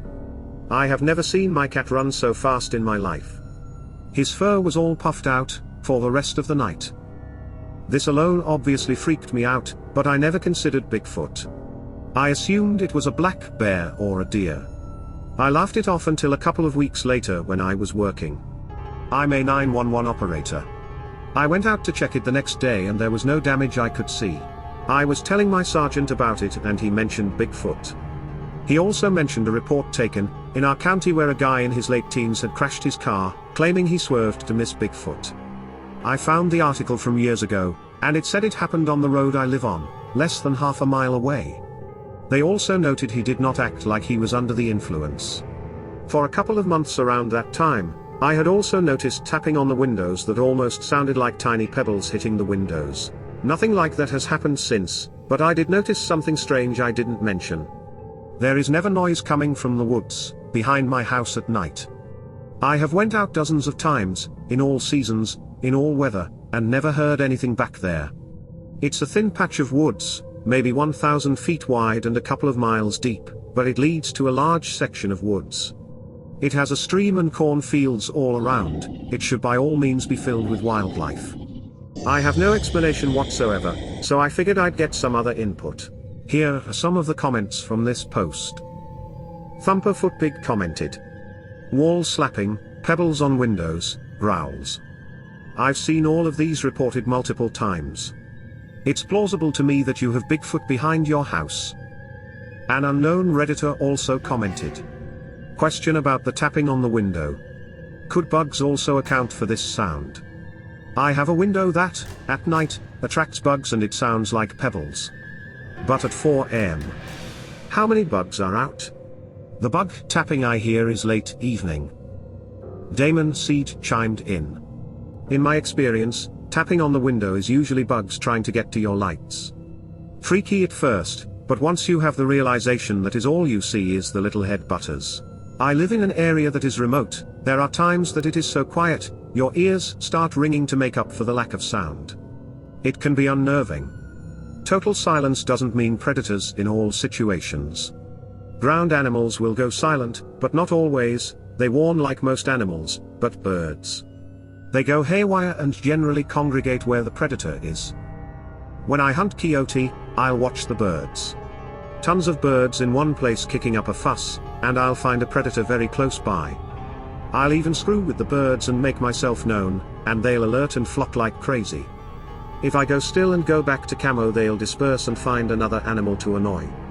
I love tracking, and part of tracking is knowing how your local fauna behaves. My most frightening experience in the woods is sitting with my back at the base of a tree, pre-dawn hours waiting for hunt hours to begin. And I hear breathing at my 6, and then a long sniff in, not like the sniff, sniff, sniff of an animal. But sounded like a human taking a big deep breath in, then out, and then nothing. Didn't hear any other sounds from it. I sat there frozen for the next hour, until the sun started to come up. When I went to see if there were hoof or bear prints nearby, there was nothing. I later just convinced myself, I must have been dreaming it. But even retelling it makes my hair stand up. Jiu-Jitsu Boy 2001 commented. Thanks for sharing. All the things you mentioned have been linked to Bigfoot. On the other hand, all the things you mentioned could also be explained away. The tapping on the window, I've had happen to me. Freaked me out, then I saw birds tapping their beaks against the reflections. The growl's wall slam could have been a bear, or some other animal. But freaky no matter what. It's interesting that you don't hear any wildlife in the woods. No birds, no frogs, no crickets. Anyway, it's pretty inconclusive. Could be something, might not be. OP responded to Jiu-Jitsu Boy 2001. The tapping happened mostly at night, usually around 4 to 6. Could have been birds. No, I hear nothing from back there. There's a small pond and some woods cornfields across the street, that I hear stuff from normally though. In the comments below, tell me what you think was around OP's house. Also, tell me what you think about the lack of noise from the woods.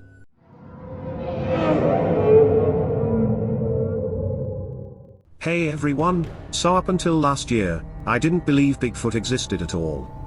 Not even a thought in my head. Last year me and my brother went backpacking in Nicollet National Forest, just west of Eagle River, Wisconsin. On their Hidden Lakes Trail. We hiked a little ways in and stayed the first night with nothing at all, just a normal backpack trip.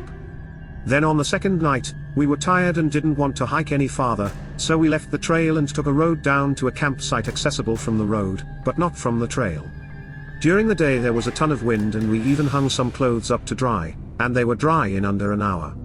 Once night came along, the wind completely died down, and there was zero wind at all. We went to bed around 11. While we were trying to sleep, we heard the usual noises of the woods, including wolves howling. And then we started to hear what sounded like wood knocking. It was coming from different spots in the woods, and it was almost like there was times gaps between the knocks as well. Some were all different pitches too, almost like they were made with different pieces of wood. Then I fell asleep, and slept through the next part. But according to my brother he woke up around 4 AM, and what sounded like a massive tree fell just outside our campground. To the point that he was worried it could have hit us. He said when the tree fell, all the squirrels in the area began to chirp and go crazy. From all directions, and they all stopped, at the same time. And the forest was dead quiet again. The next morning, when we got up he was telling me about it, and we were talking about the weird knocking sounds. And couldn't figure out what it was. We ended up banging our own logs against trees, to confirm that was 100% the noise we heard. On our drive home, after our trip we looked up as much information as we could, on the Sasquatch. And a lot of our stuff seemed to match up with other data. I'm still not even convinced it was wolves howling that night, after listening to the sounds of Bigfoot howls, but I'm not for sure which it was. Fast forward to this year, I ended up going back to the trail by myself this year, to do a solo hike. On the second day, I decided to stay on trail instead of hiking on the road, to the same campsite, when I got to the same section of the trail nearest the campsite. From the year before, there was a notice on a trail map sign, saying there is a wet area that has formed and been there for the past several years to take a detour through a different trail.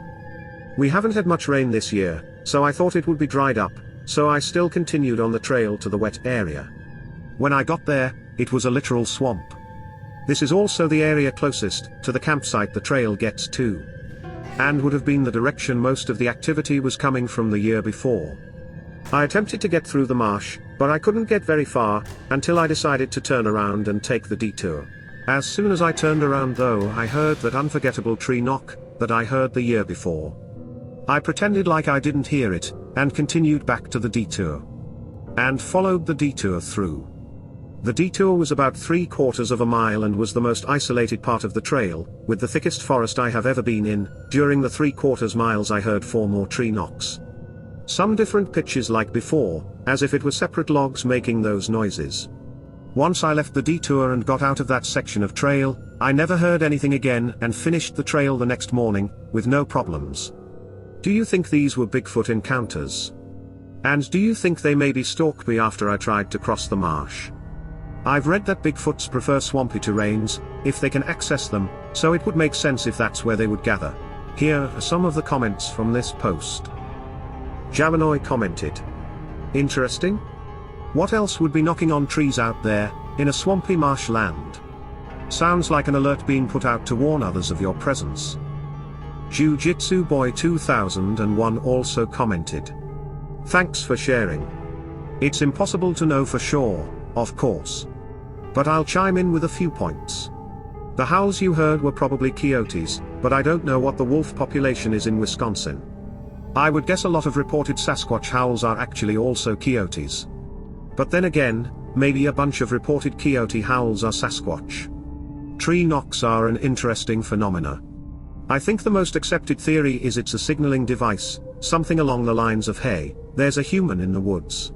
But other things can cause the noise, like trees banging together in the wind, other humans that watched Finding Bigfoot, and woodpeckers. It could well be you ran across a Sasquatch or two. But it's just impossible to say for sure. Lastly, I don't think they stalked you. If that's what it was, then as I said before, they probably just noticed you and were keeping an eye on you, for their own safety. OP responded to Jiu-Jitsu Boy 2001. Very true. The howls were definitely the least convincing of the evidence I had witnessed. But the tree knocking, especially in the marsh this year, was the most convincing to me. A friend of a friend is in the works of making a Bigfoot documentary, and I passed on my information to him. And he said it sounds like an almost textbook play out of a Sasquatch intimidation tactic, and that I was most likely near either their young or near their nest, per se. Rabid Sasquatch chimed in. I got excited when I saw this was in Wisconsin. I haven't been hearing any recent Wisco reports lately. Considering you mentioned there was zero wind, I agree that it was probably Sasquatch activity. There's just nothing else, in the woods, that does that. Could you tell me what general area you were in? It sounds quite active. OP responded to Rabid Sasquatch. Yeah, for sure. It's in Nicolet National Forest, just west of Eagle River. If you look up the Hidden Lakes Trail, it'll come right out. That's the trail I was backpacking, and it's a 15-mile trail, and took me 2 nights. I have a map of the trail that I've marked up where both Bigfoot encounters were, in proximity to the marsh and the campground, as well. In the comments below, weigh in on what you think OP experienced. What do you think OP heard?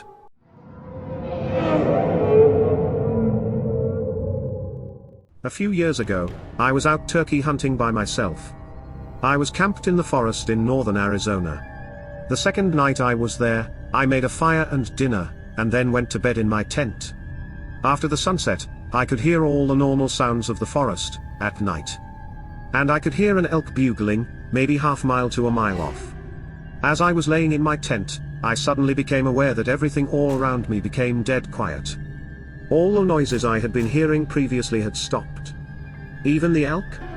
It was then, from the same direction of the elk, I heard 2 long howls, like I've never heard before in my life. It wasn't the elk, and it wasn't coyotes, or any other animal that I know of. Far off and loud. Louder than the elk, but you could tell it was still far away. No one, to my knowledge, was camped anywhere near me either. I've been in these woods my entire life, and never heard anything like that. I was also camped near a dry creek bed, and when I was laying there, I could hear something walking through the leaves, not far from my tent. I laid still and kept listening. I finally hit the lock button for my car, and it made that beeping sound, and the noise stopped. It could have been an animal, but I don't know. I laid there for about an hour, quiet and still, and it took almost 30 minutes for the sounds of the forest to come back. The next day, I was hunting in a field. And I was sitting in a grove of trees. In this field, there are no trees around for maybe 30 to 40 yards, in each direction. And the grove was at the bottom of a little hill, about 5 feet high. Out of nowhere, a rock comes rolling down the hill like it had been thrown. It landed maybe 10 to 15 feet away from me. It freaked me out, and I left the grove I was sitting in, and went on top of the hill. Within a few seconds or so, and there was absolutely nothing. I don't think a person could have thrown that rock, and made it back to the tree line in a few seconds. And it would have been a heck of a throw from 35 to 45 yards away. Not impossible though? I am Native American, and we are taught that Bigfoot is a sacred being that can travel through different worlds. And that if he wants to show himself to you, he will. And there is meaning behind that. I left him some spiritual food, and said some prayers and moved on. I never did get that turkey either. What do you all think? Here are some of the comments from this post. Just Be Pretty Quiet commented. Where were you in Arizona? My friends and I had a daytime experience in the White Mountains, near the Gabaldon Horse Camp. This was 15 some odd years ago, though. Man, it hurts to write that, so old now. OP responded to Just Be Pretty Quiet. I was south of Flag, maybe 6 to 7 miles east of 17, along the rim. Serpent Jaguar responded to OP. The rim is a pretty notorious hot spot for encounters. So you're definitely in good company. OP asked Just Be Pretty Quiet. Also, what was your experience? Just Be Pretty Quiet responded to OP. So long story short. We head out on the horses and mules, from the Gabaldon camp and are following the train tracks. There is a large clearing. On the far side we see a distinct bipedal shape, just in front of the tree line. Tall. Upright. Arms down. I've seen bears walk upright, and they have, in my experience, has Trek's arms. Long strides. We all see it, the equines are alert like they do with deer. We whistle and shout. It turns to us and then in one step, maybe two is gone. I don't think it was a bear. Could have been. But don't think it was. If you would like to read all the responses on this post, the link is in the description below. In the comments below, tell me what you think about OP's experience. What do you think was harassing OP?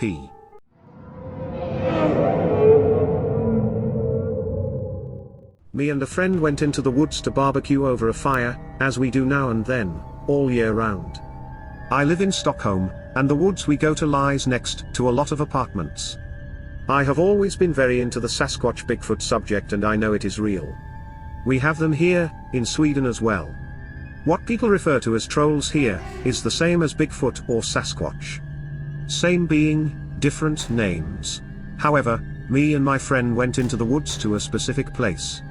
We always go to when we make our fire. Barbecue and drink beer. After a while, when the fire was started, I grabbed a big stick, went to a tree and knocked it hard 3 times. 10 minutes passes and further into the woods I see this orb just appear and hovers about 3 meters off the ground. I stare at it and I think to myself that is not a person with a flashlight or anything like that at all. The orb just hovered at the same spot and then disappeared.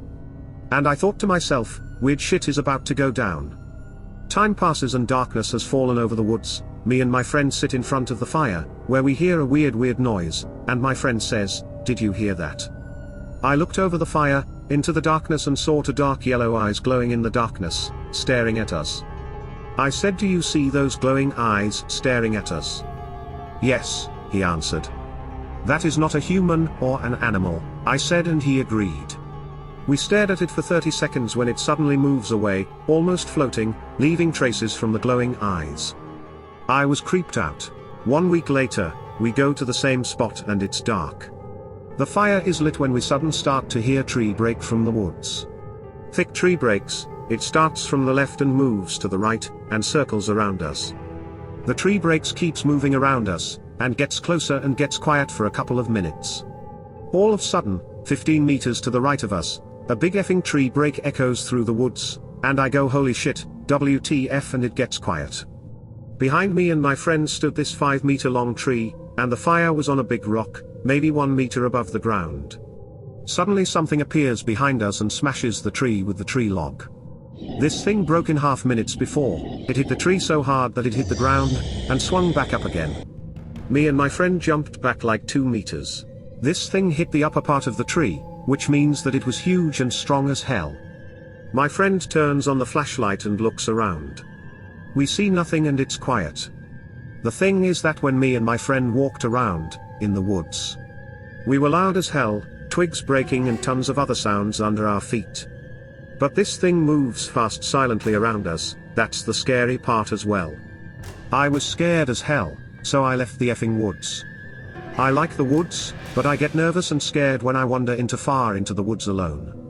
One other time, when I was walking on a track, 2 stones comes flying from above and lands in front of me. I look up into the trees and see this transparent shaped thing in the trees, and then it just disappears. Have any of you had any scary encounters in the woods? This is a new one for me. Tell me what you think in the comments below. Have you heard of any more stories from Sweden?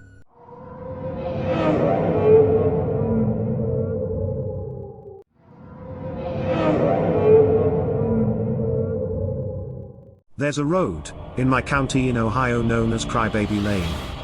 According to one of the Haunted Ohio books, a young mother who was a university student hung her baby from the tree. I've been down it many times before, and after the experience, and never heard anything, seen anything, or got an eerie feeling. What happened took place after leaving the road. One of my brothers and I went down the road about 6 years ago to see if we could hear anything or see anything. We're both familiar with the area, as I've spent most of my life in this county. We went down the road as normal. Nothing happened until we was getting ready to go home. We turned onto another road, which should have taken us back to Route 6. So we could head home.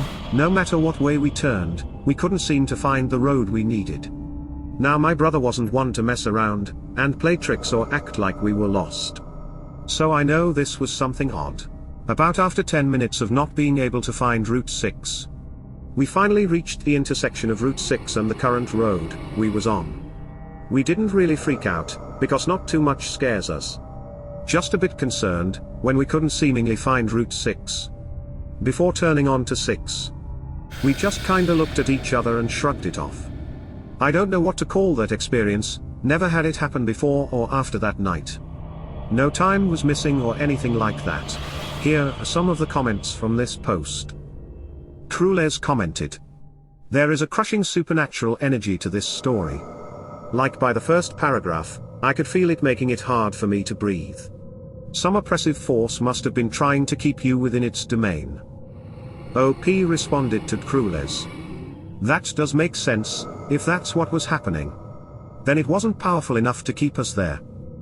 Crules responded to OP, "That or through luck or patience you managed to muscle through." Let me know what you think in the comments below. What do you think was keeping OP and his brother in the area?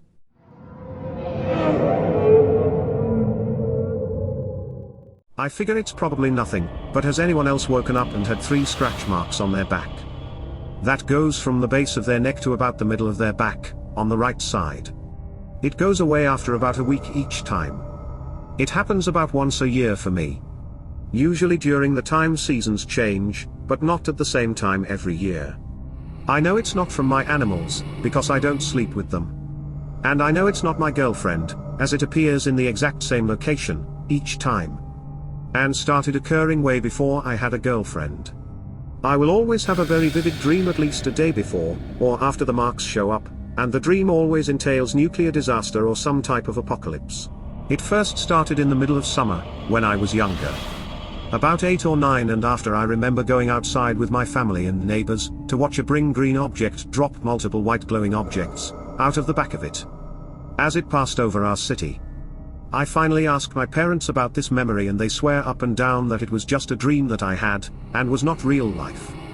The markings never hurt, and whenever they show up, I always look to see maybe if I slept on something that would make them appear. I don't use drugs, and I am a social drinker. But nothing over the top. Just seeing if anyone else has any experiences like this. Here are some of the comments from this post. Stop N Swap 2 commented, "No, but on 2 occasions I've had 3 scratch marks appear on the back of my neck. Literally near that same location. They weren't scratches, but raised welts in my skin, the shape of 3 claw marks." OP responded to Stop N Swap 2. "I'd say that's how I would describe mine, but they definitely don't welt up." Average Jane 2614 also commented, "If the scratches are together, then it's supposed to be demonic. I know you said it happens during the change of seasons, but I'm wondering if it's a full moon. I would cleanse your home?" OP responded to Average Jane 2614. "Never really thought about that. It's been something that's followed me, moving between states and from house to house. Hosanna07 responded to Average Jane 2614. Cleanse won't do anything, but make it worse. Average Jane 2614 responded to Hosanna07. Cleansing works well for me, and other fellow mediums. Hosanna07 responded to OP. You're being attacked by demons. OP responded to Hosanna07. To be fair, I am not against this idea. I just wish I could record it, when around the time it happens. In the comments below, let me know what you think is attacking OP. Is it demons, or one of their furry friends?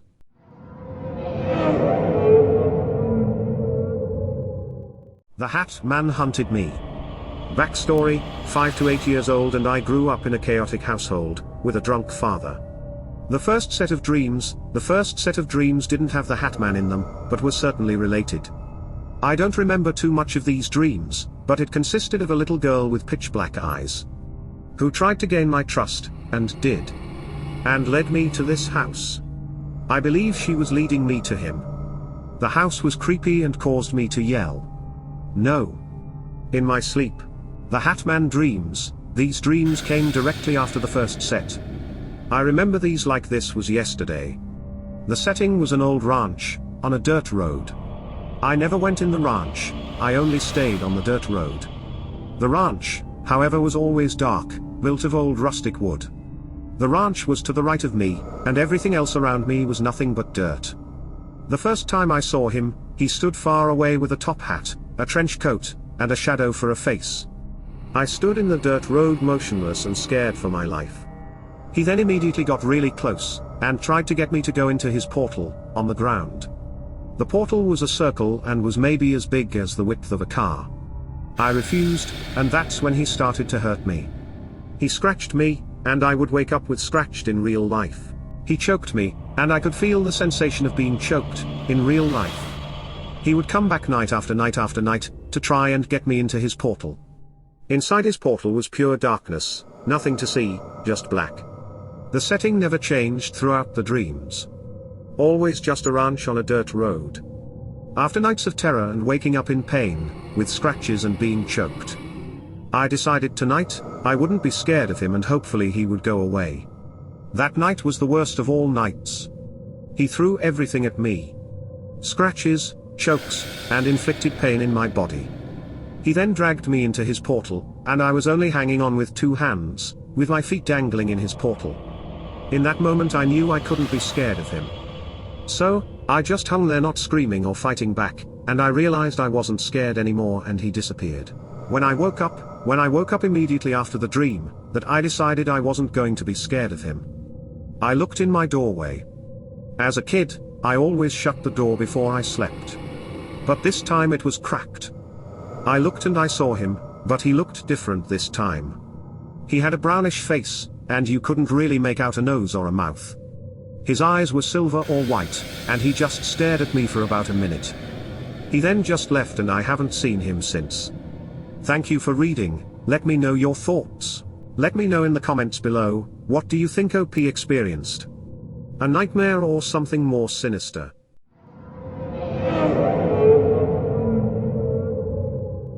Last week, I visited family in Georgia, USA. It was in their home that I experienced my first shadow figure. I was sitting in my brother's living room, chatting with my sister-in-law, while she watched television. From where I was sitting, I had a clear view of their dining room. Out of the corner of my eyes, something in that room kept getting my attention. But by the time I turned to look, there was nothing there. So I put my attention on that room. And within a minute, I saw a large shadow figure with arms and legs against the back wall. It then quickly moved across the room and into the hallway that led to that room. I quickly sat up and looked behind me, to the left, at the front door. That door has glass panels on either side of it, that run along the length of the door. If someone was walking outside, I thought, approaching the house. That might be the source of what I was seeing. There was no one outside, nor could anyone walking outside, at that hour, project a full shadow into the interior of the home. My mind registered the fact that I'd just experienced my first shadow person. I said nothing about what I'd seen, to my sister-in-law. I doubted she would believe me, And if she did, what would hearing about a shadow figure in her home do to her psyche? It wasn't my job to tell her that I thought her house to be haunted. We continued our conversation for a couple of minutes and then, wham, we heard a loud noise from their bedroom. I looked at her, she looked at me and started toward the room. Now I'm a little spooked. I followed her down the hall. There, on the floor of their bedroom, was a metal water bottle that my brother uses. My sister-in-law explained that she placed that water bottle on the bench that backed up to one of the walls. She picked it up, put it back on the bench, where she had set it previously, and quickly walked out of the room, while making spooky sounds. I was spooked by this, to the point that I downloaded a flashlight app to my phone and kept that on as a nightlight for the next 2 nights. I was there for another few days, and had no more experiences. Here are some of the comments from this post. BRutOP commented on this post. At least you had someone with you, your first time seeing one. My first time seeing one, I was sleeping in a bedroom my dad built in the basement. And I heard something go to the top of the steps and turn every light down there off. There was like a 1 foot tall and wide window, at ground level, and moonlight was shining in. That's the only way I was able to see. I woke up and saw about 40 orbs all over me, and I freaked out. And threw the covers off of me and got up panicking. Tried to turn the knob on my lamp, so I could see more than I realized it was both unplugged and the light bulb was taken out. As soon as I noticed that, I hear a weird clicking growling sound. Then I look up, and it was squatted behind a toy box, staring at me with those flaming eyes. Fight or flight mode kicked in, and I growled back at it. And I never broke eye contact until I put the bulb back in my lamp and plugged it back in. And turned it on, then poof. It was gone. I was 16 then, I'm 25 now and have been seeing them ever since. Brit responded to BRutOP. Oh my gosh, I love that you growled back. That is epic. Man, I wish I had balls like that. Unfortunately, I'd probably piss myself, then pass out. BRutOP responded to Brit. I was definitely scared. I never saw anything like that before. I'm sure they are the ones terrified now. Though that one probably went home and told all his friends. I still see them sometimes, and I'm just like, oh hey, we'd here.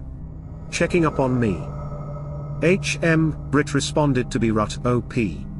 Have you ever seen that thing again, that growled at you? BRutOP responded to Brit. Hatman didn't talk or make a sound though. He was just standing there, chilling with his shadow hands in his shadow pockets. I was like, oh hey, I've heard about you a lot, you're famous. Got my drink and left, he was still there when I walked off. BRutOP continues. I'm not sure if it was the exact same one, but I've seen similar ones. Seen the Hatman once, when I was in a trailer park, buying something from a pop machine at night. The craziest one I saw was a female shadow person, with shoulder-length hair and a nightgown. With the flaming eyes, but she had red electricity sparking all over her. I was playing a video game, she opened the door, and looked at me. And I looked at her, we locked eyes for about 20 seconds. Then she shut the door, and I never saw her again. Let me know what you think, in the comments below. Do you think OP saw a shadow figure?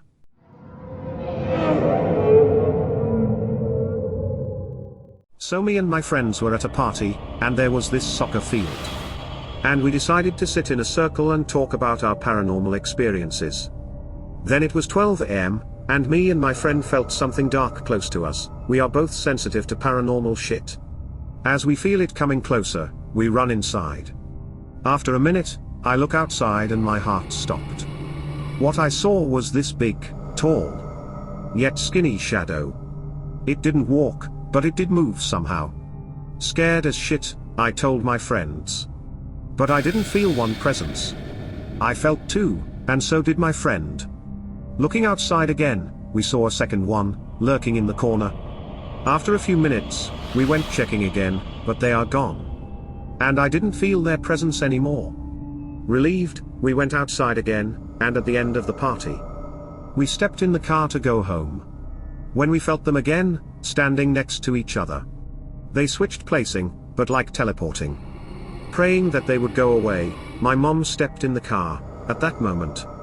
And we told her about it, but they were gone. This isn't made up. Please tell me what that was. Here is a comment from this post. Blood Seto commented. I've had a few similar experiences, and Steph Young mentions a couple encounters like this in one of her books, about the woods. If I remember correctly, the pair ran back to their campsite, and just built up the fire like crazy, while the entities moved around the perimeter of the firelight. My best guess is they're related to shadow people, somehow. Let me know what you think, in the comments below. What do you think OP saw?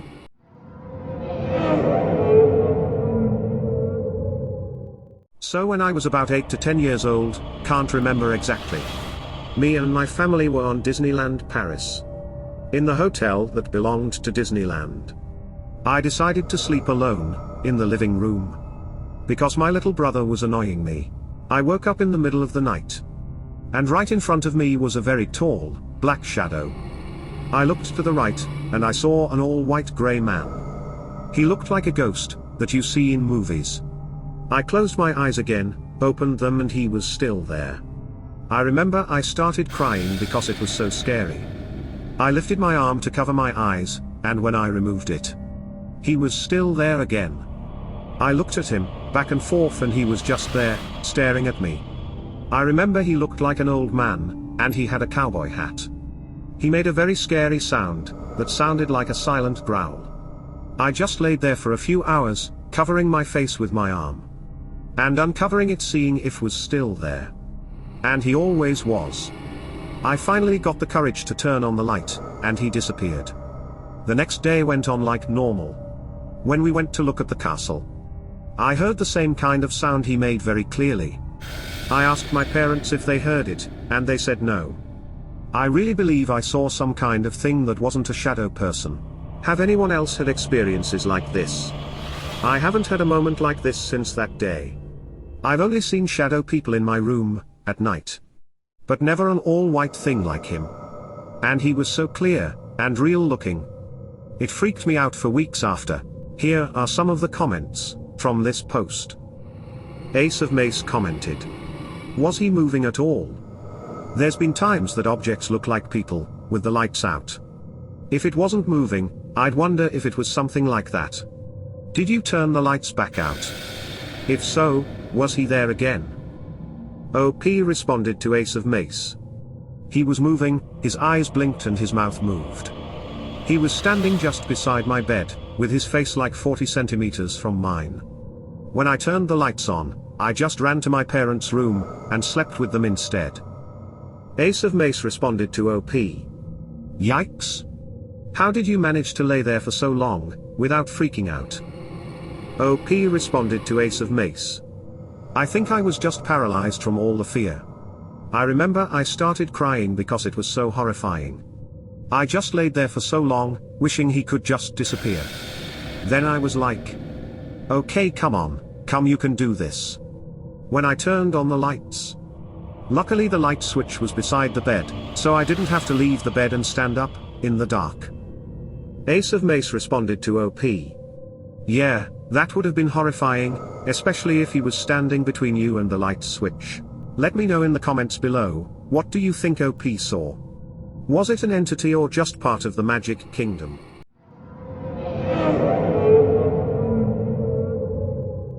This is gonna be a lengthy one, but I figured I would share everything I can remember about the things I saw. Since I was little, I would see things that I now know are paranormal.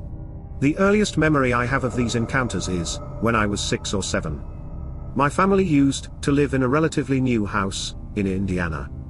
Now I don't know the history of the area, all I know is that there is a wooden bridge down the road, from the house that dates back to the 1920s, 1930s. Anyway, when I think back to the time we were at that house, the only thing that pops in my head, is the green-eyed man. The green-eyed man was a tall shadow figure with glowing green eyes.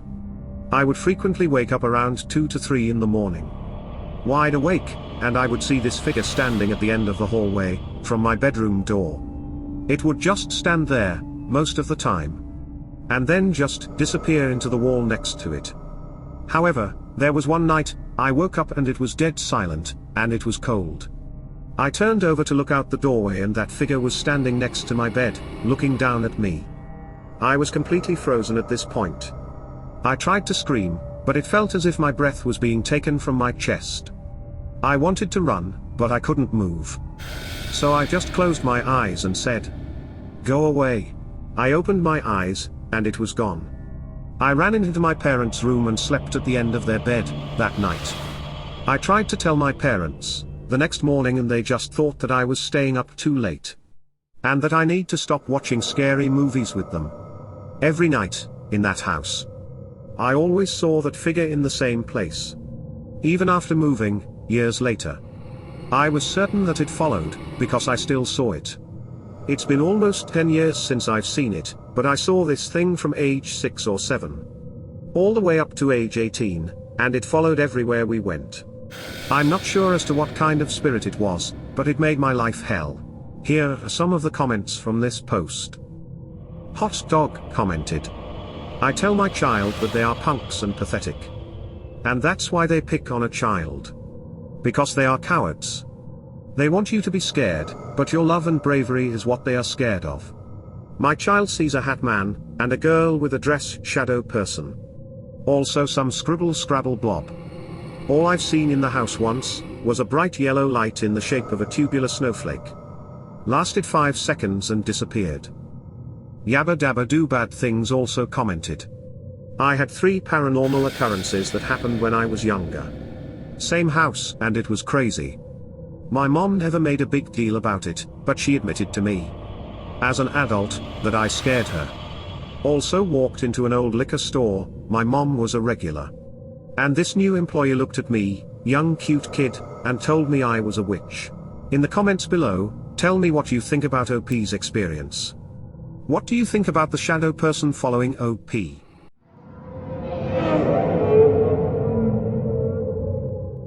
So back when I was in high school, I had lived in this house that had an aura to it. I always had horrible dreams, and I would feel the sense of being watched. To the point of sleeping 2 hours a night, with the overhead light blasting me in the face. I felt so unsafe, especially when I was home alone. I would always see a tall black figure, at the end of the hallway. Going upstairs, out of the corner of my eye. But anyways, the real part I was going to talk about. One day, I came home from school and I went upstairs to my room.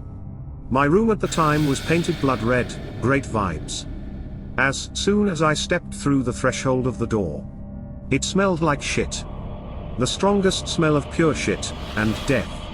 It was choking me, when I would walk in. The weird thing is, you would only smell it at all when you entered my room?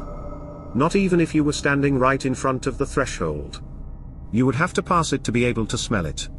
I had all my family go in, and see if they could smell it, and they all could. But only once they passed the threshold. It lasted all day, and disappeared the next morning. No trace of the smell. The only thing I noticed, was that the attic tile was pushed up and over with a small crack open to the attic. Which was closed the next time I checked. Nobody went in to close it, and my closet was full. No way to open the door, without trouble. Any opinions on this? Also my phone is not working properly, as soon as I started typing. Here are some of the comments, from this post. Akachula commented, "The smell you described is typically associated with a demonic presence.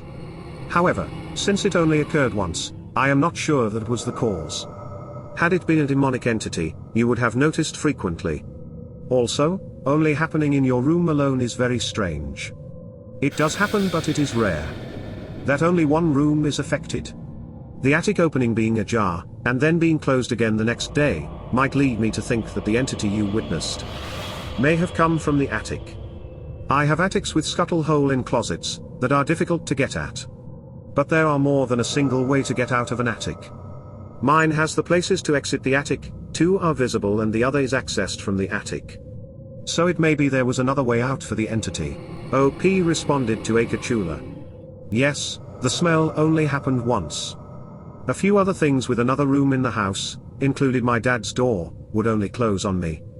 If I entered the room even with someone else, but it didn't happen if I didn't go in. And when I went in his closet, the only time I did the bar holding up all his clothes. Almost fell on my head when I was looking under it for a box. I definitely couldn't explain everything that I experienced, cause that would take a long time. I hope it wasn't demonic, but there was always something off. My grandmother used to wear Chanel No. 5, and that has a very distinctive smell. I remember, and I would sometimes smell it, but the presence would not be comforting. I used to assume it was something disguising maybe, but I honestly have no clue. Akachula responded to OP. I do not believe it was demonic, but it was a very dark presence. Are these events still occurring? OP responded to Akachula. Oh no, this was an old house, but it just never leaves my mind. And I've never reached out to hear what others think. I would hope it wasn't demonic, but my parents have always been superstitious. And they don't trust anything, so they always made me feel like it could be something, or I might be attracting something because I am inviting it in. When I automatically think it's bad. I guess I'm looking to just understand more about what happened through someone else's unbiased perspective. In the comments below, let me know what you think about OP's experience. What do you think caused the smell in OP's room, and what moved the attic hatch?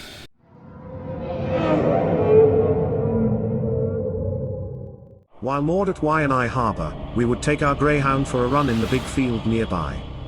At the edge of the ocean, there is a small memorial area for people lost at sea. Boaters and fishermen, and children drowned while swimming. With stones and leis, and name signs. We threw a tennis ball for our dog, and it rolled under the fence bordering this site. It disappeared into the grass, and we gave up on it. Not wanting to disrespect the memorials.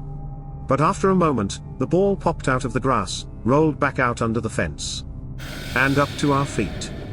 There was nobody there. No slope. The ball came through the grass with momentum. Here are some of the comments from this post.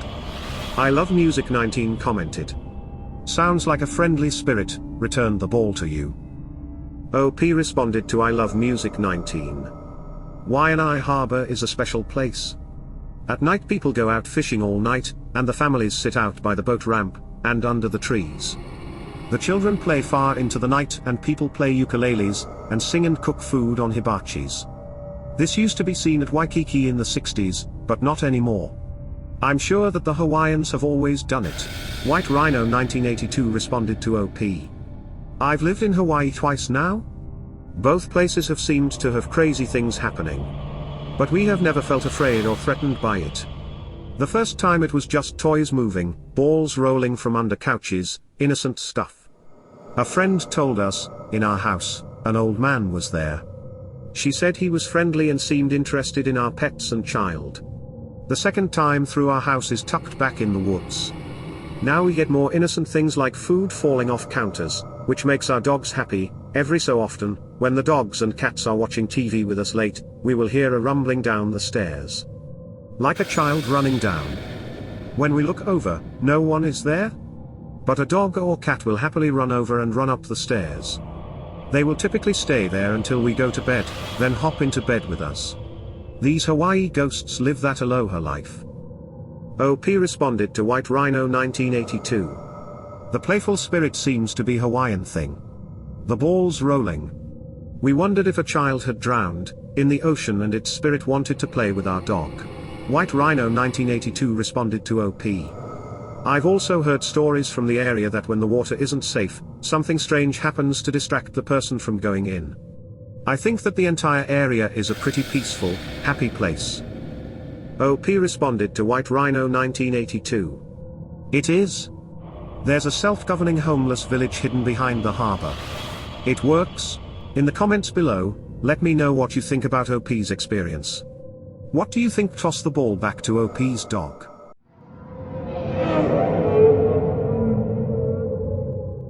It was about 8:30 p.m. While taking out the trash at work with a co-worker roommate, a large dog approached us. It seemed to be galloping. It wasn't walking normally, like an animal should. Despite the many surrounding lights, the dog appeared to be entirely black. It was silhouetted just enough that you could see its muscle definition. I could see a slight reflection in its eyes. It seemed to lack a shadow. My roommate and I both expressed having different experiences and visions of the dog. When I initially saw the dog, I interacted saying, or dog. In excitement? For me, it proceeded to sit entirely still on the cement, staring like a statue. What I saw was a large, fluffy, black dog. Lazy ears. Similar to a Newfoundland dog. My roommate expresses seeing the dog as a large, very muscular, aggressive-looking black dog that stood rigid the entire time, staring like it wanted to attack. It was short-haired, muscled, and had pointed ears. I jokingly stated that the dog looked like a skinwalker, not really anticipating that anything would happen. Then we immediately felt a wake of dread fall over us. Something was wrong. We both saw the dog's jaw open, almost as if it was about to bark. We heard a distant yet extremely clear, high-pitched "come here." The dog immediately turned to take off. We turned around the corner. The creature was unreasonably far up the road, for the short amount of time that it was not being observed. It was wobbling, crossing its paws, walking oddly. When it turned left around a corner, it seemed to nearly stand up on its hind paws, walking on two legs, just before passing around out of sight. The rest of the night was just as interesting. We had trouble with certain objects slightly moving place, nudging a bit, settling. It quickly became more aggressive. But then, just as we were about to leave, we heard a loud and persistent knocking come from the front of the store. We quickly went to our cars. On the drive home, I tried to blast music and ignore what I had just seen. I heard whispering come from my back seat. I couldn't quite make out any words. It just sounded like whistling, almost. But get this. I saw a random antique clawfoot bathtub on the left side of the road, in a field. It was certainly not there the day before, or even that morning, on my drive there. The kicker. I was watching the sidelines of the roads for animals, and I most certainly saw a buck. He was leaping out in front of the road, a good 50 feet ahead. I slammed on my brakes, but when I got closer, it was merely a bush. Perhaps I was just paranoid, but this is all very concerning. Let me know what you think in the comments. What do you think OP saw? Was it a skinwalker?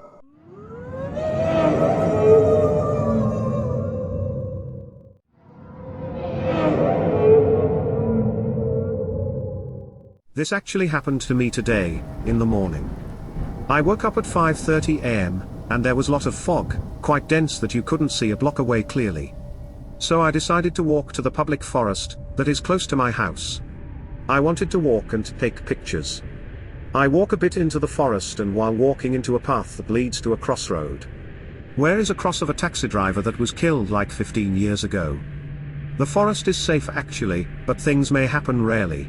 There is a little hill on the left side of the path which I could see good, only in a greyish-blue hue, because of the fog.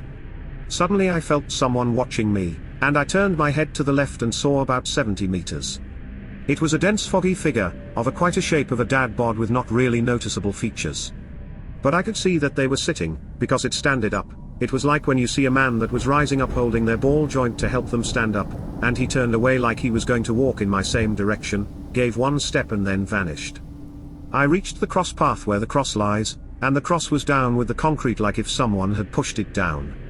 I felt that I should raise it up again, but it looked quite heavy and felt lazy, at the moment. I wonder if it was the spirit of the taxi driver wanting to lead me to his cross, and help raise it. I didn't felt anything evil or mean, it was a calm moment. And actually felt calm myself too. I don't do drugs or have mental disorders, that could lead me to hallucinations, and where I saw him, wasn't foggy, just a bit grey bluish pale, like because of the surrounding morning light, with the fog. Let me know, in the comments below, what do you think OP encountered? Was it the spirit of the taxi driver, asking for help with his cross?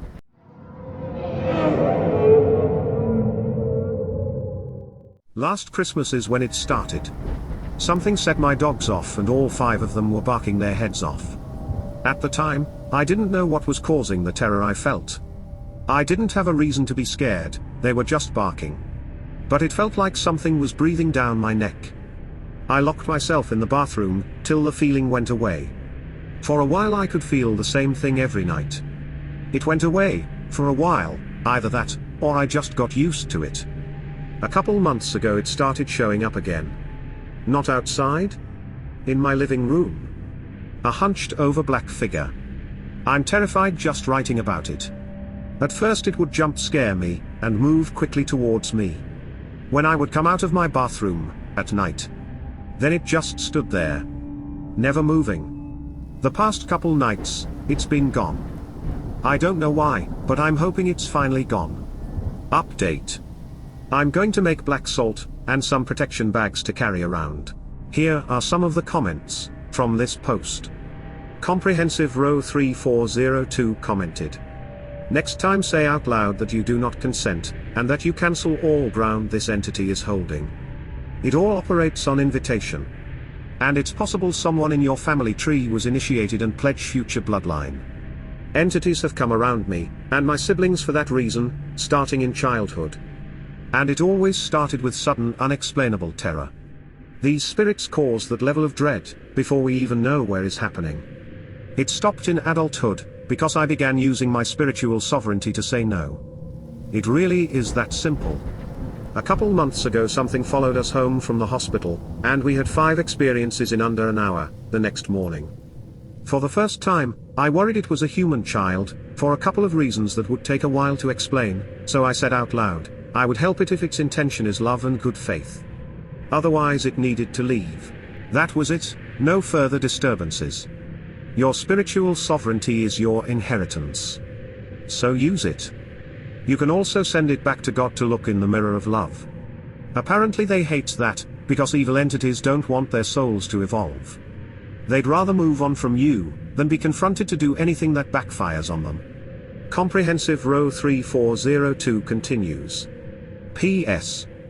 Have you done anything occultic recently? Ouija board, psychic, cast a spell, bought a relic of some type, etc. I should not have assumed this is a bloodline thing. It's possible you opened the door unintentionally. If so, you can shut it again, via the above. You can also ask God for understanding about its sudden appearance. Quen of Demons 879 also commented on OP's post. You could get your house blessed, in whatever religious you choose to practice, if any. By recruiting the appropriate figurehead or person of the cloth like a priest, reverend, rabbi, shaman, reikis, or even Buddhist monks. Salt and sage are a band-aid, a quick fix. Iron is even better after a priest drives it out with a blessing, lest you trap yourself with said entity, like a dibuk, jinn, demon whatever have yous. In the comments below, let me know what you think about OP's encounter. What do you think the entity wants with OP?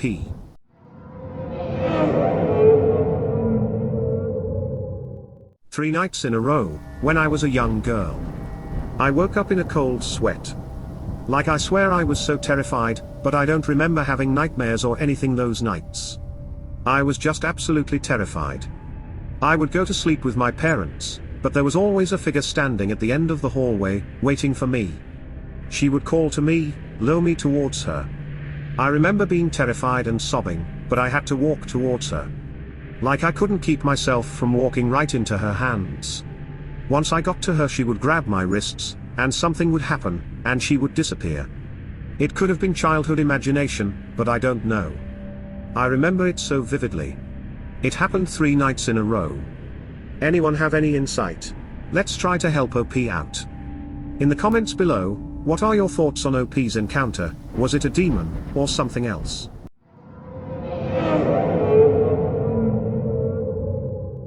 So I joined my current workplace around 6 months ago, with my close friend. A few weeks after joining, one of the more elderly ladies working there shared a few stories about how they think the place is haunted. Or there is at least a supernatural presence within the building. These stories were all shared with my friend, as I wasn't there that day. But a few were also mentioned to me, a couple of days after when I asked about it. We were busy so she couldn't go into too much detail, unfortunately. Anyway, I won't be talking about any experiences that did not involve me. There was one incident that involved my friend and another colleague, but I wasn't there to witness any of it. So I won't be able to accurately describe what happened. There's also 2 more incidents I was involved in, but I didn't notice the creepy things my friend did, which is why I won't post it here. I had to open up the office in the morning. It was my second time doing it, so I was still a bit uneasy due to the entire ghost situation, and the stories I'd heard before. By this point, An incident with my friend had already happened, and two with myself included. And I had told my mum and dad about it. So my dad suggested whenever I have to open up the place, either him or my mum would accompany me. I should also mention that the area I work in isn't exactly great either. There's many stabbings and robberies in the area, so that's another reason my parents accompany me whenever they can. Especially if they know I'm either the first or last person in the office. Okay, so this time I opened up and my mum came in with me, before she drove to work, herself. I opened a corridor downstairs, which is also where the boss's room is located. And as I opened the door to that corridor, I forgot where the light switch was. I've only done this once before, and the place has many switches, so I just forgot. I looked back and asked Mum if she could see it, and then I saw it myself, and turned on the lights. I even locked the door to the wall, to keep it open. The only way that door closes is to reach up, I need to be on my tiptoes. To press the release button, and then door swings shut. A magnet holds the door wide open, and it's a very strong magnet. You can't just pry the door off the magnet and close it. The button has to be pressed. Anyway, so I open up and then Mum leaves. I start off by just watching TikToks in my room for the next half an hour, as I don't start working till later. As I'm watching one of these TikToks and silently laughing to myself, I hear a door in the building smack shut, very loudly. I jumped up on my seat, and looked at the security cameras, to see if any of my colleagues came in via the side entrance. There were no cars parked there, and it was too early for anyone else to be in then. So I scanned the entire screen to figure out which door closed, when I had opened them all just 20 minutes ago. And then I saw it, the door I had clearly opened. And I clearly remember doing that because I had struggled to find the switch to turn on the lights. Now, my first thought was, oh, maybe the magnet didn't hold properly. But then I also realized that the lights to the corridor were turned off, when I specifically remember looking for the switch, and turning them on. I sent a quick text to my friend asking if the lights on that corridor are automatic, and she replied immediately that they aren't. The lights have to be manually switched off and the button on the door has to be manually pressed too. I wanted to leave after that, but I locked the door to my room and promised to myself that if I heard one more thing or saw something, then I'd run out of there. Luckily, my colleague came in 15 minutes later, and then I forgot about the situation until I got home and told my dad about it. I'm guessing the ghost was sleeping and I disturbed him, so he got angry and slammed the door shut, and turned the lights off. In the comments below, let me know what you think. What do you think about OP's encounter?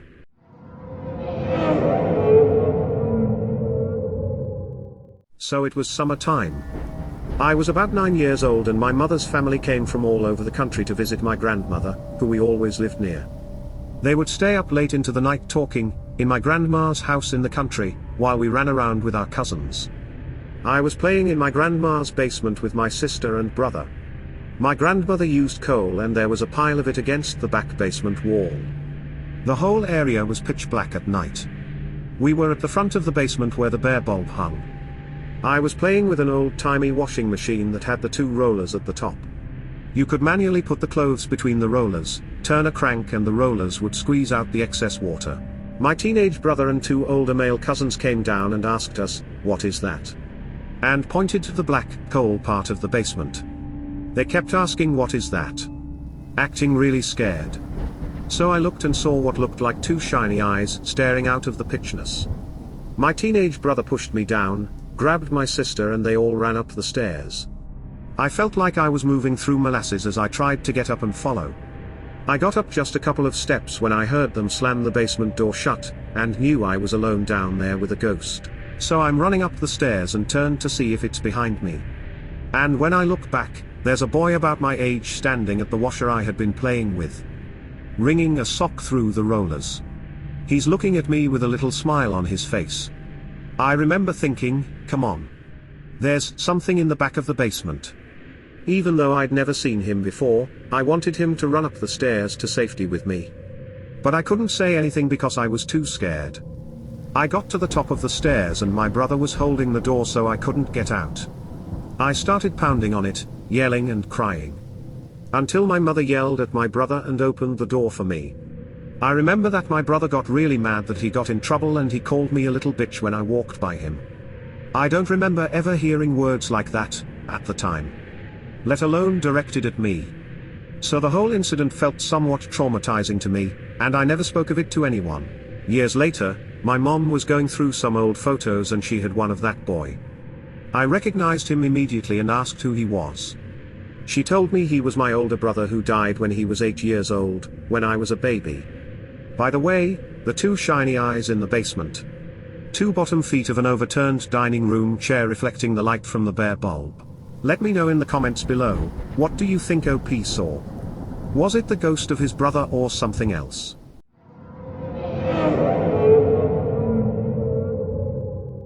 A few years back, I worked at a hospital, in the information systems department.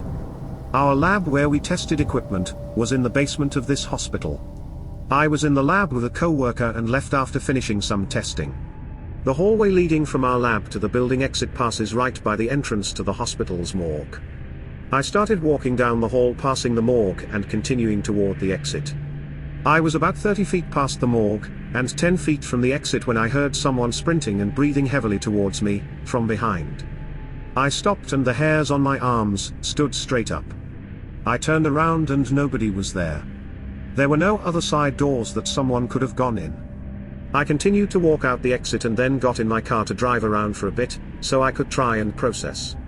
My brain went to thinking someone arrived in the morgue, didn't realize they had passed, then went full Scooby-Doo feet to try and leave. I also tried to tell myself it was probably one of the HVAC systems or a power system for radiology.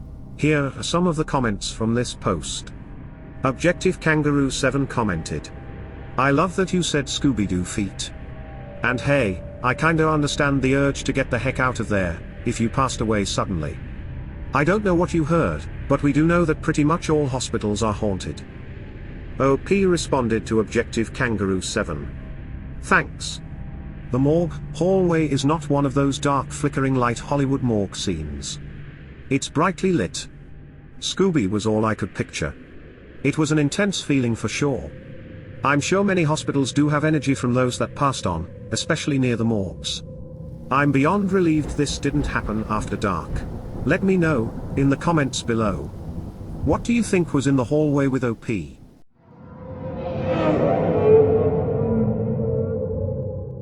Hello. Before I get into the details, I want to preface this with the fact that I grew up in a very haunted house, with lots of activity. My aunts, uncles, cousins, friends, siblings, and parents all have very interesting and disturbing personal stories, and now I'm questioning why I haven't shared any of those yet. But the point is, I am familiar with paranormal activity. Here is what happened to me 4 nights ago, and why I am seeking help. I spent 3 days returning home from vacation. On day 1, myself and another drove 10 hours to our first overnight destination in Sheridan, Wyoming. For some reason I was feeling very down and depressed. I have been very stressed in my everyday life, and the thought of going back to that after a beautiful vacation was weighing over me. We booked a motel online quick at the Roadway Inn. When we arrived, the place was very clean and I was pleased to be there after a 10-hour drive. This particular place had a main room with bed, TV, couch, bathroom, and an additional door that led to another small room with a bed. I opened the door to the adjacent room and immediately felt a heavy, dark and sad energy. I shut the door and said, "Nope, you can sleep in there?" I have often felt energy in rooms I didn't like, so I shrugged it off after that, and chose not to sleep in there. Shortly after, I decided to take a hot bath. As I was taking a bath, I felt an extreme wave of sadness come over me, and I began sobbing. I chalked it up to my feelings of depression that day, but it's definitely not normal for me. I immediately got into bed and tried to sleep. I was exhausted from hardly getting any sleep at all on the trip. So I was falling asleep quickly. Every time I fell asleep, I would be jerked awake immediately. Feeling often that I was being grabbed, and there was always a disturbing image associated with this disruption. I felt a heavy darkness around me. I felt tingly almost around my head and like there was a swirling of energy. I felt like a kid again, not wanting to move. This went on consistently for about 30 minutes and then I decided to take a sleeping pill. I'm very sensitive to medications and was soon asleep. Sleeping through the night. I woke up the next day and left right away to get driving. The problem I am having is that ever since that night, I have changed. I'm constantly paranoid, looking over my shoulder.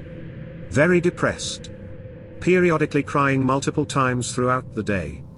I feel off and out of sorts. Not connected to reality. Non-functioning.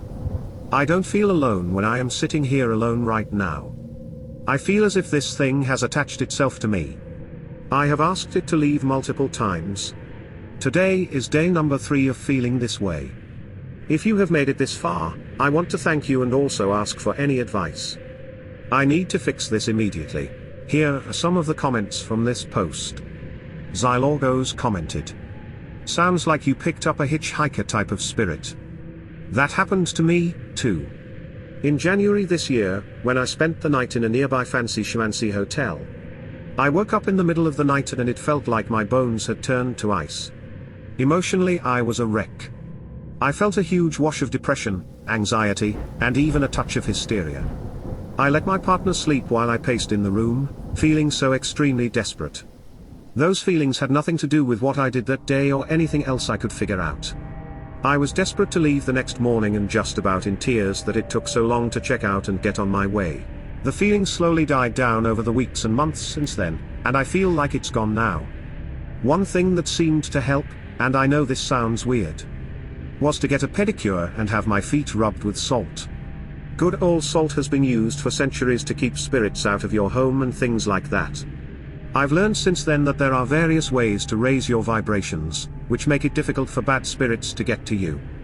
Things like singing and listening to music you love. But maybe not death metal and darker music, can also help. Some people use crystals and candles, but I'm not really sure how to do that. Some say Himalayan salt lamps also help and can be found on sites like Amazon, for a relatively low price. Good luck. I really feel for you. Dogvissel999 also commented. Remember, you are part of a long line of consciousness that are always around you. If you have a deceased relative that you were close to, call on them to protect you, or request help from your guardian. Although we may not be aware of it, there is always an energy present that wants to keep you safe. In the comments below, let me know what you think about OP's experience. What do you think they picked up?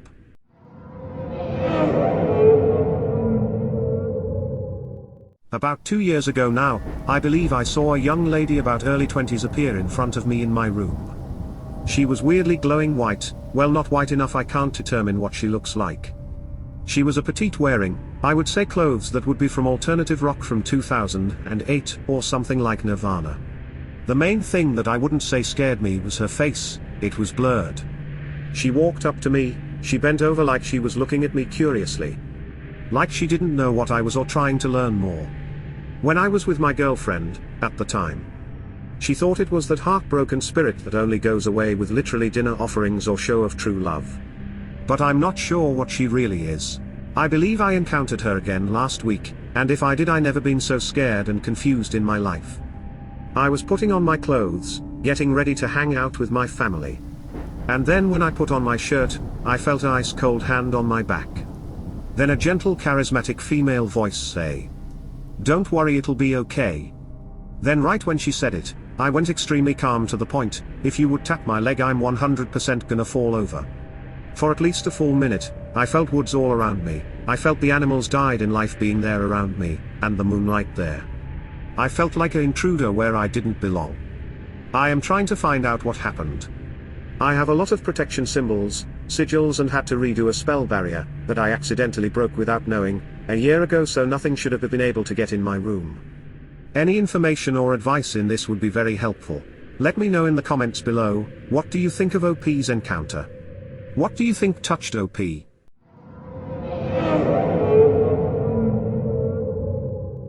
This is the only thing that has ever happened to me, that has been difficult for me to explain away. It happened 30 years ago. I was working at a small town AM radio station, that had no FM sister station. And was not going to the all talk show format, that was to eventually swallow AM radio. We were all music, with the usual sports, news, etc. That was all done live by the DJ. For some context, when I was hired the long-time owner, Bob, had just died and his widow, was in the process of selling the station. We used to joke about Bob still hanging around the station, in a ghostly form. But no one really believed it, and there were no paranormal events, with one possible exception. The back entrance to the station was a 3'6" wide wooden door, with a massive spring that automatically closed the door after anyone entered. The spring had a very distinctive sound on both opening and closing that was unmistakable. And when you were on the air, you were standing with your back to the door. One of my shifts was Sunday mornings. I was all alone, and I signed the station on at 7 a.m., with a 15-minute live newscast. One morning I arrived early, pulled my news from the AP wire service. Dot matrix printer, of course. And started my newscast right at 7. About 2 minutes into it, I very clearly heard the back door open and close. I thought nothing of it, as our news director often came in early after covering a city council meeting or other news event. I even half expected him to hand me a local news story for inclusion into my newscast. After I finished the newscast, I started the first record and walked back to the newsroom, expecting to have a little chat with whoever had come in. No one was there? I quickly checked the rest of the building, but it was deserted, as was normal for that time of day. I then went and checked the back door that I had clearly heard open and close.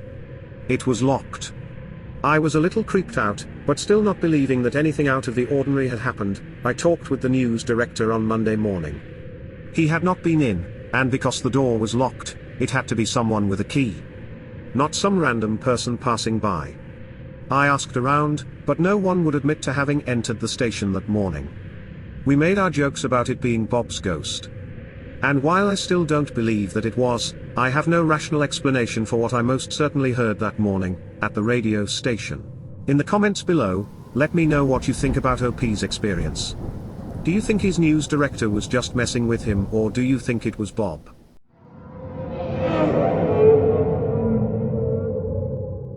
I was sat in my friend's bedroom, in the new house his family had just built on the site of the old barn. We had the windows open and a soft breeze, and the distant sounds of people in the park were drifting through. We were watching movies, eating snacks, having a lazy summer holiday afternoon. There was nothing eerie or scary about any of it. No scary films, no talk of anything of the sort. In between films, my friend got up to replenish the snacks while I was changing the disc. He called my name from the door, and I was turning to answer when I felt the distinct, unmistakable sensation of an ice-cold hand tightening on my neck. I dropped the DVD case, as my hands instinctively flew up to my throat to pull this hand away. But of course there was nothing there. It had completely restricted my breathing. I couldn't take a breath. My friend ran over in a panic and led me to the sofa to sit down, while I gasped for air, utterly terrified. He kept saying, "Just breathe," while he fumbled for his phone and started dialing 999. Then on one of the just breathes, I was suddenly able to take a breath. It probably lasted less than a minute, but I broke down shaking and crying. It's the only unexplainable thing that's ever happened to me. I've always been enthralled by ghost stories and tales of the unexplained, but this is my only real-life experience. I have no medical conditions or allergies, nothing that has developed in the 2 decades since this happened. Nothing that could explain what caused this freak incident. When I asked my friend about it years later, he said it looked like a ghost walked through me. Not that he saw a ghost, but the terror on my face and how I turned sheet white and froze. Here are a few comments from this post. Tasty Comparison 410 commented. "Wow, that sounds creepy. Well told as well. I sometimes choke in my sleep. Wake up in a panic, and my airways seems totally sealed. Well, I also go through a lot of sleep paralysis ever since I survived a car hitting my head straight going 60 kilometers per hour." Few Construction 9043 also commented. "I have heard or read a similar story, a hand or even just the intense feeling that out of the blue there is someone standing behind the couch. One common feature though. Nothing was seen. Let me know in the comments below, what do you think grabbed OP? The videos so far have been thought-provoking. If you're enjoying the video so far, hit the like button.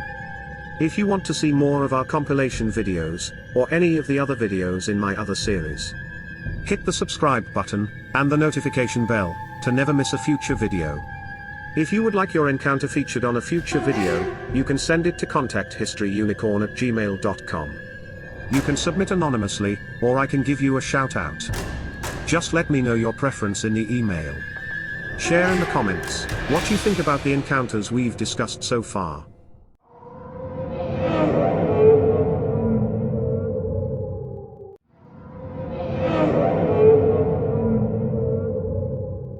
Hello, I've been debating about posting this for a while, but my friend said I should. I want to state that this incident is 100% true but may be explainable. This happened 2 years ago, during late August 2020.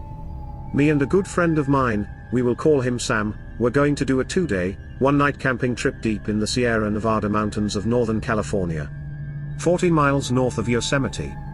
We were scouting deer ahead of the season. We parked on the side of a 2-way highway which was around 7,000 feet in elevation and started walking straight up the mountain. We had come upon a clear flat meadow, and decided it was a good place to camp. Once we set up camp, we climbed up to about 9,000 feet, and came upon another meadow. We will call this the upper meadow. This had the most beautiful views I have ever seen of the Sierra Nevadas. At this point, I was tired and Sam wanted to explore the rest of the upper meadow. I want to say it was about 350 to 400 yards long. The grass was about waist high. We had brought a small little camping chair that fits in one of our packs. Sam wanted to explore and I wanted to sit and see the view and eat a snack. So we decided to split up. It was about 15 minutes later when I got this weird feeling. It wasn't necessarily a scared feeling, but more than putting me on edge, it felt like something was watching us. So I decided to get up to try to find Sam and reconnect. It took me 6 whole minutes to find him, which didn't make any sense. It was a fairly long meadow, but 6 minutes just felt too long. Something was just off about this meadow. While writing this, Sam and I both just got goosebumps looking back at that moment. For some reason, we can't remember how, but eventually we met back up and went to the top of the mountain. At this point, we decided to go to the top of the mountain and looked around, and then decided to go back down. Once we had gotten back to camp, we decided to eat dinner and got to sleep around 9:30 p.m. This is where it gets interesting. Once we had gone to bed, nothing seemed out of the ordinary. Animal sounds here and there, but after around 45 minutes we had both fallen asleep. It wasn't until, I'm thinking 12:30 a.m., I woke up to the sound of what I thought was a branch getting smacked against a tree. This went on for a while and it was coming from all around. As I was laying in my sleeping bag listening to this, it suddenly stopped. Now, one thing I forgot is where we set up camp. It was next the edge of a straight climb up a mountain. The reason I say this is that I felt a sound kind of like running, but the thud of its footsteps sounded heavy, like really heavy. The only thing I could think of during that time was WTF is going on out there. And I just couldn't move. I could hear this thing running until it suddenly stopped, and then I heard it again. When I heard it run, it almost sounded like it was on 2 legs. This happened 4 to 5 times, then it all stopped for good. The next morning, I woke up to see if I could find anything about what happened during the night, but found nothing. Sam didn't hear anything, so he didn't believe me at the time. But now looking back, he feels differently. I don't know what to make of this whole situation. Writing this made my blood run cold. Ever since then I've had so many questions and no answers. I'd love feedback from all of you. Here's a comment from this post. Weak Draw of A commented. Honestly don't know, but it could be a fawn, or satyr. The meadow was probably a hallowed ground of sorts. If it's something you felt off about. Normally anything that feels supernatural gives off a goosebump feel. That something feels wrong about the situation, which is human danger sense, of sorts. Some people feel it, and some don't. I'm not an expert though, so you can take this with a grain of salt. The so-called eyes was just likely observing you, because you most likely trespassed into hallowed ground. It's possible if you attempt to get back to that area, that you won't be able to see it there. In the comments below, let me know what you think happened to OP. Was it just a normal lazy day in the woods, or was it paranormal?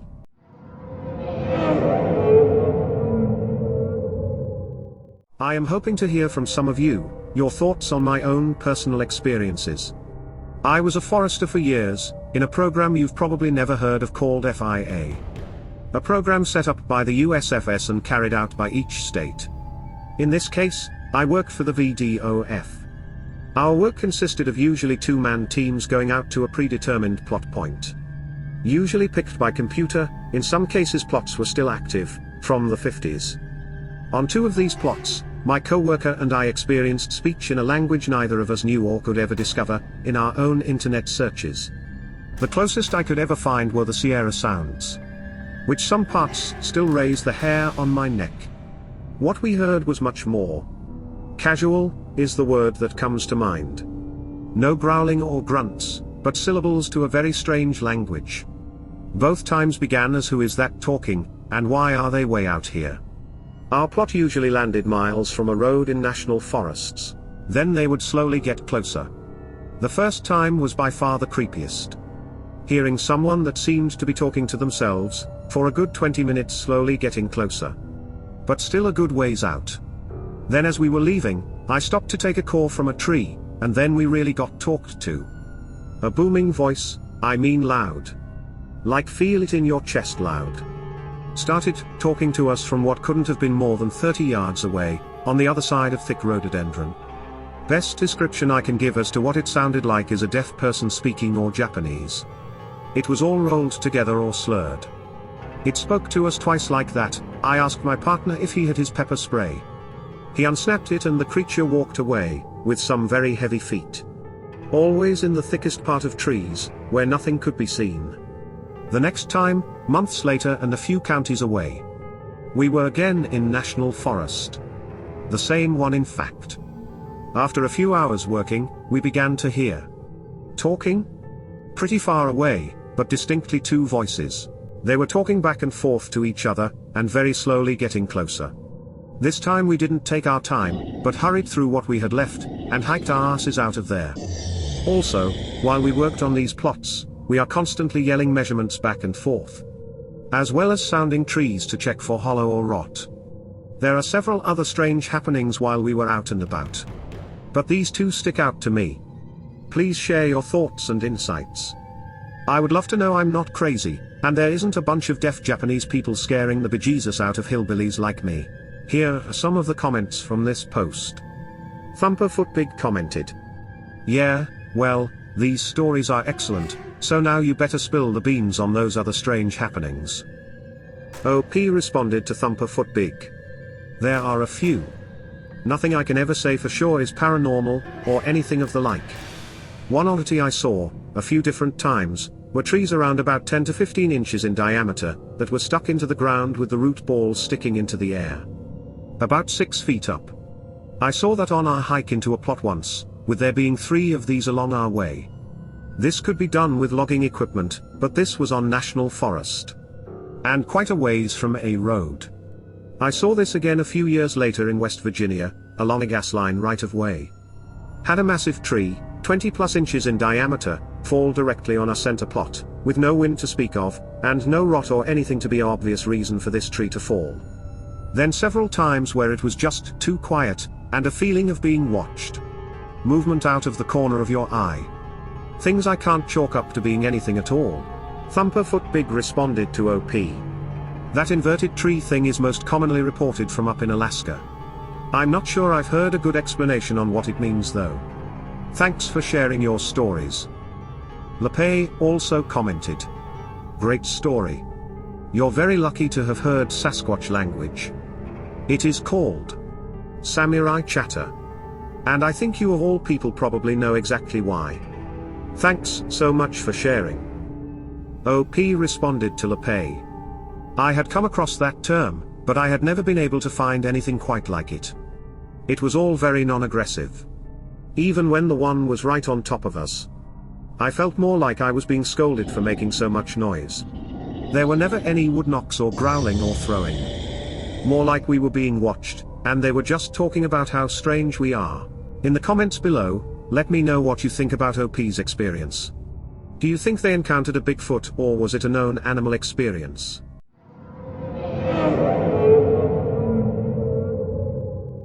Okay, so for my boyfriend's birthday, in a couple days we decided to go camping in a state park. With a cave that we checked out earlier that day.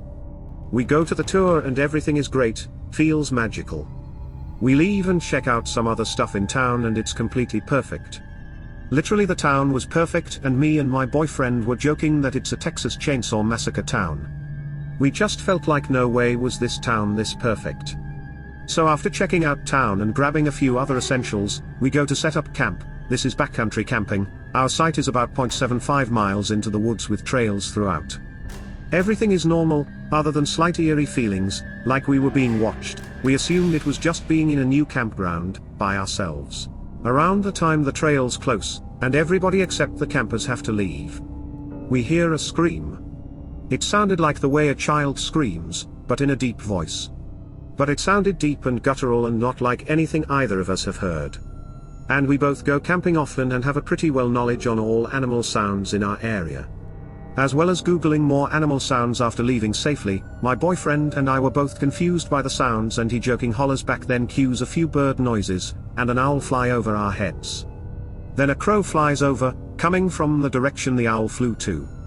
After another hour or so, it's getting dark fast, and me and my boyfriend are building up the fire, trying to get it to stay longer than 5 minutes uninterrupted. Then, once it is completely dark, we start hearing branches break, coming closer to us. And we're beating on pots and pans trying to scare it off. And we already have a fire giving off some light, but only in the areas that are cleared out. We could have only see about 10 feet in any direction, but the branches keep slowly getting broken closer and closer to us. But progressing very slowly. Over the course of 15 to 20 minutes only got about 5 feet closer. It should be noted that not once did it move away, and we kept throwing lighter fluid onto the fire to scare it away, and the fire is roaring, but it's only budging closer. Me and my boyfriend have a machete and a knife, respectively. And we grabbed the wallet and car keys out of the tent and book it that 3/4 mile back to the car. Once we left our site, and got onto the trail, we didn't hear any more of the loud noise. We still heard more little animals scurrying. But nothing compared to what was happening at the site. So any help on identifying WTF was out there would be greatly appreciated. TLDR. Me and my boyfriend got insanely freaked about something in the woods. We don't know what it is. Here are a few of the comments from this post. Justin to the Wilds commented, "I've heard foxes and mountain lions make really unusual sounds in the wild that I've never heard through any internet search or YouTube videos." OP responded to Justin to the Wilds, "It was a lot deeper than either of those." Justin to the Wilds responded to OP, "Well, the one time I heard a Sasquatch, it was a piercing human-like scream, with these booming undertones that I don't think I had the capability to completely hear.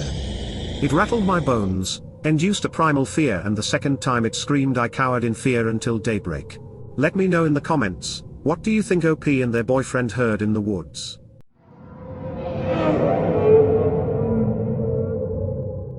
Let me preface this with saying that I absolutely am an animal person. And I love dogs. I have 3, so me having this kind of reaction to a canine really surprised me.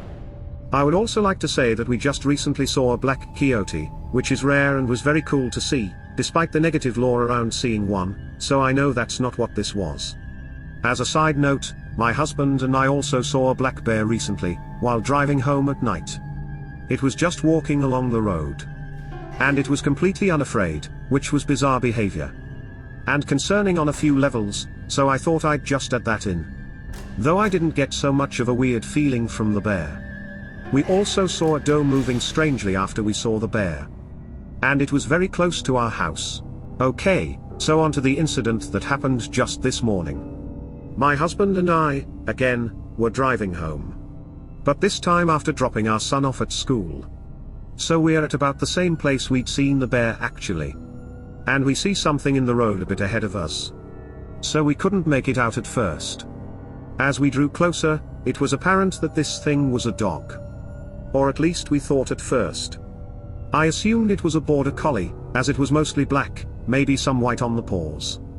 Though don't quote me on that, with a white blaze on the chest. We live in a very rural area, so people let their dogs roam all the time. I don't agree with this, because, as I said, we saw a bear just walking around, but dogs around here regularly travel over pretty vast territories. So I didn't think much of it, at first. Then I looked at the face, and it just felt so wrong.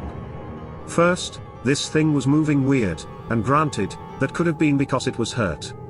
though it looked fine from what I saw. It also had something white around its neck, which I believe was a collar, though it could have been rope or something.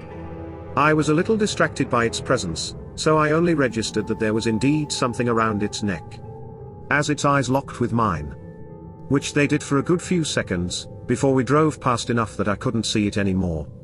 I saw how completely yellow they were. I don't remember even seeing pupils, just yellow, almost glowing yellow.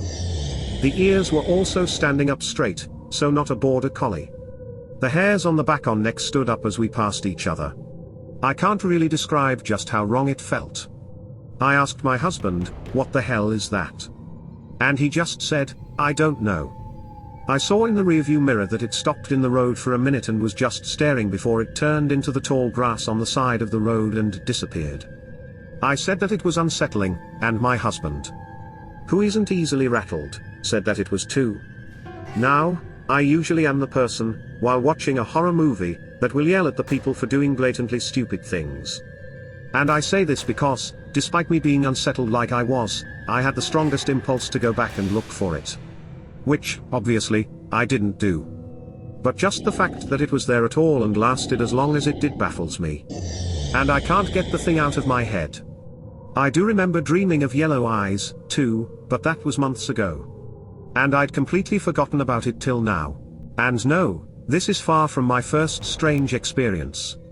Edit. Any suggestions or theories are welcome. I brought it up to my husband again, when we were going to get the kiddo. And I said, "Did you see that thing's eyes?" To which he nodded that he had. He said, "Still thinking about it, huh?" And I answered yes, as I obviously had been. He said he'd been trying to place it that whole time, and he just couldn't. Let me know what you think in the comments. What do you think OP saw? Was it a normal dog or was it something else?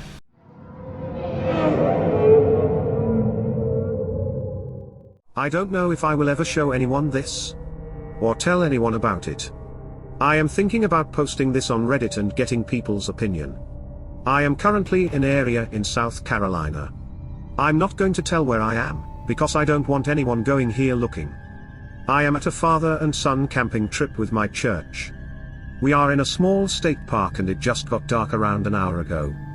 When our sun was setting, and it was starting to get dark, I decided to go for a jog on the trails in the park. The park is small, only about 40 acres and has a small river running beside it. I went out for my jog and went a good distance from the camping area, and came to the end of the trail at the river. Going off to the right of the trail, was a very obvious game trail, and I decided to jog down it. Thinking I can't get lost because of how obvious the game trail is, and if I come to a place that it isn't easily visible, I would turn around. I went along and got off the trail, and went about 50 feet further in a swamp-like area. It was some dry area, but mostly mud and water. I had a very bright flashlight with me, and I was shining it around, and saw one of those classic cartoon-looking beehives. I saw it and wanted to get closer, cause I wanted to throw a rock at it, and see if I could knock it down. It was about 20 yards ahead of me, and I started walking through it trying not to step in mud and ruin my sneakers.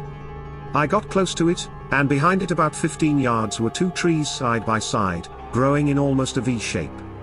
I didn't think anything of it, and kept looking for something to throw at the beehive.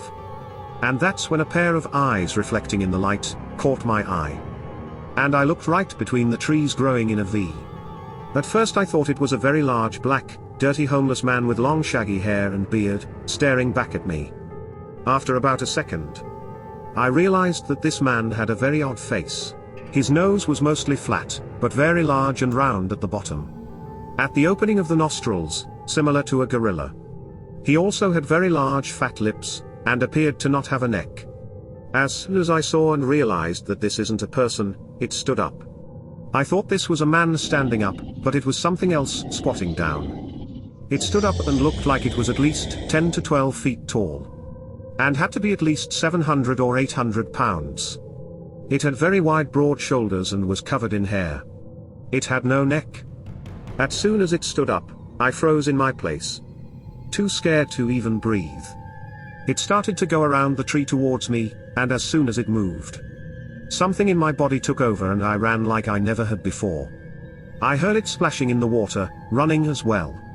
And I ran all the way back to the campsite, in less than a minute. And it took a few minutes for me to jog to where I was. I got back and I didn't want to scare anyone, so I went and told me dad what happened. I am not a real big dude, but I'm bigger than most people. I don't get scared easily at all. But this is the scarcest I have ever been in my life, and my dad could tell something was wrong. Just by looking at me. I told him about it and insisted we have to tell our church leader about this. Because there are kids playing in the woods. He said we will soon, and to go stay in the tent. He claims nothing is going to come into this campsite, but this thing is so big that if it wanted to, there is not a damn thing anyone could do about it. Shooting it would do nothing but piss it off. I am in the tent crying right now, and shakily typing this, so I'm sorry if something doesn't make sense. Before anyone says anything, no. I do not do drugs and I didn't imagine something. There was something there that is as real as I am. I have no idea how something like this isn't more known, but I will probably never tell anyone, including my mom or girlfriend. No one will ever believe me anyway.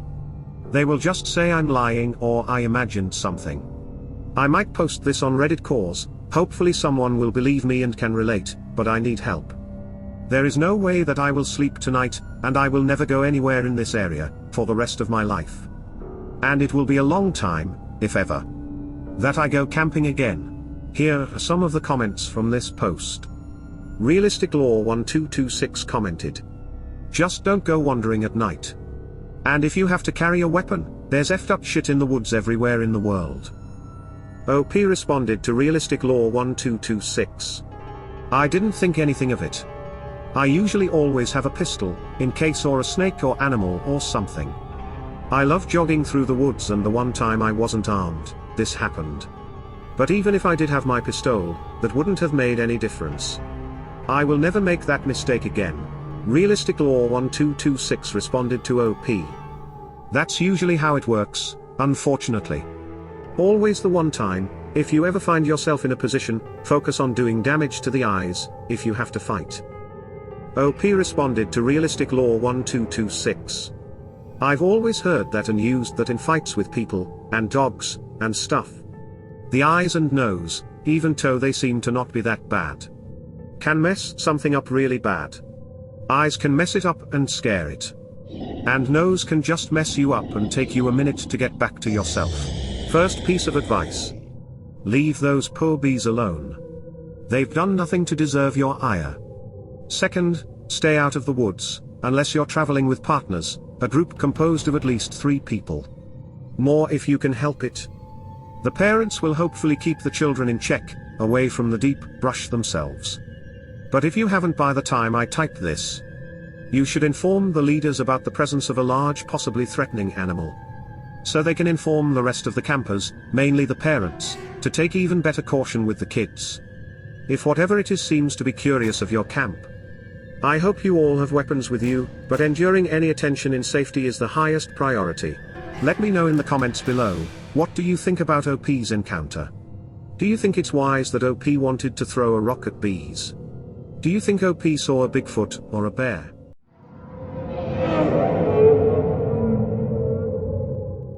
So I grew up in a small town in the Blue Mountains of NSW, Australia. And one day I heard something that still gets me thinking. One day me and my friend were walking down a small road, not necessarily near the bush, when all of a sudden we heard what can only be described as an ear-splitting roar from down by the bush. The roar ended with a horrible screech. I asked around, but most people I've talked to just say it was my imagination. But what I heard that day was definitely not my imagination. Growing up in the Blue Mountains, you hear stories such as the Black Panther, the Bunyip, and the Yowie, which has an origin in the mountains. To this day, I still remember that horrible screech, and I need someone's opinion on this. So if anyone can help, I'd truly appreciate it. Here are some of the comments from this post. Just Into the Wilds commented. I know the Yowie is supposed to be similar to the American Sasquatch. My only experience with a Sasquatch was at 8 to 10 years old, after it hit my aunt's house. Sounded like a car wreck. I got up to look out the window and saw the back of a white gorilla running on all fours to the side of the house. The roar I heard following turned into the highest pitched scream. My uncle went out with a shotgun. He came back saying that there were huge bloody claw marks on the house. We all stayed on the back porch, looking out on the lawn as my uncle paced around the property. The moon cast a shadow of the house on the lawn. Then I saw it in the shadow of the roof. A huge human-like shadow stood up on top of the house. The next scream was deafening. We yelled to my uncle as he quickly scurried inside. I didn't remember this at all until I had a nightmare recently and the next day asked my aunt. She had completely forgot me and my brother were there that night, and my mother remembers that I wouldn't sleep for weeks after. They threw my gorilla stuffy out to help. Chung Boy Jr. also commented. Definitely yaoi, look up Bigfoot whoops and screams. Usually starts with a guttural roar sound and ends up in a very high-pitched screech that's supposed to be pretty terrifying. They only roar when you're way too close, and they don't want you there. Otherwise, they usually chuck rocks or whoop and would knock. In the comments below, let me know what you think about OP's encounter. What do you think OP heard?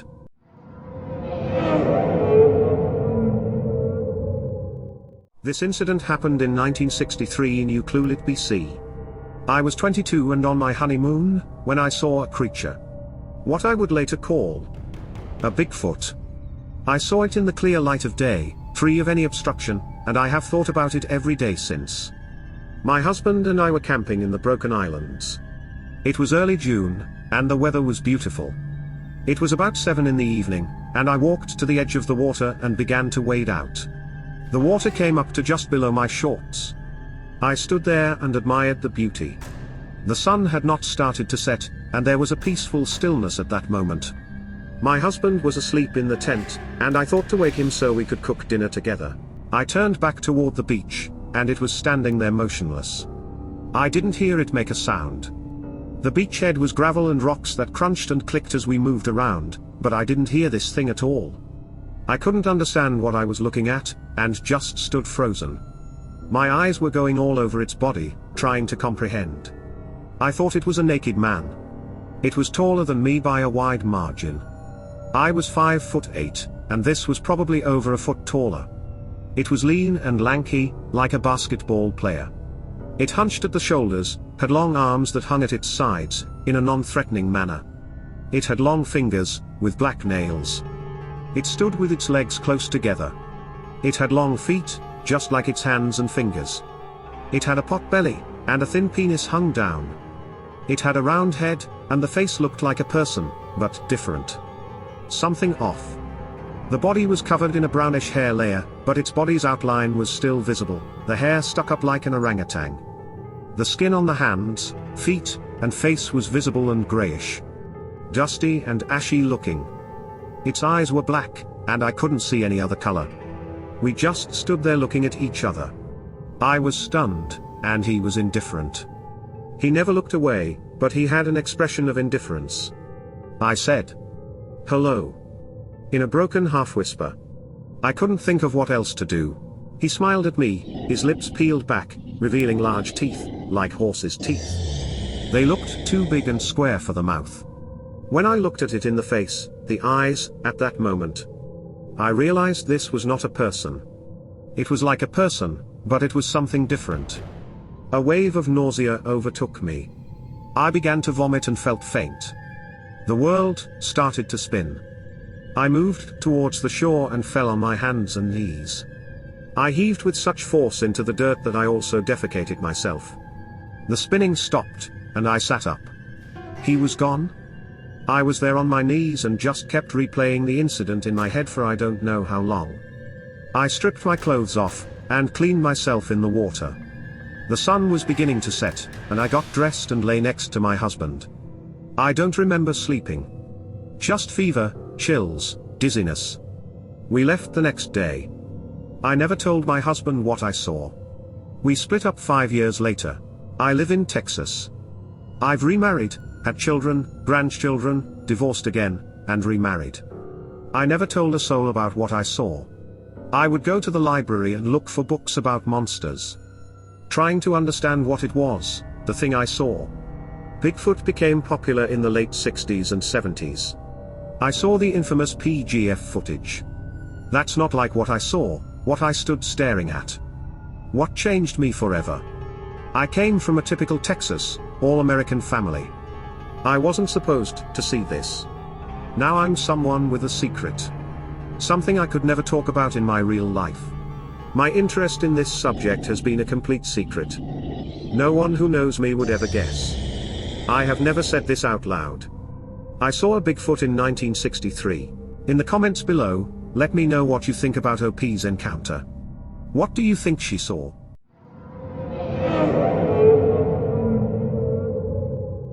I was about 18 at the time. Seems weird saying this happened 20 years ago. I still remember this day. I was camping at the time, with my boyfriend. We were in Nordegg, Alberta, Canada.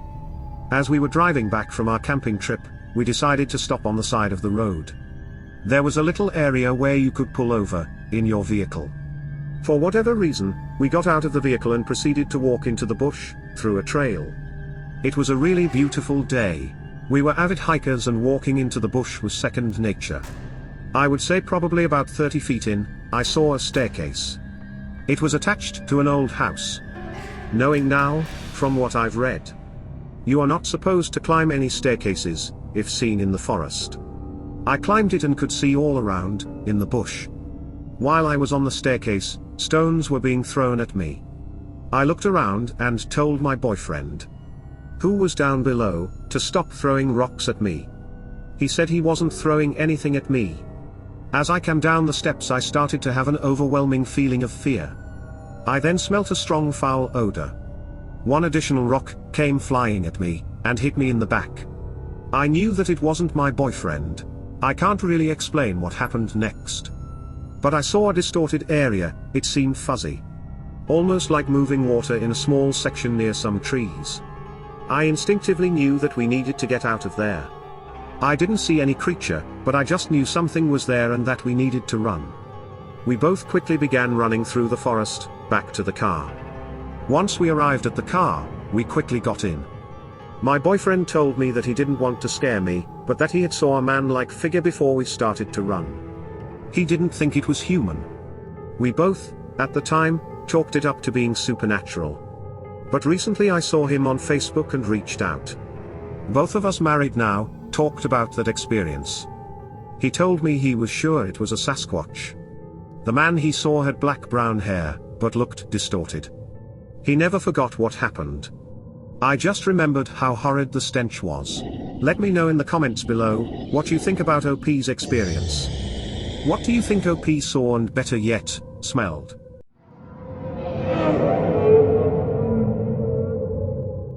I posted this as a reply to another thread, but I felt it deserves its very own thread. So everyone can read it. Sorry it's late here and I don't feel like editing. I realize somewhere in here is a there that should be a there, but F off, I'm tired. Hope you enjoy? Okay, I'm 43 now. And this took place near Deadwood, South Dakota. In the Black Hills. When I was in the 5th grade. I'm pretty sure it was during the summer months between my 5th and 6th grade years, in school. So quick math says I was 10, maybe 11. My birthday is in July. Years old. Anywho, that matters because at that age, I was old enough to be aware of my surroundings and to know the difference between imaginary friends and real life ones. So basically none of this was imagined, on my part. And everything I'm going to say, is the best of my ability memory. True and in no way exaggerated or over-sensationalized for effect. We lived in the small town of Lead, South Dakota. Pronounced Lead.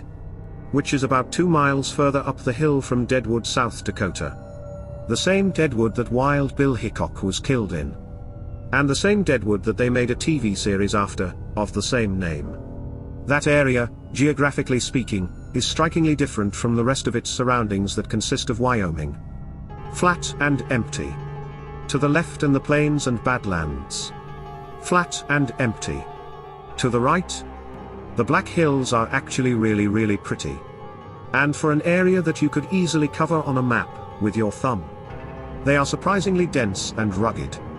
I can't imagine living their way back in the olden days. Gonna swerve to the right for a second. One winter, This bit is not at all relevant to Sasquatch, just a cool memory from living there. I remember it snowed over 8 feet of snow in only 2 days. 8 feet, that's as tall as the door frame in your house. 12 to 13 foot snow drifts. The first day of the blizzard, there was 0 wind. Somewhere my mom has a photo of at least 2 feet of snow that had stacked itself up on top of the antenna of our old Chevy station wagon. It was nuts. Then the wind came with purple lightning. It was truly an insane place to live. Okay, back on track. My family was considered big, by today's standards. I am number 3 of 6 boys. And having been raised a Jehovah's Witness, we were encouraged to keep our friends and associates to members of the church as much as possible. So one evening our family was having dinner with the Spears family at their house. On a piece of property near Deadwood, somewhere within maybe 10 miles from the town itself. Unfortunately, I cannot recall the exact location of their property, but I do recall nearby. There were some old rusty, no longer used, train tracks that went through a short tunnel, that I remember was a blast of Roman candle, fireworks, fights in. This all takes place in the span of about 5 minutes total. Maybe less. But that evening it was about dusk and we had already eaten dinner. And the adults were in the house getting dessert ready, or doing whatever, and it was myself, my older brother Jason, and 2 of their kids. Both boys, and we were all within a few years in age. We were out messing around a couple few hundred yards away, in a barn that their family was setting up on their property. That was still under construction, but mostly finished. It had exterior windows, unsure if the actual windows had been installed or not. But it had a big barn door and everything. I recall we were climbing around, up in the rafters of the structure, and someone on the ground level commented about some horrible smell. And within a few moments, this smell caught up with me, who was still making my way down from the rafters of this barn. I cannot describe this smell, so I will attempt to describe what this smell felt like. Things that smell really bad, I mean really bad, cause the human body to involuntarily gag or throw up. This isn't something you even have time to try to stop. It's like a reflex made of everything horrible in nature. The smell hits you and is interpreted by your brain, and before you can exhale, your body is trying to turn itself inside out. And that's what mine did. I clearly remember, I was getting ready to hop down onto a ladder, and I smelled it and instantly vomited fresh eaten spaghetti all down the front of my shirt and shorts. It easily could have been the pie eating contest scene from the movie Stand By Me. Right about then we heard something outside that I had never heard before, and haven't heard since. But it was a big sound. You know the sound the elephant or the howler monkey, or the lion makes at the zoo. This was no different. It shook the earth. You could hear it, but you could also feel it inside your body. It was something. It was something alive. And it was big. Right about then I was motionless, as we all were, staring at each other wide-eyed, and while I was standing up in the rafters, the entire effing structure creaked and groaned as the exterior wall was pushed on from my left to right. It was violent enough that I had to quickly kneel down and grasp the wood beam I was standing on, to keep from falling down to the ground. I probably moved 6 to 8 inches laterally, sideways. That's a lot of movement for a single-story structure, attached to a foundation to move. The dog was going apeshit. Its fur was standing straight up on its back, and it was in a defensive posture, holding its ground, looking directly at the place on the broad side of this barn that the sound came from, and the movement originated from, with the big barred door behind it. I hopped down onto the ground and had one of those moment of clarity thoughts. Is this about to come through the effing wall? As my brother and the 2 boys we were with started scrambling to find something, anything to defend ourselves with. I think I ended up holding a rusty pair of garden shears or something. I recall the dog, a nice-sized German Shepherd, turned towards the door and ran out, and rounded the corner with a very offensive attack posture. And it was obvious it was going out to protect its humans or die trying. I'm in my mid-40s and I have never witnessed that kind of split-second bravery, even in a human. One of the boys ran after the dog, clearly concerned that the dog was now in danger. And we all ran out of this barn with our makeshift torches and pitchforks. Minus the torches, in an attempt to do something, anything to investigate the dog having put itself in harm's way. Right behind the barn there was bushes, and this hill started up pretty steep. Like a 45-degree angle. It was steep enough to climb up, but steep enough that it would have been a pain in the ass. And it was all overgrown with bushes, trees, and shit. We rounded the corner of the barn. And all I see is a very tall, dark figure that resembled a 10-foot tall football player. If its uniform and helmet was a dark, colored ghillie suit. It turned and ran full speed on 2 legs. I clearly recall it was grasping and swatting while breaking through the trees and bushes in its way, up this steep as F hillside. It was like a cartoon. Dark figure runs up the hill as bushes and trees rustle and break. Then it zigs and runs up further as trees and bushes rustle. Then zags and runs further as trees crash and break, and bushes rustle violently. Whoosh whoosh crash. Slam. Whoosh. Snap, boom, crunch. Bang, crash. And was up and over this incline in only a few, maybe 10 seconds. This was a goddamn mountain. And it ran up it faster than I've ever seen anything run. Ever. It sprinted up a effing incline steeper than the laws of physics would allow you to drive a vehicle, and completely overgrown. With thick bushes and trees. The entire encounter, this thing was screaming.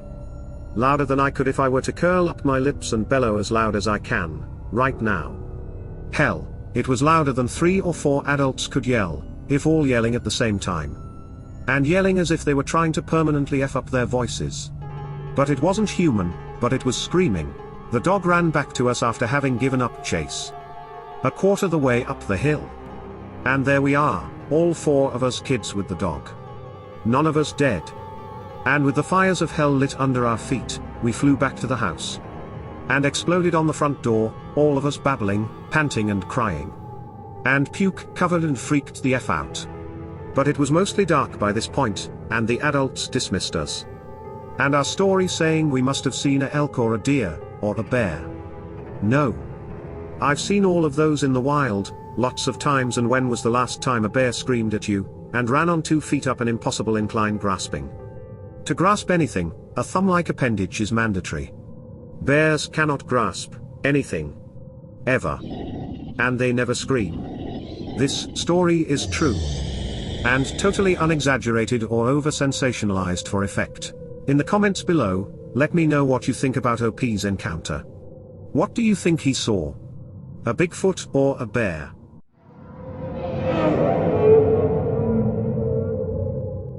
There was some interest in this story, due to me mentioning it in a previous post. I talked to my dad, and he's cool with me sharing it, so here we go. This happened in the late 70s, as far as my father can remember. Around 78 or 79, when he was a teen out hunting in the woods, with his friend. This was a ways outside of Meridian, Texas, on a fall evening. My father and his friend spent a lot of time messing around, in the woods. Doing typical teen stuff. Firing off bottle rockets, hunting raccoons, underage drinking sometimes. But this day they were going hunting for squirrels. So when they set out, my dad grabbed his .22 rifle. It was just a basic Ruger, or something, with a cheap scope on it. His friend had a really badass Weimaraner that wasn't scared of anything. He would run up to bulls and chase them. He would get in scraps with bobcats, and he would chase off raccoons. He was walking along with them in the woods that day. He said that there was an old creek bed they would always go mess around in, so that's where they started. The walls of the creek bed were about 5 to 6 feet high. So they hopped down into it and casually walked along. Half-heartedly looking at the trees and such. All of a sudden my dad said the Weimaraner started whimpering and wouldn't come any further. It hung back about 10 feet from them, refusing to continue no matter what they said. A few seconds later he said that it tucked its tail and ran off, back into the direction of the house. This made them confused, but they just shrugged it off. They took a couple steps further, and he said that up ahead. About 60 yards the creek bed took a hard right turn and elevated up on the banks were some trees. Now the sun was setting behind the trees, and beyond those couple trees was an open field. So you could see the sun setting relatively clearly. His friend stopped him and said, "Hey, do you see that?" And pointed in the direction of one of the trees. My dad said that he could see the outline of something big and seemingly hairy behind the tree. peeking out at them. They weren't sure what it was, so they called out, "Hey, we're just hunting, are we cool?" No response or movements. My dad thought maybe it was some sort of huge porcupine, not uncommon in the area. He held up his rifle and looked through the scope to try and figure out what it was, since the sun was setting behind whatever it was. It was hard for him to see any detail, due to the sunlight. But my dad told me what he could see freaked him out. He said that all he could make out was a large black, fur-covered head and shoulder peeking out. As he was looking at it, what he described as a large monkey-like hand grabbed the tree trunk. My dad froze and his friend asked him what he saw. My dad just shook his head and handed his buddy the rifle. His friend saw it too, and was equally freaked out. They sat there for a minute just staring at it. Both them and whatever the creature was, not moving. My dad has always said that he didn't know what came over him. Maybe just teenage hubris, but he suggested they go check it out. Both he and his friend clambered up the left side of the embankment. And when they got to the top, the creature had ducked back behind the tree. They slowly approached, and circled around the tree. My dad keeping the rifle handy. He always said that he didn't know why, because that small of caliber wouldn't have done much of anything against something that big.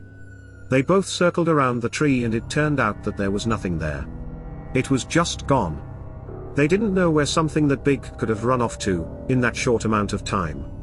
Without them seeing it, but nevertheless they checked the area just to see if they could find any sign of what it was. Turns out they found 2 depressions where it would have been standing. But due to the fall leaf litter, there wasn't any definition to the tracks. He did say that whatever it was big and heavy. The tracks were about 12 to 14 inches in length, then he went on to say that they estimated the creature to be about 8 feet tall, at the most. Other than the tracks, there was nothing else to be found. No smell, no fur, no additional tracks. Nothing in the tree itself. Nothing. Afterwards he said they decided to just go back to the house, and never really mentioned it to anyone, or each other after that.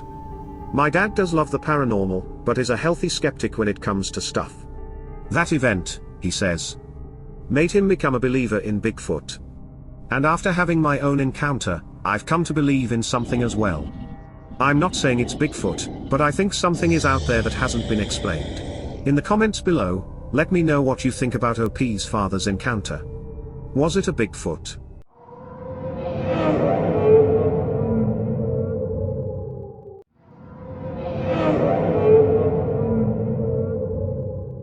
This is not a story, this is a real occurrence. This is the last thing I've resorted to. I don't know where else to turn with these experiences, because nobody else believes me. Except those who were involved. Hello, I live in the Appalachian Mountains, if that helps with the story any. Now I've heard plenty of spooky stories about the Appalachian Mountains and North Georgia and everything. But never really thought much of it. My grandfather has told me plenty spooky stories about these mountains to keep you up at night. But those are stories for other times. It was late one evening and I just got off the phone with my boyfriend.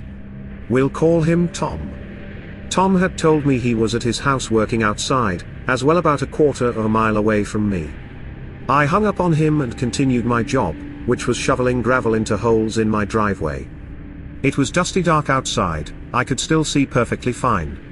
The only difference was you couldn't see the sun anymore.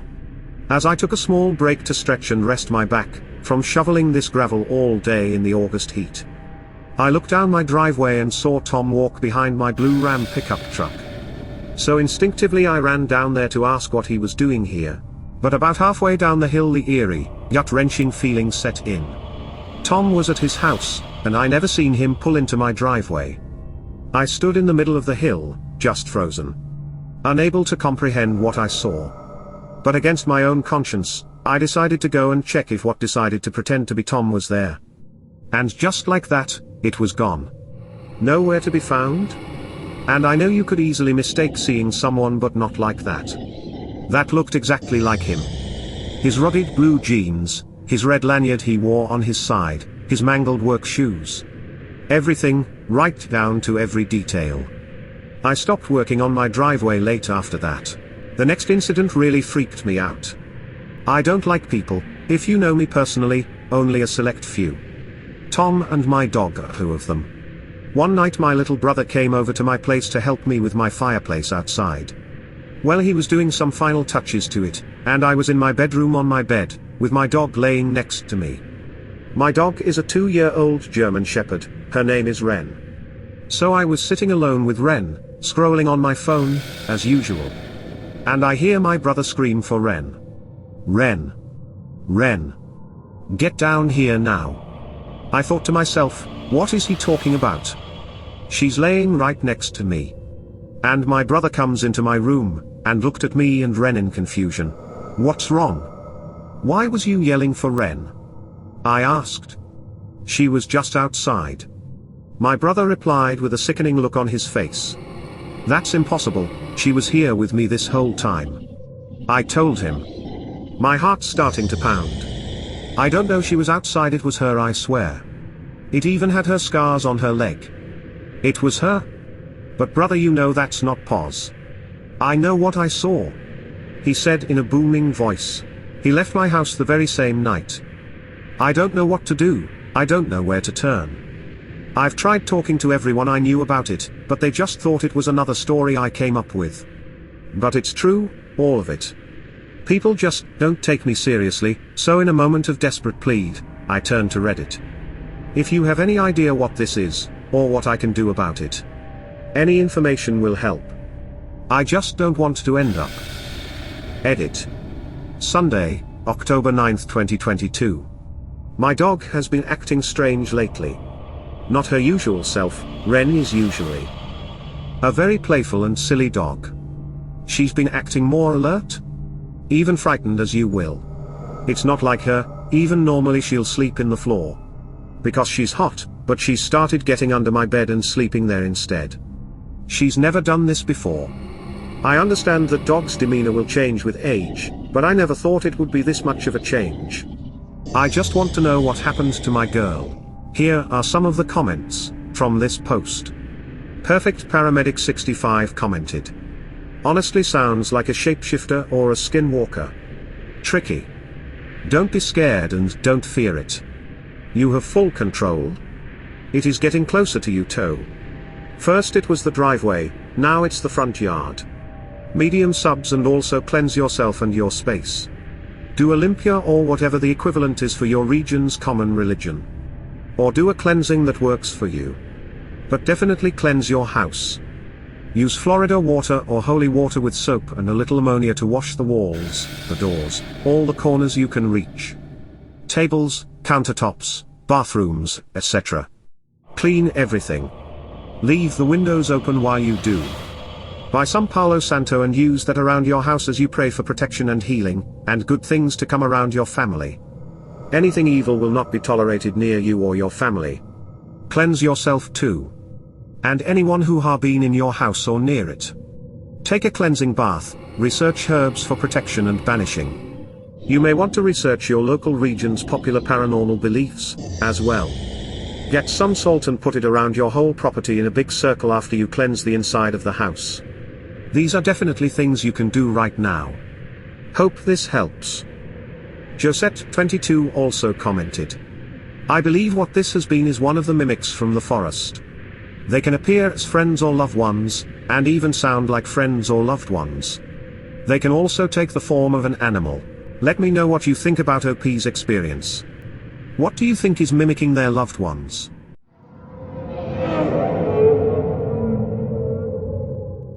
I've had some strange experiences growing up in the northwestern part of Montana. I'd like to share my first one. We were living in Summers, near Flathead Lake. I was around 5 years old. I lived with my mom, dad, and newborn brother. Our house was a one-story rancher that was pretty secluded. My mom worked nights at a casino, and sometimes would sleep on one of the couches in the living room when she got home. I wanted to sleep by her, so I tried to sleep on the other couch, facing the dining room and kitchen area. The oven light was on, casting a soft yellow light. I was laying on my side, looking towards the kitchen. I woke up and what I saw was a disembodied shadow in the shape of a human arm sticking out of the wall. It extended from the side, as if sandwiched behind the fridge in the kitchen, and the wall separately the living room. It had a slight bend at the elbow, its palm facing up towards the ceiling. I noticed it was holding something in its hand. It was holding a brain. I remember the pink and grey color. It was shaped like seeing the human brain from the side. I was more disturbed by this observation, even more than the shadow limb itself. The light from the kitchen is behind the arm, making it very prominent and out of place. I laid there looking at this thing for a while. It never moved. I don't remember being very scared, but definitely confused and unsettled. I don't think I was dreaming, or experiencing sleep paralysis, as I was able to lean up to try and get a closer look. I eventually fell back to sleep. This memory is so vivid to me. I hope I did a decent job describing my experience, but if anyone has any questions or observations, I'd love to try and discuss them. I have some more possible paranormal experiences, but that would be a lot to write in a night. I'm excited to share, and I hope others may find it interesting. Here are some of the comments from this post. The Enlightened Bee commented, "That's super interesting. But I believe that area is on the Flathead Reservation. Seems to be a lot of activity up there. Did you see anything else down by the lake?" OP responded to the Enlightened Bee, "My dad would take me to the lake quite a bit, but I don't have any memories of anything out of the ordinary happening there. I experienced more paranormal activity at the house. But I remember the town, mountains, and lake having an otherworldly feeling about it. I was terrified of the small field behind our house. When I was a little older we moved to Kalispell. My brother and I talked recently about what we experienced there too. Talking with him made me want to make a post." Xylorgos also commented, "Very interesting.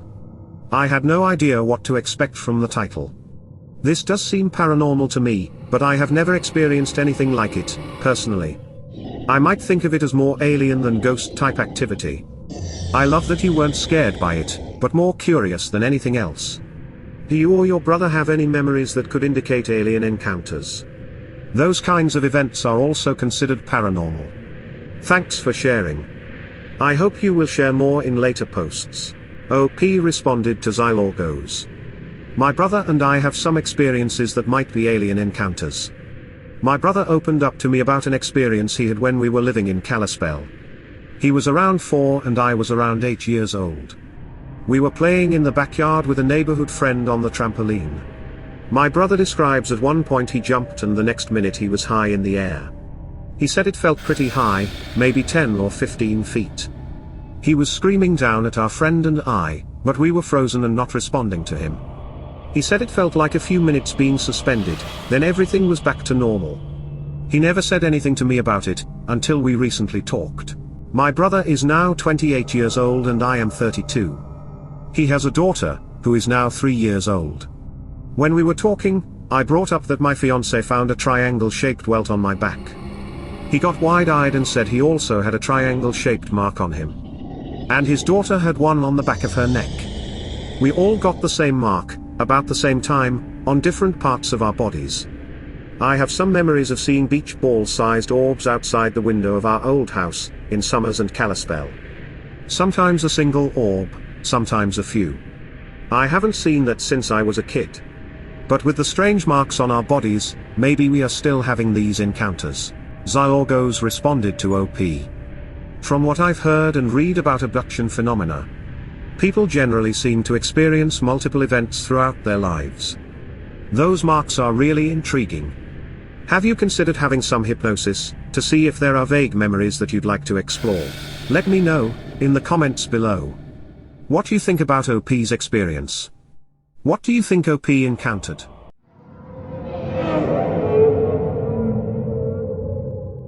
A sort of follow-up to a post about my native grandmother's encounter with a giant owl. This is about my native dad instead, as he has had a few supernatural things happen to him. And the rest of the family in Oklahoma, as well. My father would frequently encounter small little people, no bigger than a pine cone, called minnipeds. His go-to story about the minnipeds. When he was around 10 years old, he would go fishing in the lake near his childhood home. My grandpa would take him sometimes, but when he was at work or getting treatment in Oklahoma City, he would go alone. The thing about the lake and creeks in the area were the mists that would roll in. Not too high, only about a foot off the ground, if not less.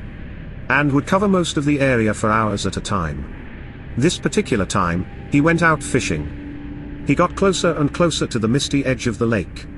As he approached, he would hear voices. He originally thought it was the wind, but walking further along the path, he realized it was voices. Nothing he could recognize or understand, but definitely dozens of small little voices around him.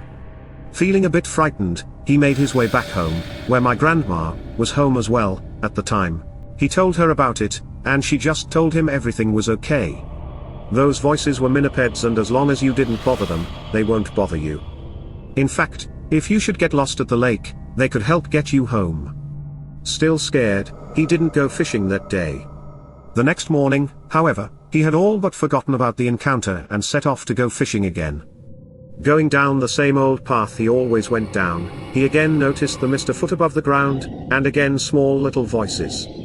Keeping in mind what Grandma said about not bothering them, he just kept about his business and made it to the edge of the lake. The voices died down a bit, and he was able to enjoy fishing in peace. He said he finished for a good 2 hours or so before heading back home, and along the path he again heard the voices.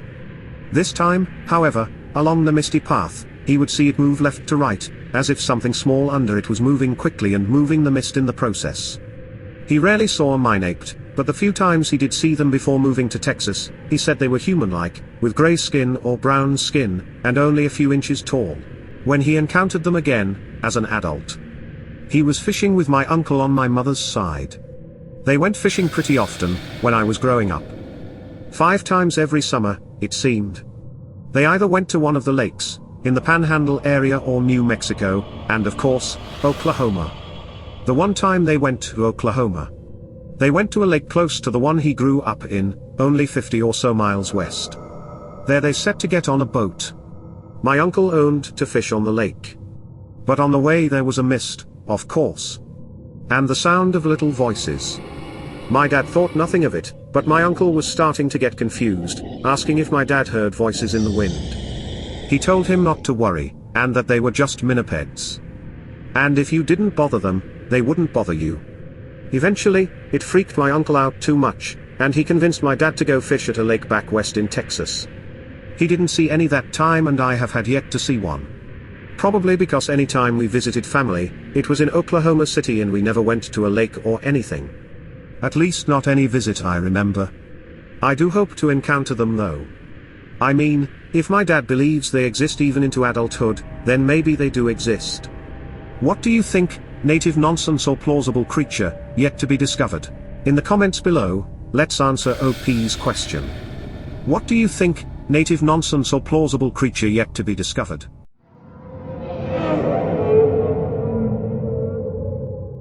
When I was like 15, I moved into my sister's old room and soon heard something crawling in the attic above me. I told my mom, and she never believed me, until one day she was in my room and heard it as well. My stepdad crawled in that attic several times since then. Something to do with construction. And he said he never saw any rat, or droppings or any sign of anything up there. I also recently spoke with him, and he assured me the attic is sealed off, so nothing can even get in there. It has been 17 years and I still hear something crawling up there, whenever I'm in this house. I've never thought of it being a gnome. Until recently, because I am kind of obsessed with seeing one. I believe one actually randomly removed a stain from my clothes several months ago. My overalls were sitting on a chair, for a few days. And I remembered the stain. I go check and it's gone. Swear. It was on the chair drying instead of going into dryer, because I didn't want the stain to cook into the fabric. Thought I would try to remove later. Few days later. Nothing was ever there. I have left offerings from time to time, so maybe they're throwing me a bone. Last week my friend and I are laying on his mat, on the floor. In said house. We hear some sort of drum roll within the mat or below. As if someone was tapping it with their fingers. I asked. Do you hear that? He's just like, yep. I'm like WTF. And right then something crashes into something right outside the window. The drumming stopped. It was so weird. My stepdad again confirmed the only thing beneath us is concrete, so he's starting to wonder as well. I get home, the other day, and right in the entryway is a canvas painting on the wall. For some reason, I saw a blue orb shine through the canvas. I thought, that's odd. Is there a device behind here? Nope, there wasn't. And I'm starting to hear knocks right around that wall now too. A few weeks ago, in same house, I woke in the middle of the night and heard tapping on my mirror. I feel like I'm seeing something from the corner of my eye, but my vision has been iffy since COVID, so who knows. Oh, also in the beginning of the shutdown, I woke up to a wooden flute playing in my ear and 3 knocks at the door at night with no one there. I've had spiritual experiences in life, and at this house, so I don't know if it's multiple things or just fae. Thanks for reading. Let me know, in the comments below. What do you think was in OP's attic?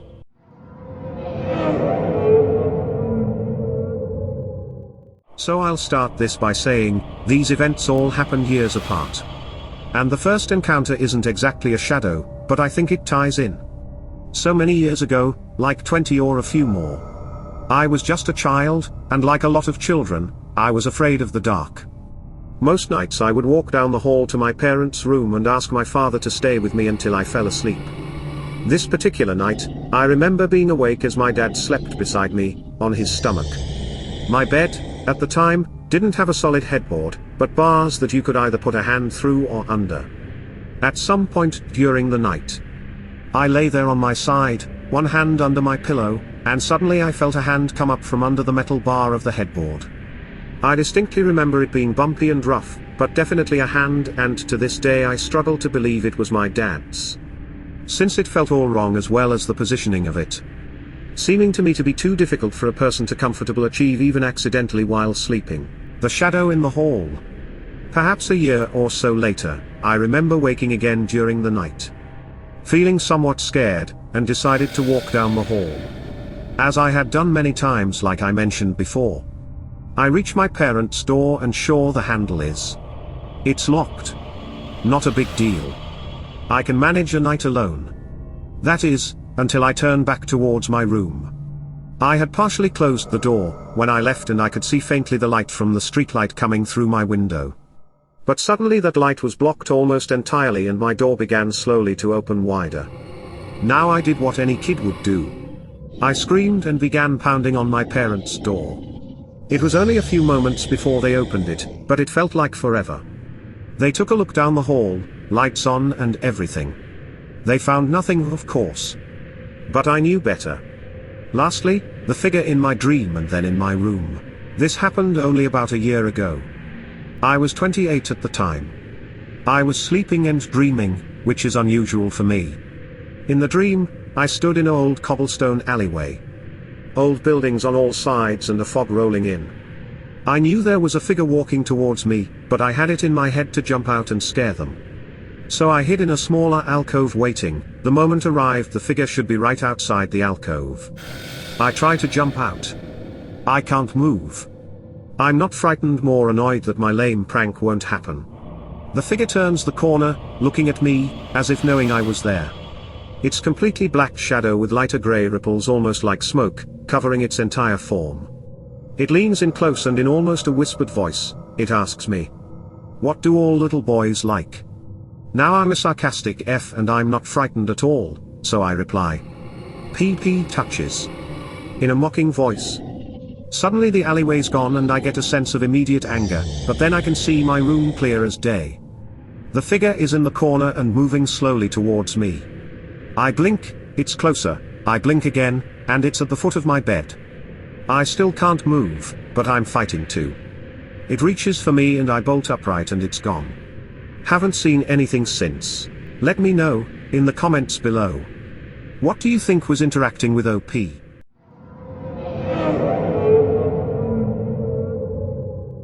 This is the native grandmother story, hinted at in our previous native father's encounters with small people encounter.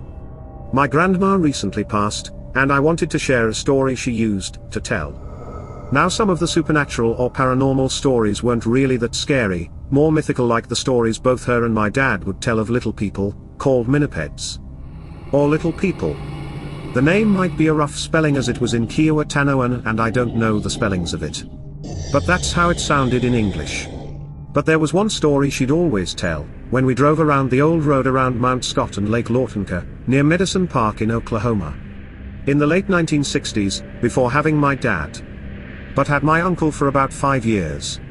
She lived close to the tribe in Carnegie. But still lived closer to Medicine Park. Usually she would go to Carnegie during the week for groceries, as she worked nights at her job during the weekend. But on the odd occasion she'd go to Medicine Park to get whatever groceries we needed. That weekend she either forgot or didn't get enough of. The reason she did, is because there were no stores in Carnegie that were open late in the night. But there was one in Medicine Park. She then told us that the mountain we drove around was sacred to the tribe. And were promised that no road would be built there by the government, in the 1900s. But of course they built some there anyway, so when driving you can get a good view of the mountain, and the lake closer. Because of this it is now haunted by a spirit that's aggressive, if you drive at night. Now a lot can agree that native creatures and supernatural stories were just made up. But this was the first real event that made her believe more than what she thought was real. Regarding native ghost stories. This particular night, the clouds covered the moon and stars. So it was darker than usual. It didn't bother her much as she can still see the road, and I'll be damned if I'm wasting gas to Carnegie. But around halfway through the trip, her car stopped. Just turned off by itself. She thought it was weird, but probably just something wrong with the car. She went to turn it on and nothing. So she tried a second time. Immediately after attempting to start it a second time, she said she heard something whoosh above the car. Then she started it a third time, and it worked. But in the span of about 4 seconds, she said she saw a large black figure in the middle of the road. Not 6 feet away from the car. When she noticed, she said it reacted to the lights shining, as it quickly turned its head and showed its big glowing eyes. It then flew up into the air, never to be seen again. She just called it the owl, but me and my brother like the name Owl Man better. Kind of a joke as we're obsessed with the silly cryptids like Frogman. But the reason she claims this was a significant encounter was because owls in our tribe are taboo, and are said to be bad omens. If you see one, it means one close to you is going to die very soon. And about a year after, when my dad was less than a year old, they found out my grandpa had cancer. It would be a little over a decade before he died from it, but the owl and the bad news were not coincidental. Now do I believe it? Yes, I do. My grandma was dead set on it being a true story, and my dad believed it too. Probably because he also had stories of paranormal stuff happening to him. He said it himself. There are things out there you can't even imagine. Think of how many times things sounded fake, until it was found or had happened. If I ever get with my dad again soon, I'll ask him more about those kind of things and maybe post them, but for now, what do you think of this encounter? I know it didn't happen to me, but it happened to someone who was very close. Plus, I never see native paranormal encounters, other than skinwalker or what have you. Let me know, in the comments below. What do you think OP's grandmother encountered? Was it paranormal or something more mundane?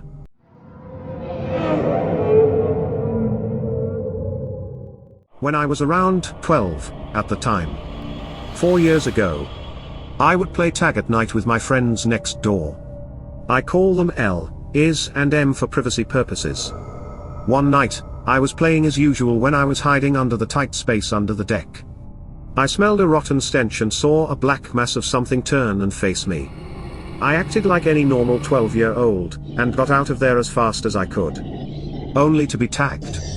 I was annoyed but saw someone running up into the treehouse, so I ran over and hid. Waiting for them to come out. About 5 minutes later, I got impatient and decided to sneak up into the treehouse. Well, no one was up there, and as I put my foot up onto a step, to the second floor. I guess you could call it. A slimy, damp hand tightly wrapped around my ankle. I got free but fell over the railing and hit my head pretty hard. I opened my eyes only to see a tall, like I'm talking 8 feet tall here. And I'm 6'2", around 5'10" at the time. Anyways, I see this thing. But I can't move. I try to scream, but nothing happens. I know what you guys are possibly thinking, and no. Not sleep paralysis, I've had that before and this was different. It shot down and wrapped its hand around my throat. It said, "Run." in my ear and a sharp harsh tone, kinda like Vecna mixed with Will Ramos. Lorna Shore, for anyone who doesn't know. As soon as it says that, I can move again. But it is gone, but my neck is still in pain. I get up and book it, but get stopped by L. He spins me around and asks where I have been, and that they have been looking for me for 20 minutes. I tell him what happened and he calls bullshit, saying they looked behind the treehouse multiple times. I blink and there it is. Right behind him, in the split second I blinked. He calms me down and talks me through it, saying it was just M being a dickhead. About an hour passes of nothing happening, and I go inside only to see this thing again, in our chook pen. Just staring at me. I tell my parents and sister, and she says she put her hand in the spa and did it all. The spa was bone dry, at the time of this. If anyone has any insight about this, please let me know. I have looked online throughout the years, but the only thing that somewhat resembles what I saw, was the rake or a version of Slenderman I drew. But a couple years ago, with few facial features. Eyes, mouth. My friend at work, had a paranormal-like experience like this one I had. I hope that this is the right place to post this. Let me know, in the comments below. What do you think about OP's encounter? What do you think grabbed OP?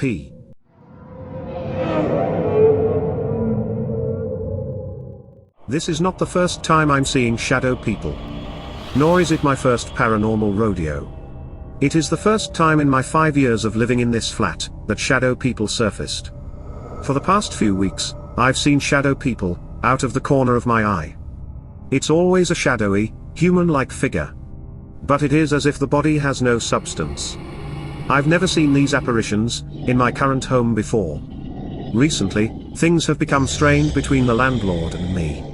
And I'm convinced that these apparitions are the manifestations of his ill intent. He wants us out, but he's too coward to boot my partner and me outright. The appearance of these figures is also coupled with a change in the landlord's behavior. Where he used to be open and inviting, he became greedy and mean-spirited. I also seem to notice shadow people a day or two before I receive an email. A bad one. From the landlord. I'm not quite sure what to make of this, but I'm convinced the shadow people I'm seeing now are a manifestation of some kind. I'm curious if anyone else has had an experience like this. Edit. I've also noticed other things. I'm a ghostwriter, so I make my living by writing non-fiction. It's an easy enough job, but I've noticed that it is becoming increasingly harder to concentrate. Coupled with that, I always seem to be in a position of financial distress. Not by choice. It's gotten to the point where I don't know where our next meal will come from. Thing is, my landlord knows this. But he doesn't care. He still wants his pound of flesh. Ever since I moved into this flat, it feels as if my life has become stagnant. Not sure if there is bad juju going on, or if I'm reaching for straws? All I know is I've never felt this stuck before. Here are some of the comments from this post. Snow Fiend 80 commented. Do you experience any feelings of dread or irrational anger when you notice the shadow people? Are they wearing full-brimmed hats of red, glowing eyes? It may be time to get out of there? Yet moving is a major deal that involves a lot of resources and financing. I'd look for some ways of protection such as sigils, chants, etc. Learn how to burn a bit of white sage, if possible. OP responded to Snow Fiend 80. Nah, I don't feel negative emotions when I see them.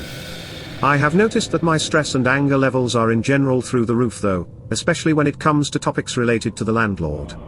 Not sure if they are connected though. Stranger Pie responded to OP. They usually appear when things are tense. They like to drain energy from this type of negative emotions. Stress and anger are negative emotions. Snow Fiend 80 responded to OP. It seems that they are, although I don't have any proof of that. I suppose keep tabs on the situation and occurrences and look for a correlation. Probably might want to look for another pad, in the meantime. Good luck to you.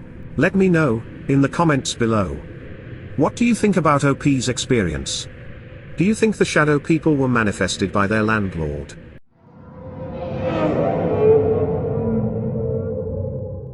Before I begin, let me introduce myself. I am 24 years old guy from Bulgaria. who had this encounter dating from few years back, when I was a teenager. It was one of those days during summer break, where I'd visit my grandparents occasionally to let off steam after the end of another school year. One of my cousins was quite insistent to explore an abandoned old house right next to ours, which we believed that it was haunted. As we entered the front yard, I had the uneasy feeling that we were being watched. But my younger cousin thought I was joking and brushed it off. Once we were at the house's yard, I saw the cellar door of the house move slightly inwards, but there wasn't any wind, causing us to dart away from there. On the next day, him and I went to a smaller area right next to that same old house, to play with a soccer ball. As time passed, I felt something again whilst passing the ball to my cousin, and caused me to turn my attention to that attic window of the old house, where I saw a shadowy figure grinning back at me. But I neither flinched nor screamed, just stood still with neutral expression. With what felt like a full minute, I shook myself out of the thing that just happened, and turned to my cousin to ask if he saw it too, but he didn't believe me. That creepy grin the thing had on its face remained a memory in my mind, but I still remember the encounter to this day.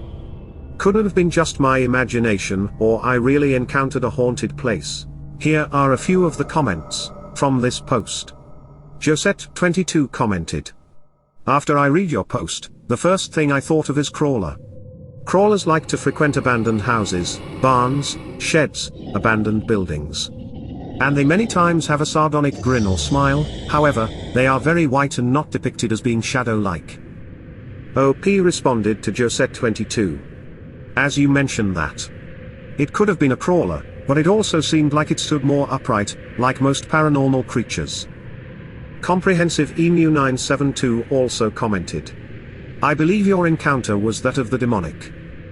OP responded to Comprehensive Emu 972.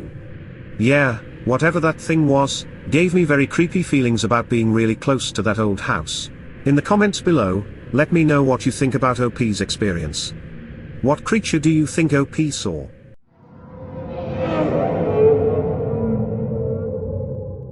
This is something I experienced shortly before moving out of one of my teenage homes, a couple of years ago.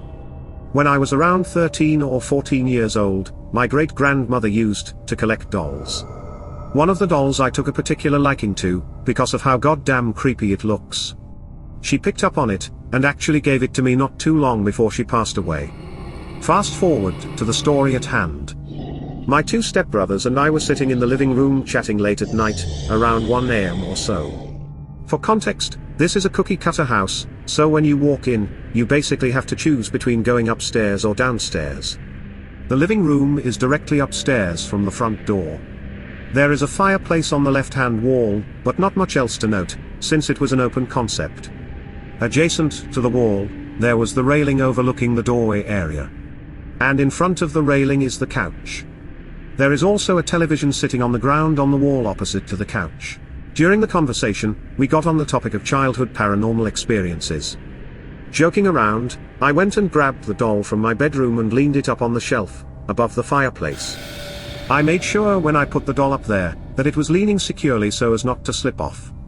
Some things that are now important. The television is on, but just in the no signal screen. And because we were preparing to move, there are boxes and trash bags piled in front of the fireplace, at least 3 to 5 feet out. We were all sitting on the couch, at the time this happens. In the middle of a story my younger stepbrother was telling about an experience he had. In the basement of a childhood home, the doll was flung forward from the shelf, landing a good few feet away from the boxes, meaning it flew a good 6 to 8 feet away from the fireplace. At the exact same time the doll made contact with the ground, the television shut itself off and turned itself back on. We have never had any electrical issues in that house, or with that TV. Needless to say, we about pissed ourselves. I know people are going to say it's possible that the doll has just fallen, but the doll flew forward off of the shelf, even though it was leaning backwards. And things that fall don't typically fall outwards several feet. Let me know what you all think, if this post gets traction. I'll post a picture of the doll. Here are some of the comments from this post. Mother Tradition 2239 commented, "Wow, that's crazy. My theory, from what I've experienced, is that maybe your own energy from touching the doll and speaking about the paranormal sort of made it happen. I can't explain it exactly, but what I've experienced is that one night I sat up in bed almost immediately after waking up. I heard a picture fall in my bathroom, and that picture really had no way of falling off the wall. It was hanging on a wire on a nail. It had to have jumped up and forward to be able to come off the wall. The picture just so happened to have my name painted on it because the artist has the same name as me. That really creeped me out because it wasn't like it woke me up. I specifically awoke out of a deep sleep and immediately I heard it crash down. When I told someone about it, they said when you're menstruating, pregnant, in puberty, or otherwise in a state of hormones running high, that somehow we, as humans, can affect the movement of solid objects around us. Just a theory, but it is intriguing if maybe you can make this connection with what happened with your doll. OP responded to Mother Tradition 2239. It's possible, I suppose. We haven't had any prior activity with the doll, and nothing has happened since.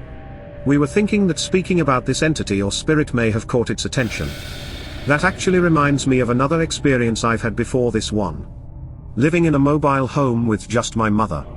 One night we were both woken up by a loud noise, and when we went out to investigate, everything hanging on a particular wall had fallen. And while it's possible only the last crash woke me up, I only heard one, so I'm pretty sure that all fell simultaneously. Ren Fanin also commented. It's the theory of poltergeist. Your energy creates certain phenomena. It's super interesting actually. Let me know, in the comments below. What do you think about OP's experience? Do you believe their doll is haunted?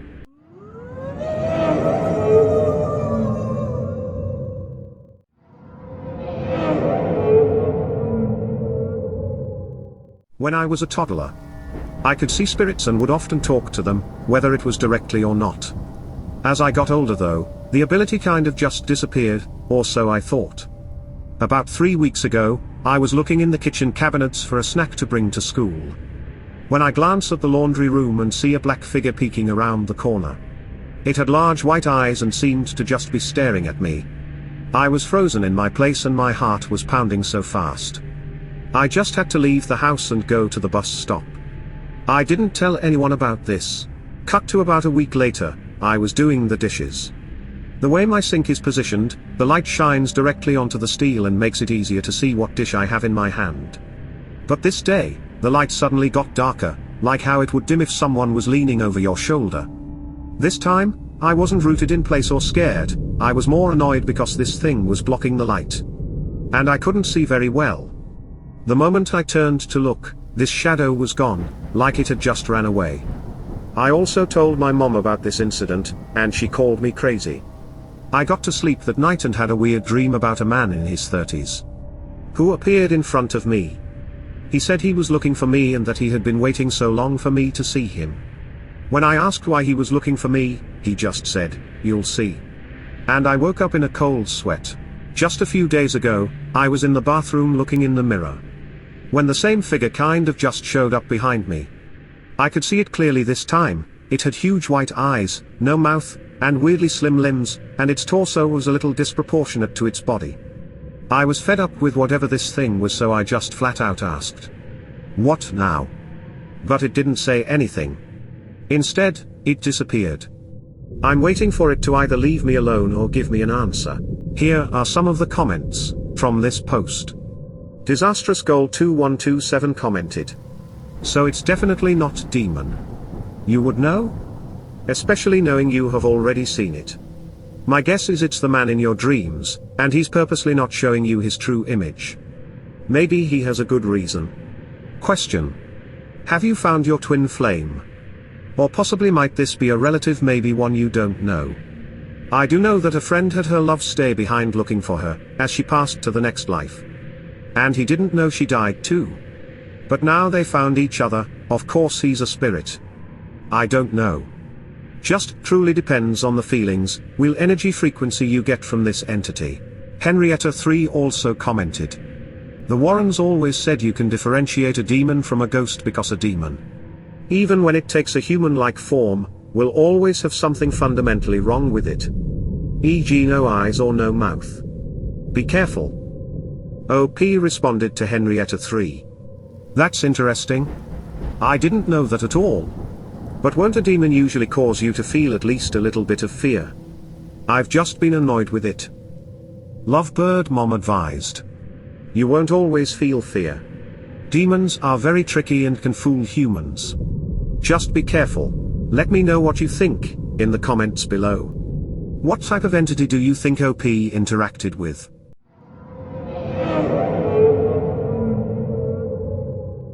For starters, I've always been fascinated with the paranormal, but never did any ghost hunts or anything. As a kid, I once felt like I encountered something, and always thought it was my imagination. But now I 100% believe something is out there. The apartment I've been staying at is new. I've been here for 2 years, and been the only tenant. I live alone besides my cat, which has been my saving grace through all of this. The first year of living here, I experienced nothing strange at all. But, April of last year, that all changed.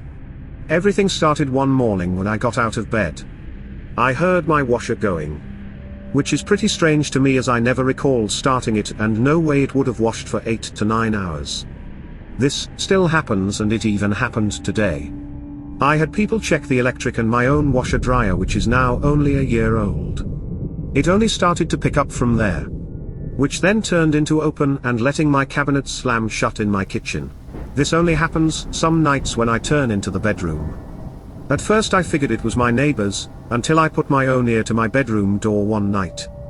Forgot to add the cat sleeps in my bedroom with me. Sounded like it came straight from my kitchen. I put cameras up to catch whatever was going on, but I got nothing, which led me to think I was going crazy. Until my girlfriend experienced the shower curtain moving in the bathroom.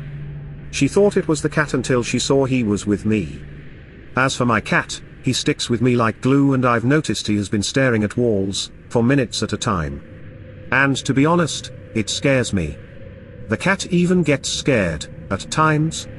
And just wants me to hold him. It's been getting worse. I've seen something moving out of the corner of my eye recently. And you figure it would be my cat, but nope. Every time I look, he is no near where I saw something move. Please, can anyone lend advice, cause right now whatever is going on here. It's picking up steam. Here are some of the comments from this post. Marislasis33 commented.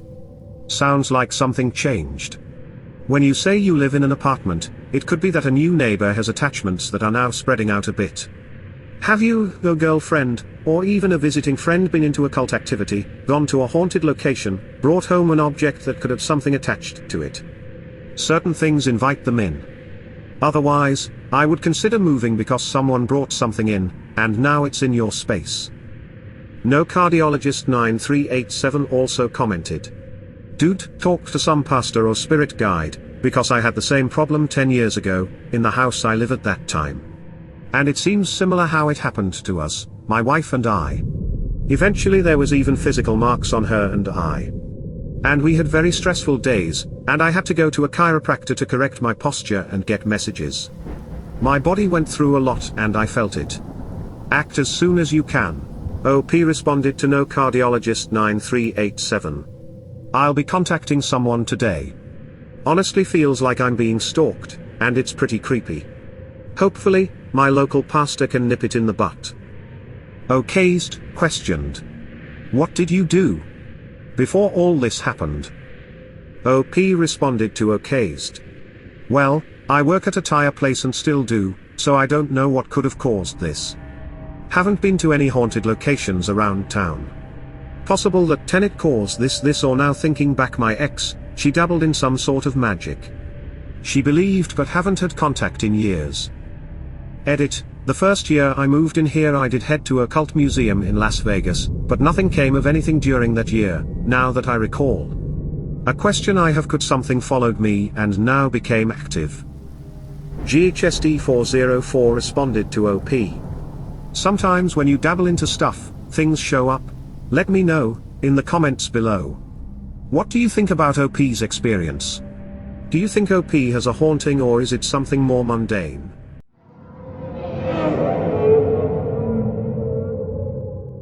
I moved into my house 2.5 years ago, and almost everyone has had some unexplained experience. Mostly hearing things, but a few times a man has been seen. So it started immediately and I've never been scared of it. Apart from one occasion. And I speak to whoever is in my house often. The past few months have been really rough and the noises have calmed down, until last night. We packed up the house to move, and then went to bed.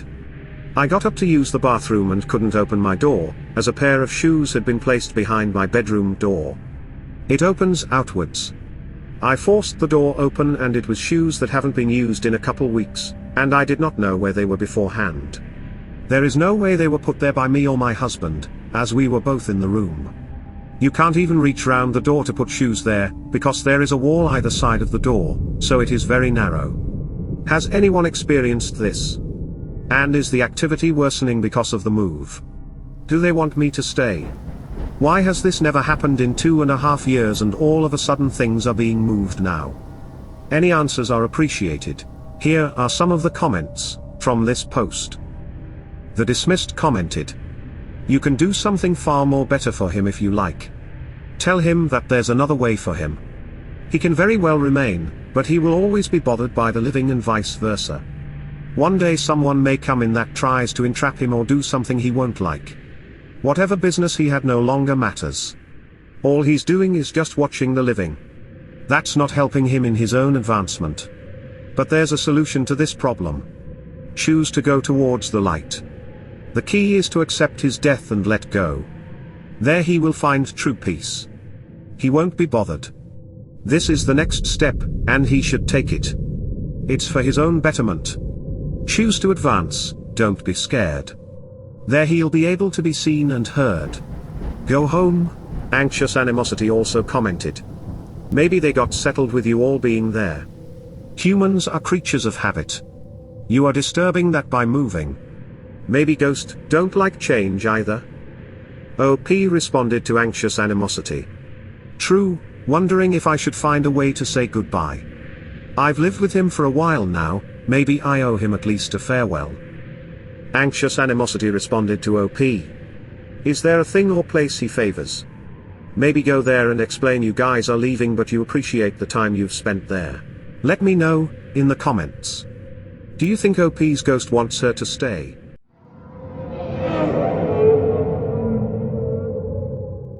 This happened at my mom's current home. I don't live with her anymore, but at the time, I did. I was with my girlfriend, in my room, and I asked if she wanted some food. She said yes. And being the teens we were, I made us some nachos. I went alone, and the whole house was dark. It's a really small house, basically the size of a large trailer, so there's not much space to be freaked out. Also, we had so many animals. Dogs, cats, and 2 birds. So they kinda kept me sane. I walked into the kitchen, flicked on the lights, and got to work. The living room was right next to me, and I remember seeing all 3 of the cats sleeping soundly on one of our couches. As I waited on the nachos to cook, I went into the living room and gave some pats to one of them, as he, Jax, flipped over on his back for some belly rubs. He's a weirdo, as most cats don't really like that. Anyways, I successfully handcrafted a plate of masterfully made nachos, and was headed back to the room. Turning off the kitchen lights behind me. I walk about 10 steps in the darkness, feeling a bit on edge, but nothing crazy. As I round the corner to my room I hear thud. Thud. Thud. Thud thud thud. Right behind me. It was getting faster and louder and I could feel the floor vibrating with each step. It was so close behind me now that I could feel it. I pivot as fast as humanly possible and see nothing. The hairs on the back of my head and neck are going crazy. But the sound had just stopped. The footsteps were so heavy and human-like that my immediate thought was that my girlfriend was pranking me. Nobody was there, not a cat or a dog. My dogs always slept with my mom, but it wasn't unusual for them to go out for some water at night. However, her door was closed, so that was ruled out. I looked around for any sign of anything. Nothing at the end of the hallway either. Nothing. And if it was a cat, they would have made some noise fleeing down the 15-feet hallway. But it all stopped when I turned around. Mind you, this all happened in seconds. I didn't have it in me to stay out there for any longer. I had this pit in my stomach like a wave of fear washed over me. I shuffled into my room, and told my girlfriend. She didn't believe me. Still probably doesn't. Everyone just chalks it up to the animals, but I don't know. It didn't make sense. Any thoughts? P.S. Yes, the nachos were very good. Here are a few comments from this post. Xylorgos commented. Sounds very interesting. I'm glad nothing seemed to harm you, but it obviously did scare you. It's these kinds of things that defy explanation that are the most frightening. Doesn't seem to me to be anything dangerous, just annoying. Glad the nachos were good. OP responded to Xylorgos. Thanks. I'm glad you thought so. I've had a few other experiences in that house, but none as notable as this. And yeah, it was pretty annoying stuff, things going missing and reappearing. As well as some dark thing in my closet, that I had to firmly tell to leave, and then it was gone. But no harm done, thankfully. Let me know, in the comments below. What do you think about OP's experience? What do you think ran up behind them?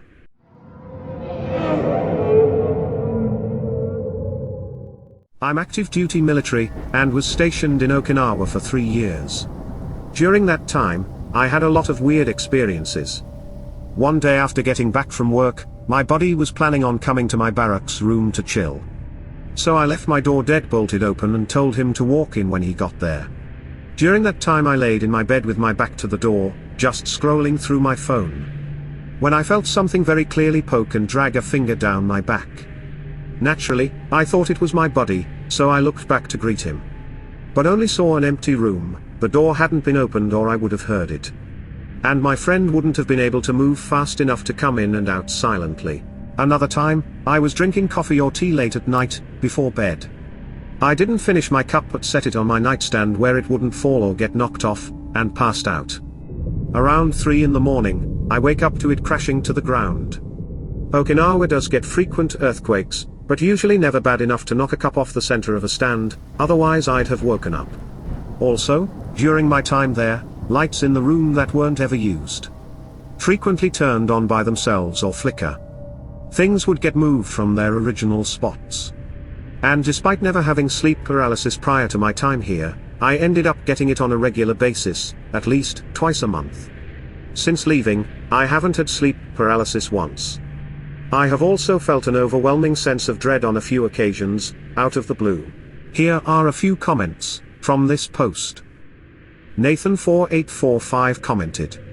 I'm a contractor, currently living in Okinawa. While I definitely believe in the paranormal, and have a few experiences of my own, I've never had any experiences here yet. My buddy, who's married to an Okinawan woman, and lived here most of his life, has had many encounters. World War II Japanese soldiers darting across trails and disappear. Creepy shit. But have Divine also commented. A lot of US troops died there too, so I wouldn't be surprised with all the activity from both sides. My granddad was one of 12 survivors of a 200 group who fought there. It was really bloody. Low Asparagus 9649 chimed in. I lived there for a few years, and rented a house near Kadena. My daughter fell in love with the tatami floor. Yes, I knew it was not a bedroom, but ritual tea room. Downstairs, so she wanted it. The other bedrooms were upstairs. One day my daughter heard a clear voice say, "Hey," in her ear. She said it sounded like an American guy. Debrew81 agreed. Yes, I can attest to Okinawa definitely having a lot of activity. A lot of my Marine Corps buddies have had paranormal experiences in their barracks there. Para Throwaway shared. I lived at Kadena Air Force Base in 1995 to 1999. I lived in a quad near the high school. Very spooky. The boonies were behind my house, and you could hear weird voices speaking in a garbled language. My friends spoke Japanese and didn't recognize any of the words. Us kids discovered that if you leave your curtains open at night, something would knock on the outside of your window. This happened every single time, and we verified that nobody was around. My sister and I shared a bunk bed. She was freaked out one night, because she would always get irritated by any movement by the bottom bunk, that would shake her bed.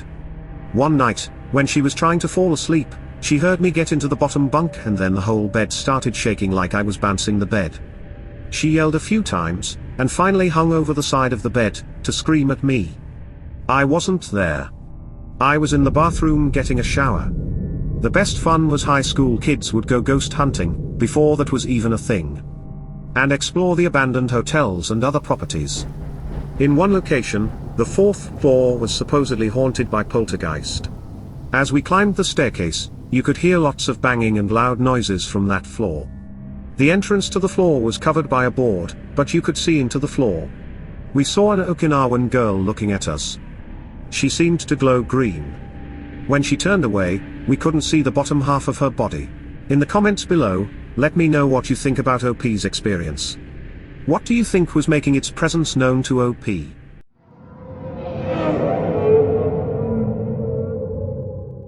As a young girl, I was walking with my grandmother and saw a strange-looking woman standing in the shallow water of the bayou. When I told her to look at the woman, she said she didn't see anyone. I pointed to the place that the woman was standing, and the woman waved at me. My grandmother said she still didn't see her, then asked me to touch her hand. When I did, she saw the woman and immediately told me to stay away from her. Because she was dead. That woman had drowned several years before. My grandmother used to know her. Here are a few comments from this post. Cat H2222 commented. That is really crazy.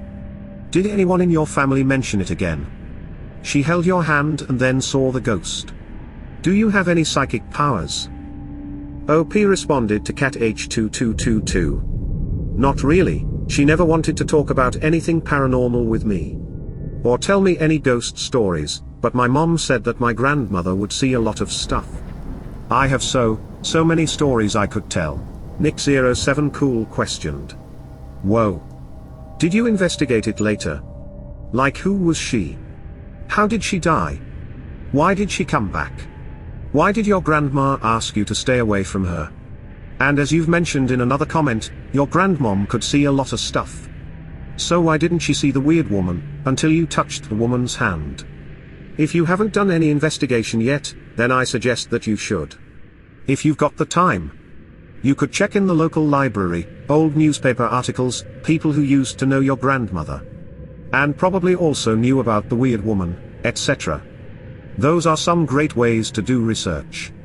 This way, you'll get to know who that was, and all the other mysteries related to it. VCTRLZZR420 also commented. I think you need to have a really open mind to be comfortable with that stuff. Maybe it was nice to her when was seen. Secret Brotherhood responded to VCTRLZZR420. No, stay away from things like this. It's dangerous, you fool. These are things mortal beings do not understand and should stay clear of. Let me know, in the comments below. What do you think about OP's experience? What do you think about her grandmother's reaction?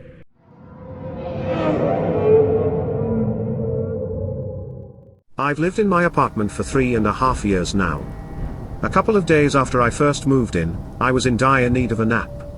So I went ahead and passed out. I was awoken by someone blowing in my face, mind you I live alone. I got up a little shaken, looked around, and went about organizing my apartment. A few nights later, I was still getting situated when I glanced at the bathroom door. And saw what seemed to be blood splatter and then it faded. That's when it hit me that something really crazy happened here. Let's backtrack a bit. I grew up in Bushwick, Brooklyn. Born at the local hospital in 1973, and the apartment I was raised in, until I moved out 3.5 years ago, is haunted by a woman who was also murdered, in that apartment by her abusive husband. As we were told by the owner of the building, at that time. I've seen her, felt her and have heard her my entire upbringing in that apartment. She was very nice, but lonely. My parents still live in the apartment, and whenever I come for a visit, I feel her presence. It's like a long-lost friend. So, after realizing my new apartment is indeed haunted, some might ask, why do you stay? I stayed because living in New York is super expensive, and moving just wasn't an option. Slowly, but surely lots of things started happening in the apartment. I would hear whispers, someone calling my name, or feeling like someone was standing by the kitchen sink staring at me. There are times as I shower, I know I am not alone. My niece and nephew come for a visit, and they will not go into the bathroom. Because they say there is a woman in the closet. Which is where I always feel someone watching me, as I fall asleep. I saw her once. She is tall, slender with blonde hair. But she wasn't wearing any clothes, and she looked really sad. A few nights after I saw her, she whispered. He followed me home from the park. I live 2 blocks away from Forest Park in Glendale, Queens. Here are a few comments from this post. TrippyDeclone1 commented. Any more to this story? It's interesting, not in the scary sense, but in the more cool ghost story that you have someone looking over you. I wonder, have you been in a situation where you felt protected by this ghost? OP responded to TrippyDeclone1. Not necessarily protected, but rather being kept company. She likes to make her presence known. I feel like she knows when I'm down in the dumps. And then I will hear a rattle in the sink. Only once was I scared. When I felt her sit on my bed while I was watching TV. I told her, please don't do that, you are scaring me. She never sat on the bed again. Cellmates also commented. Wow, that's pretty freaky, but super sad about both those women. Do you feel comfortable there knowing this might be a constant thing you have to deal with? Is there a way you could ask her nicely to leave? OP responded to Cellmates. I have thought about why this may be a constant. And cannot figure it out. I truly have given up and have grown to accept it. I have thought about asking her to leave, but I am used to having her around. My niece and nephew too, they are more comfortable being in the bedroom now, when I have them over. In the comments below, let me know what you think about OP's experience. What do you think OP should do about her guest?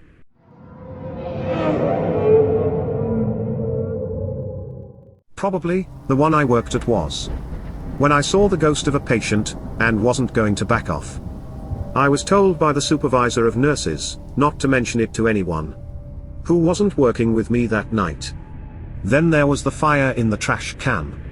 Nobody was in the bathroom, when it started. We nurses had our own smoking area. And the patients had their own. We had to evacuate the whole wing. 7 floors. And guess which floor I worked on? You probably got it, 7. Then there was the witch. She was blind, long grey hair. Her eyes were a cloudy green. This all happened on 3rd shift, over a 4-year period. Every nurse on the floor was afraid of her. She rang her buzzer one night. There were 8 of us nurses on the floor. I was elected to attend to her. One of the other girls went with me. When we got to her, she said to me, "You're not afraid of me, are you?" I told her no, I was not. She then said the fire department is on the way. I asked why she would say that. She then informed me, she could see them. I told her they were not coming, because there's no fire. She told me again, she could see them. About 3 to 4 minutes later, fire engines pulled up. 6 of them. I have to admit she creeped me out, a little bit. There was no fire. A silent alarm went off, mysteriously. I went back in to talk to her about how she knew. She told me she was born with a veil over her eyes. If you're familiar with this condition, you know anyone born like this, can see things other people can't see. My great-grandma was born with it. But she wasn't blind. The lady told me there were people who died in the hospital, but weren't at rest. While she was there, I and my friend went in and talked to her every night. She was a very interesting lady. We then started finding out, nurses and doctors on other floors also would occasionally see people who weren't supposed to be there. But we couldn't talk about it.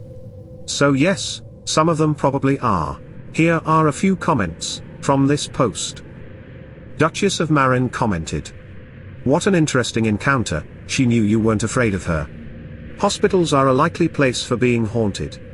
Most nurses I know have stories about things which cannot be explained using logic. Tracy LPN also commented. I was working at one facility where there was a lot of paranormal activity. I was working one night, when we were short-staffed. So I had 2 floors with 4 nursing assistants. I was charting on the other floor when all 4 of the CNAs ran up to the nursing station. And told me that I had to go to this one room immediately, on the other side. All 4 CNAs were scared. They brought me to this room where a lady resident had passed away. Her bed was by the window, and her roommate's bed was by the door. The nursing assistants were changing the roommate's brief, when all of a sudden, one of the nursing assistants was grabbed on the hip from something behind the privacy curtain. Ella, the lady that had passed, used to love to grab at staff from behind the privacy curtain that separated the two beds. Ella also liked to pinch the butts of the workers. I went over to Ella's side of the room, and started to feel around for cold spots, etc. I then said, "It's okay, Ella. You can go." As soon as I said that, there was a breeze of cold air, and I saw a grey-white figure rush by the door, to her room. All 5 of us were in that room. Mrs. Murphy's cows chimed in. I was born with a veil over my face, and have had spirits invading my space my whole life. Most are innocuous, some are annoying, only 1 or 2 have been harmful. Spirits are around all of us, all the time. But the wall of separation between realities is pretty strong and protects most people from ever having direct contact. But when it's ancestors reaching out, that's quite different from random spirits who stop in. Interesting point, I still have conversations with my mother, who passed away 44 years ago. But not any more often than we did when she was alive. And we even still argue sometimes. But it is comforting to know she's still available when I miss her the most. Don't be afraid of your ancestors reaching out. They want you to get to know them. You could try getting your DNA checked at Ancestry, then start up a family tree. So you have names, DOB, marriages, deaths, places of origin, etc. Top value 7293 also commented. When I was young, I worked in a nursing home. Saw apparitions there. Then worked in a small rural hospital for over 30 years. OMG. Saw and heard so much stuff there. These kind of places are chock full of emotions and energy and memories of all kinds. Unknown user 7 chimed in. I mean, it makes sense for most hospitals to be haunted. As a lot of people die in hospitals and the reasons for the deaths can often incur something stopping the ghost spirits from entering the next life. Like a strong desire for revenge. Just my opinion though. In the comments below, what do you think about OP's experience? Let's answer OP's question, do you think all hospitals are haunted?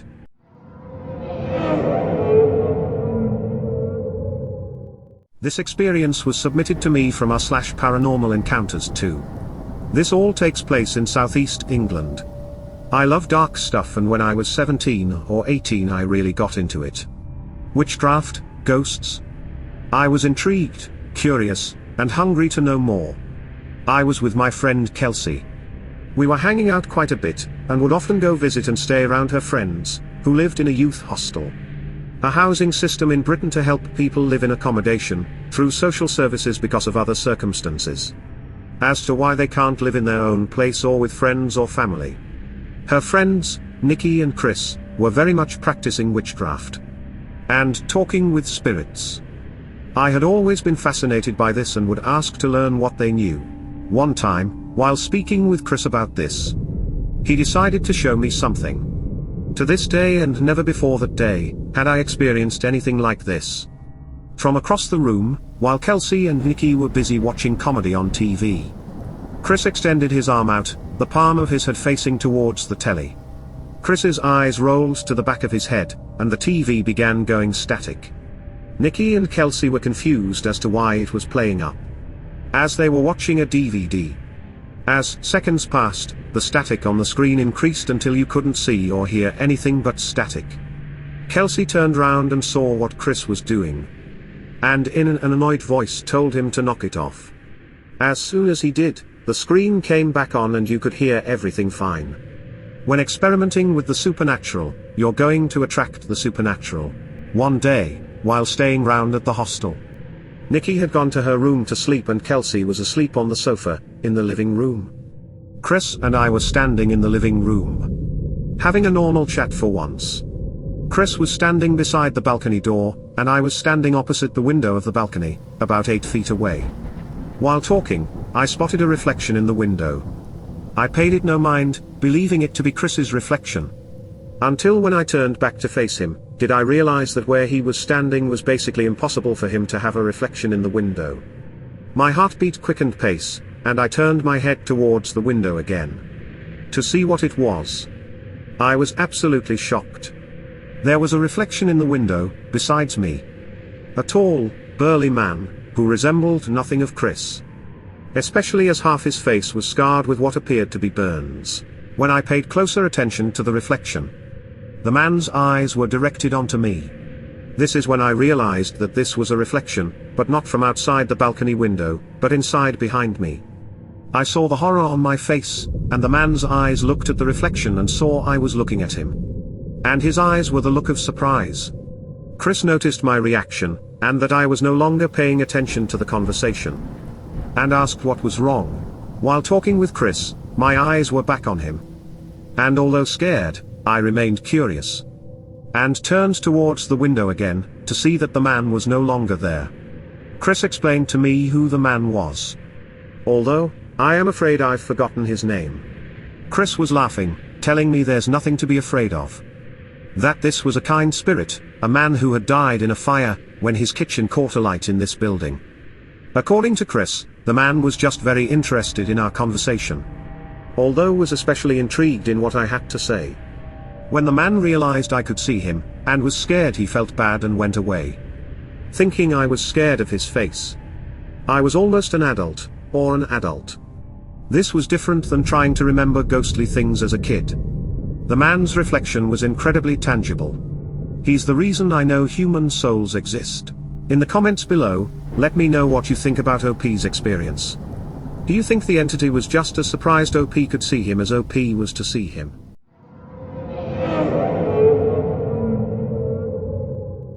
I work at a country club, as a bartender. When I first started there, my co-workers told me the place was haunted. But I didn't really worry too much, because when it was mentioned it was always in a joking manner. Well, 2 months ago, I was closing with my manager and one other girl. And we were all cleaning when the phone rang. And it was a call from our GM, asking if everything was okay. We said yeah, why? And he said he received a call from the work number on his cell phone, but didn't hear anything. And it hung up. We thought this was weird, since we were all around the phone when he said he was called. And his personal number isn't saved. Things were quiet for a while, until tonight. I was closing with the same manager and another co-worker.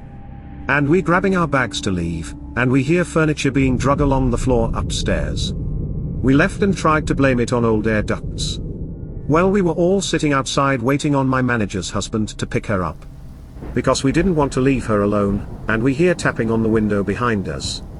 There were 3 knocks that perfectly imitated the sound of knuckles tapping on a window. I feel sick about it, and honestly terrified. Here are a couple comments from this post. Peregrine Swift commented. Sorry you are experiencing this. My parents loved country clubs. Avid golfers. And were members of a few. They mainly were converted from very old estates, with lots of history. I don't know if your country club is one of these. Bars attract this kind of energy anyway. But if you have a building with a history or land that's had traumatic events, this kind of activity is more common than you think. We are also building up to a full moon that can spike energy. People in the club provide all kinds of energy for spirit to manifest. You don't say that this is getting physical. From what you wrote, it seems like the usual hauntings I have encountered. You can take steps to protect yourself. I don't know what your beliefs are, but try googling psychic self-defense. I wear black tourmaline, especially if I know I'm going to be encountering something paranormal. Not everything is evil, or out to harm. Some just want attention. Some are practical jokers. It's likely there's more than one spirit here. We coexist with spirits all the time, but most people are just not aware. It's also just as likely that spirits think where you work is their place and wonder what you are doing there. Please don't be terrified. Try and stay calm. Remove yourself from the situation if you get anxiety or panic. You could ask your manager to have the club cleansed or blessed. Good luck and do a little research on the country club. You might find out why these events are occurring. Insect Devil also commented. Ask around and get stories from other people. See if it's best to acknowledge the ghost or to leave it alone. Best scenario. It gets bored, and wants to be left alone or acknowledged, but the opposite could be true. And you could make it mad or feed it power. Emotional. If it scares you, tell it to leave you alone. But nicely. A quick side note. Don't communicate with supernatural beings unless you're under the supervision of an experienced practitioner. And they have deemed it safe. Bad things happen to those who dabble. In the comments below, what do you think about OP's experience? Do you think OP saw a spirit, or was it something more sinister?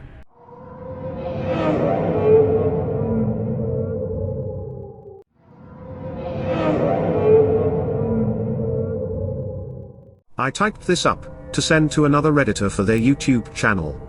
I don't want to post a link to it, but thought I'd let you all read it. And judge for yourself. This is 100% truth, and I'd take any lie detector test that was sent my way. This was in Scott County, Virginia. We lived in a house that had an outhouse. No indoor toilet. We had running water, but just couldn't get a proper septic system in there. The outhouse was up the hill a ways, about 30 yards. This was in a valley, nearest neighbor was roughly 4 miles away. Good luck, if you need an emergency service. We had 3 dogs, biggest of all was a lab mix named Boo Bear. I'm going to split this up so it's not a wall of text. Boo was a very loyal and territorial dog. Didn't matter what time of day it was, he'd go with you up to the outhouse and sit outside. This was normal behavior for years. I'm getting goosebumps thinking about him and welling up with tears, man. He was a damned good dog. One night my mom needed to go, and he went with her. We'd normally just walk up and do our business. And head back and go back to sleep. We had no AC, just windows and fans. Boo followed mom up there, and this time he was between mom and the woods. There was a solid tree line around the house, that you couldn't see into, at all. I've hunted it, but I'd get my ass back to the house before it got even close to dark. Boo felt or heard something. The more my mom tried to get up, the more he was growling. He had never behaved this way. My mom, a devout Baptist, swears on the Bible that she heard what sounded like grunting, coming out of the woods. She could feel something either stomping or punching the ground. Puncher, think of flour, it's got that thud. That's what she described it as. My mom was raised by some serious hillbillies, and isn't scared of anything in the woods. So she forced her way up there. She thought it was a deer, as they'll do that in rut season. Boo sat out there growling, and she said every hair he had on him was standing up straight. He wasn't barking, she could feel his growling. Like, I don't know how to describe it. Like you feel bass from a subwoofer. She got done and came back to the house. No other issue that night. A few nights later, a friend was staying at my house. He was one of the ones that was with me when we saw whatever it was that we saw. This was actually prior to this by a year or 2. He grew up poor, like us. But he was a good dude, his mom and dad were great. Anyway, it's about 11 or 11:30. It was Friday or Saturday because we had a 10 p.m. bedtime on weeknights. And we were playing Killer Instinct on N64. Man, when I say this scared me, I thought my mom was being killed. We heard a scream, and felt a noise come from the woods, about 150 yards up that mountain. Buddy, I got goosebumps coming up like crazy right now. I didn't say shit. I kept playing, thinking that my brain is playing tricks on me. 5 minutes later, it happened again. This time it was maybe 75 to 100 yards up, and it was heading down. I stopped and asked RG if he heard that. And he said, F yeah, I heard it the first goddamn time too. Man, I can describe it. Fight or flight kicked in, and we were in a panic. I checked on my mom and my little brother, and both were fine. I woke my little brother up and told him what was going on. And we grabbed our rifles. I only had a 30-06, RG had my 20 gauge and LB. Little brother had a 22.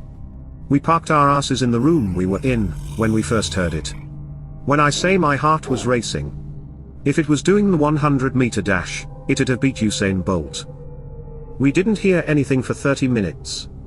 Just nothing. We had the windows open, due to no AC, and we had the fans off. We started hearing a noise coming from the woods.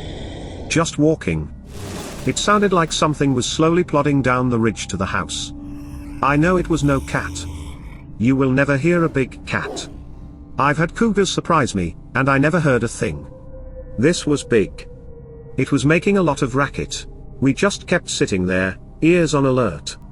Scream again. This one shook our windows, literally. Everything shook. There was nothing at that point we could have done. It was within 25 yards of our house and we were petrified. Boo was just pacing back and forth. He wanted to get out. I didn't want him to go, neither did LB or RG. He was our safety blanket, in that moment. We decided to just hang out in there, and we started hearing the grunting. All I can say is, I've heard deer in rut. This was way too guttural. This freaking feeling of dread came over all of us. We all started bawling. We legit felt like we were going to die. Mom finally woke up and came in there. She saw us all holding our guns and she was like, "WTF are you all doing?" I put my hand up to my face. She seen we were crying and I put my index finger to my mouth to shh. The grunting kept going. Louder and louder. Then the pounding started. It wasn't hitting a tree or anything. It was hitting the ground? Like punching the shit out of it. We could feel each hit. Mom said this was what she had heard the other night, but that she didn't think much of it. F me, man. This shit seriously scarred me. The grunting and pounding stopped. Mom decided to send Boo out. Nikki and Bella, our other dogs, didn't do shit. Boo was just a badass, and we were his family. He beelined it up there. That was it. We heard one yelp and nothing. We didn't hear anything else that night. For several days, it was that way. Boo was gone, and we were all shook up. I think it was 5 or 6 days later. My stepdad went to use the outhouse, and laying next to the building was Boo. I swear on my life, that this dog was literally torn apart. There were no bite marks, it wasn't a cat. He had literally been ripped apart limb from limb. I don't know what it was. Could have been a bear. I don't know. I know that we moved out of there, a month later, and that damned place can't keep people in it anymore. I can't say that I smelled anything or anything like that. The outhouse smelled pretty damn gnarly. Definitely one of the worst experiences of my life. Let me know, in the comments below. What do you think about OP's experience? What do you think killed OP's dog?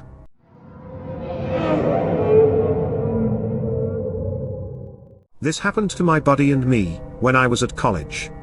During the winter of 2010. I was and still am, an outdoorsy guy. Who has been at home in the woods, for a very long time. I've seen and heard a lot, but never had an experience like this. I met my buddy at college, that first semester, and we became fast friends.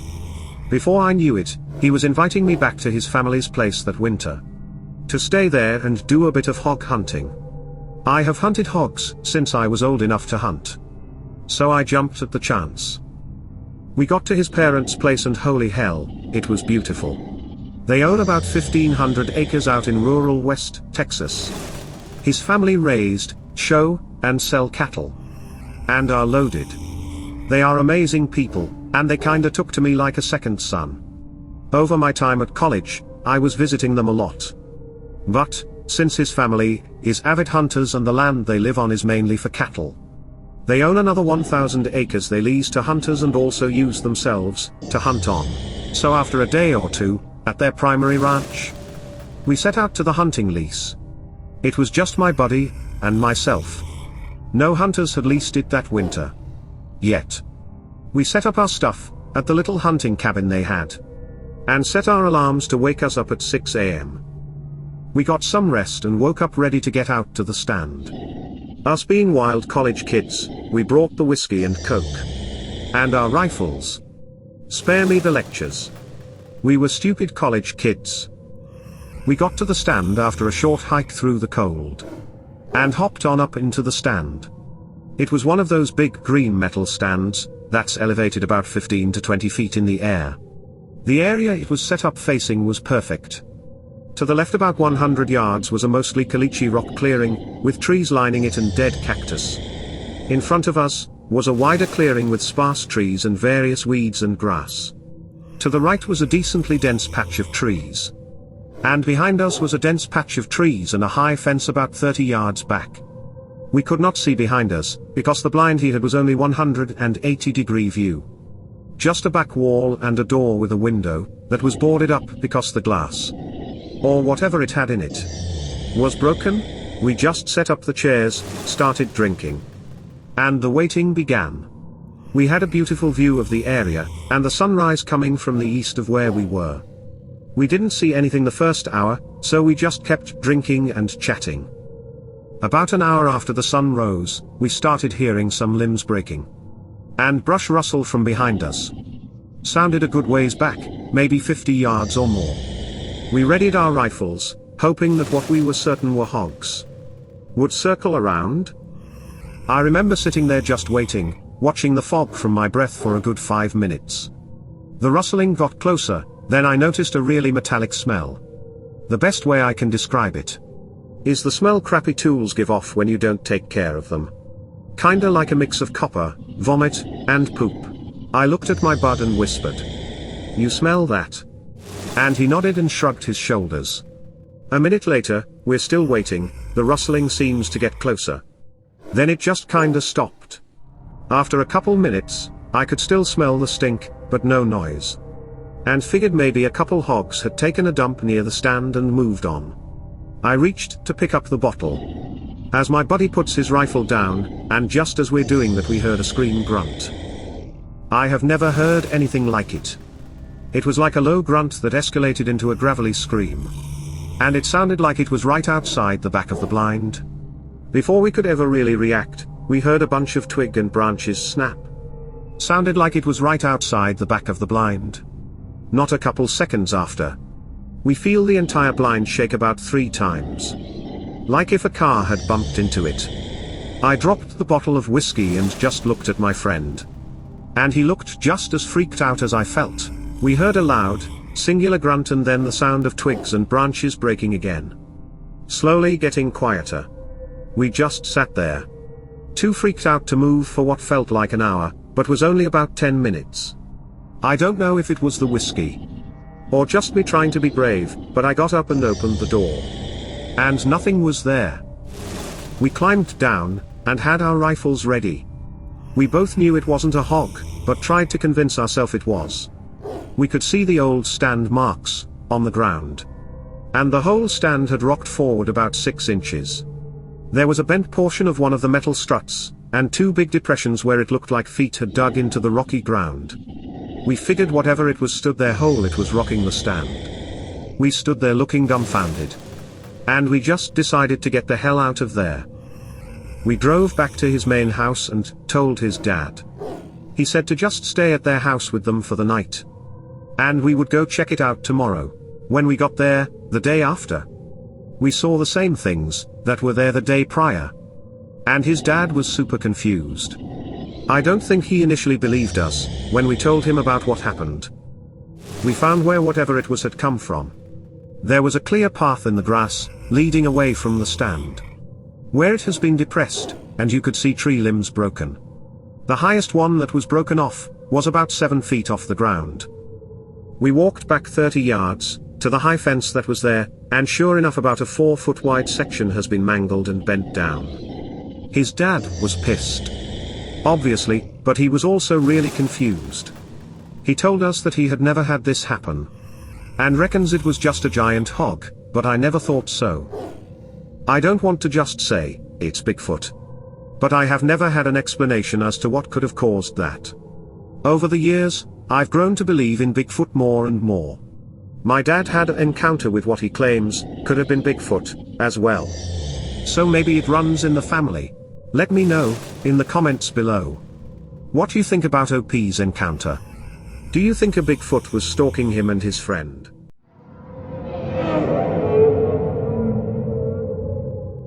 Hello. Standard. I'm on mobile, so sorry for the formatting. This happened around 2013 in northeastern Ohio. I will add we also have an active Bigfoot hunters group, who frequent the state park. Where this took place?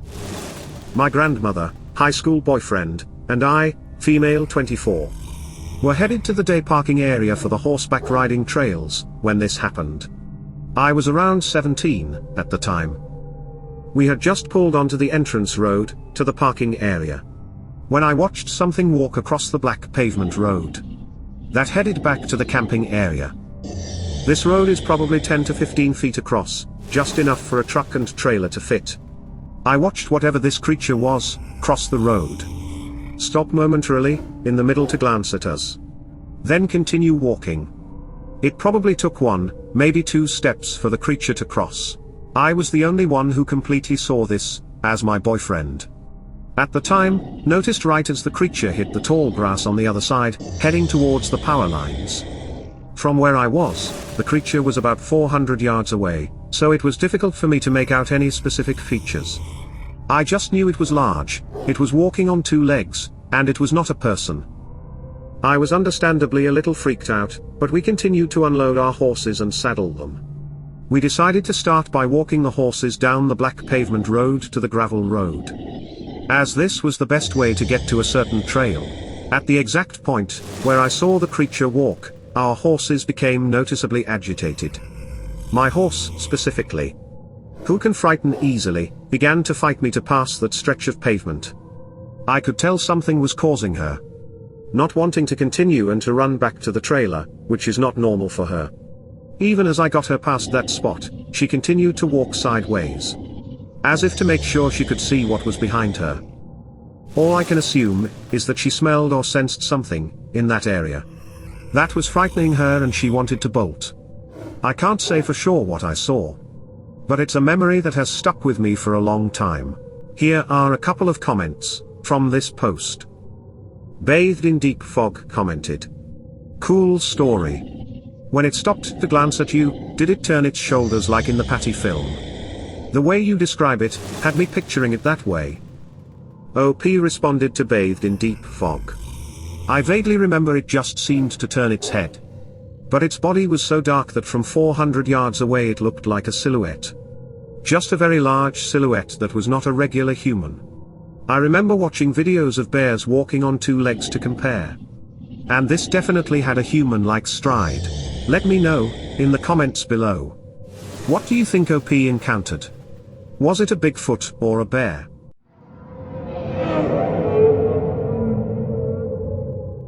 Potential Bigfoot encounter for you all. Nothing too crazy, but just thought I'd share. Last October, me and a friend were out on a backpacking trip in Washington State. We left Friday after work, and ended up arriving at the trailhead right at dusk. The campsite we were staying at was about 5 miles in, so we hiked for the next few hours with our headlamps, as well as my friend's Australian collie dog. When we arrived, it was about 9 p.m. and we were expecting to possibly see another group or 2 of campers already set up at the group campsites. But looking around, we were the only ones there. We then set up our tents, cracked open a couple of beers we had brought, and were chatting in the darkness. About 20 minutes goes by, and then to the left of us we hear this sound, which the only way I can describe it was a howling gibberish yelling, maybe a couple 100 feet away from us. It lasted about 6 or 7 seconds. Shining our headlamps in that direction, we did not see anything. We were both in agreement that it definitely wasn't a coyote, or any other animal sound that we have ever heard before. It's also worth noting there was a creek a few 100 feet in the opposite direction of the howling, which gave off a slight murmur that did muffle the howling a bit. We waited another 15 minutes, both shrugged it off, and went to bed without mentioning anything of it possibly being Bigfoot. The rest of the night was uneventful, and we woke up to a sunny morning, ready to get hiking. Over the next 2 days, we talked quite a bit about the incident. We had thought that it could have been another group of hikers in the area, but looking at the map, there was no other trails or roads in that direction. My wife thinks that it may have been another group of campers trying to spook us. But why would they do so? We were 5 miles from the nearest road, it was late in the evening, and no one else was near us. No other lights, sounds, etc. It doesn't make sense that someone would be hiding further up the mountain just to give us a scare. Could it have been another animal? Possibly, but the sound was very unnerving. And was almost like a mix of howling along with some gibberish words that were being spoken or communicated. Which led us to think it couldn't be a coyote, bear, etc. We also thought it sounded like there may have been more than one that was making the sound. And they were yelling at each other. It was close enough to us that it sounded fairly loud, but just far enough out of the range of our headlamps. Lastly, when we looked at the map, the only thing in that direction was Skunk Ape Peak. Definitely a creepy name to go along with the whole incident. But later we found out that Skunk Ape is actually a type of mint plant. Wish there was more to the story, but we completed our weekend backpacking trip without any other weird occurrences. I also must note that I've done quite a bit of hiking and backpacking in Washington. And this is the first time I've ever had an experience like this. In the comments below, let me know what you think about OP's encounter. Do you think it was a Bigfoot or another animal?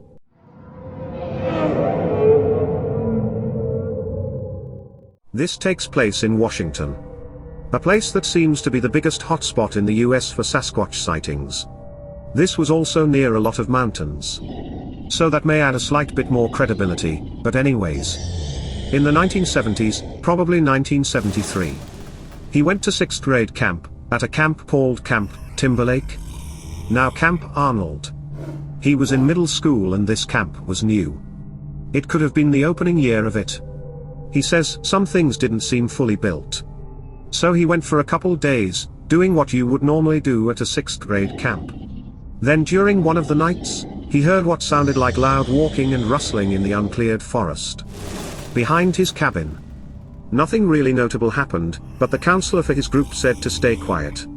Then something really weird happened. The entire camp was completely ended the next day, one day early. No one ever really explained why. But the next day, when they were leaving, his teacher pointed out a huge footprint on the side of a trail. I don't know if others saw it though, because it was just him. Maybe one other student, and the teacher walking back after everyone else. On BFRO.net, I've found a post from 2004 about the exact same camp, in the same year range. 1970 versus 1973, but the 2004 post gives a range, making me think they are unsure. I'm pretty sure it was the same year, and they were also doing summer camp and it got ended early. They talked about how someone said there were hairy tall men by the dock. And the next day there was seaweed that got pulled out of the lake and large footprints around. Edit. No one will see this. But today he told me the print was pretty far off the path, in a grassy area. Also the night before, the counselors told him about the Hodag Shack or something like that. And that a long time ago there was a story about kids hiding in it from some creature. And the people who bought the place genuinely didn't want them telling that story.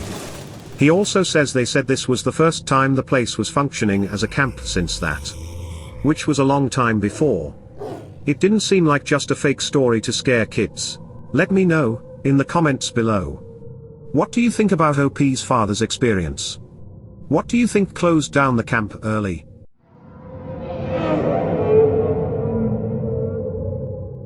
Went on a hike at Hunter Trail in Mission, British Columbia. And on our way down at 1800, we had objects thrown at us from the sides. No wind and overcast. No bad smells. Just very, very creepy. A few times it even sounded like something was moving, as we moved and stopped as we stopped. We experienced something 4 times, and the first time we put it off as an animal taking off from us. Like we took a step, and then a very loud and extremely close sound of something moving away. But nothing else to indicate something was still moving away from us. It did not sound small. We all froze and looked around and listened. The second time, it was definitely something thrown. Because as we turned around to look, and a tree branch, at least 10 feet up, was shaking. There was no sign or sounds of anything flying away, off the branch or running away. Just the sound of something hitting the branch. Which was at least 1 inch diameter, at the start, and 3.5 feet long to about ½ inch at the end. And then a thud. If it was a bird on it, it would have to be a big bird. Maybe even an owl, but there were no signs of a bird flying away. No bird and no sound of it flapping away. And again, it was right beside us. So I believe we should have heard more noise associated with whatever was moving away. Third time, it seemed like a much bigger object. I think it was a rock again. And there was also branches that clearly were moving, as if something hit it or touched it. Each time we felt very uneasy, and were startled. We had a powerful flashlight and saw nothing. The fourth time, it was definitely a rock thrown at us. Because we clearly made out the sound of rock on rock. And just prior to that, one of my friends heard what he said sounded like 2 wood knocks. My other friend and I did not hear that, so I cannot confirm this. I don't feel comfortable doing this hike at this time anymore. We did feel like we were being stalked, maybe by mountain lion. But to me the sounds and the tree branches moving, at least those 3 times, just did not add up. Think of a diver jumping off a diving board. Once they jump, the board still moves up and down, and slowly stops. That's what these branches did. So yes, it can be a bird. But the branches being as thick as they were, it would have to be a big bird. Therefore, I think we would have at least seen it, or even heard it fly away for a second. We don't know what to think of it, or at least me. They are convinced it was a bird or an animal. One of them even suggested it was someone else. But if you are familiar with this place, you know it is impossible for someone to keep up with you while off trail, and do this. It's either an incline to one side, or a drop on the other. In the comments below, let me know what you think about OP's encounter. What do you think was stalking OP?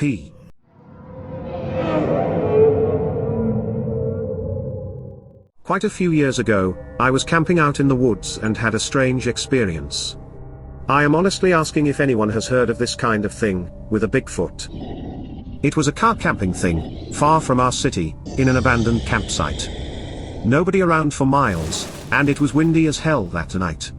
We had supper, pitched the tent and settled in for the night. I woke up a couple of times, in the tent, and swore I could hear heavy footsteps. But with the wind, I thought it was just my vivid imagination. But I did not sleep very good that night. In the morning, my girlfriend and I got up and prepared coffee. And she looked back and turned white. I was like, what? I turned back and looked back at the tent. Right over the back end of the tent was a tall tree. And in that tree, about 9 to 11 feet up, directly over the tent, was a freshly severed leg of a deer dripping blood onto the tent. It had been impaled onto a broken branch. It was fresh bleeding kill. And the part that kind of haunts me, is how far up in the tree it was. I am 6 feet tall, and there was no way I could have gotten that limb up there without climbing the tree. But there was no way to climb that tree, as it was so skinny. I am still wondering, to this day, how it could have got there. It was not there when we got into our campsite.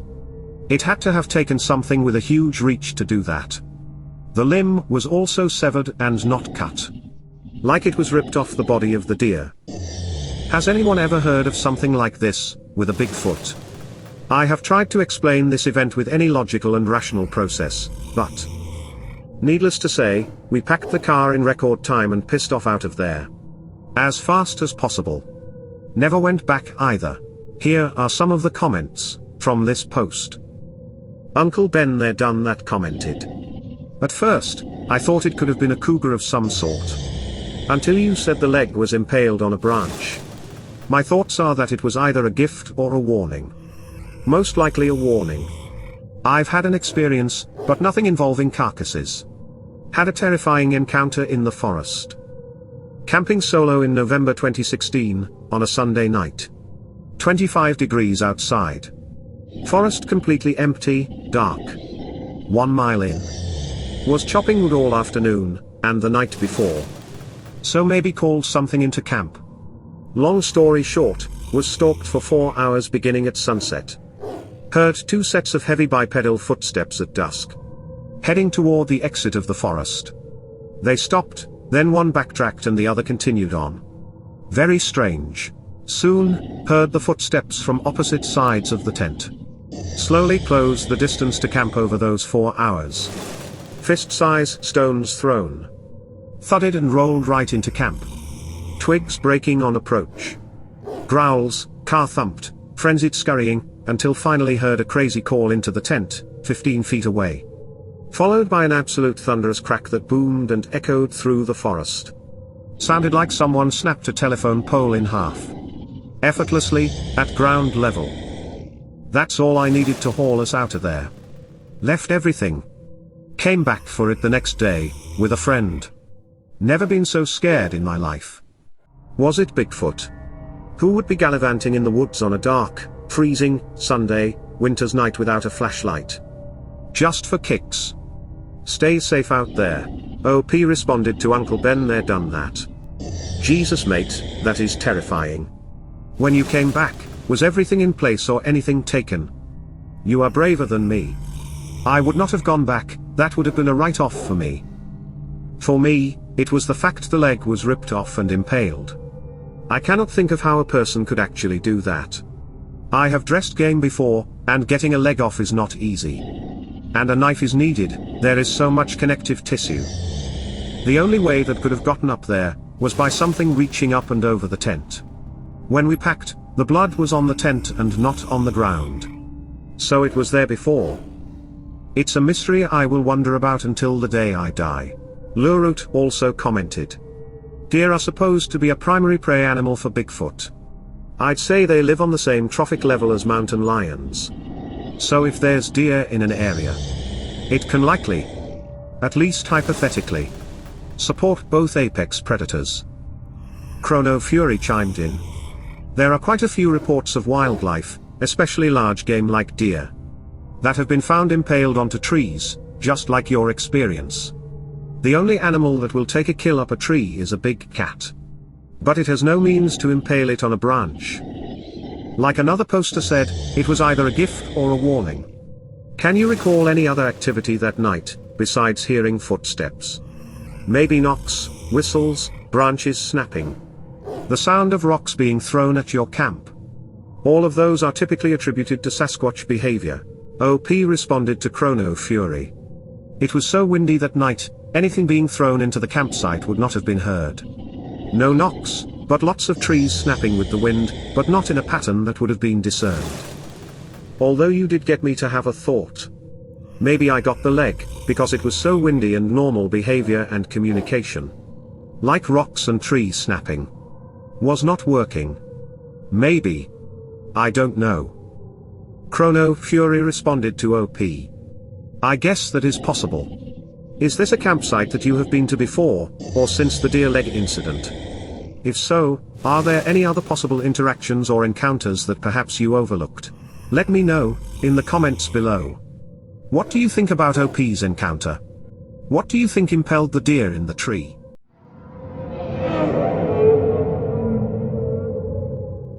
Portlock is an abandoned town in Alaska, built around the 1920s.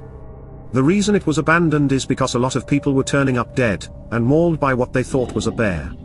Only one person initially survived an attack, and told the people of the town that it was a massive hairy man that attacked him. He later died of his injuries. They found footprints and what they thought was a scene of a fight between two of these men. The whole town ended up leaving, because the deaths didn't stop. So they abandoned their town. Does anyone know of anyone that has investigated the area? As it may have a large population of these men still there. It's really interesting that I've just found out about this place. After hearing a lot of these types of stories, and would love to know more, if anyone has any information. Thanks. Edit. Thanks everyone. And thanks for the links. It's a fair point about it being over 100 years ago. If it didn't breed or has moved on, but it would be amazing if a group large could stay for long enough for it to be a problem for whatever is there. And then we may see some action. There are way too many amazing comments in this thread to pick just a few out. The link is in the description below, if you would like to explore more about this interesting town.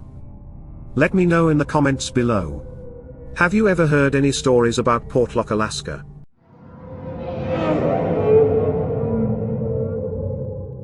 Introduction and warning. I've only shared this experience with family and friends. After stumbling across this, and a few other Bigfoot subs, I've decided to share this experience on all of the subs. This long read needs some introduction, in order for the reader to understand the geographical area and circumstances of the sighting. The sighting caused events immediately thereafter, which I have also included. If you don't enjoy reading, bail now. Big Sur is a mountainous area in south-central California, situated on the edge of the Los Padres National Forest, which is almost 3,000 square miles large, and overlooking the Pacific Ocean on the western side. 3 friends and myself, ranging from 16 to 18, who lived in nearby Salinas, had planned on driving to a secluded spot in Big Sur that we called Top of the World.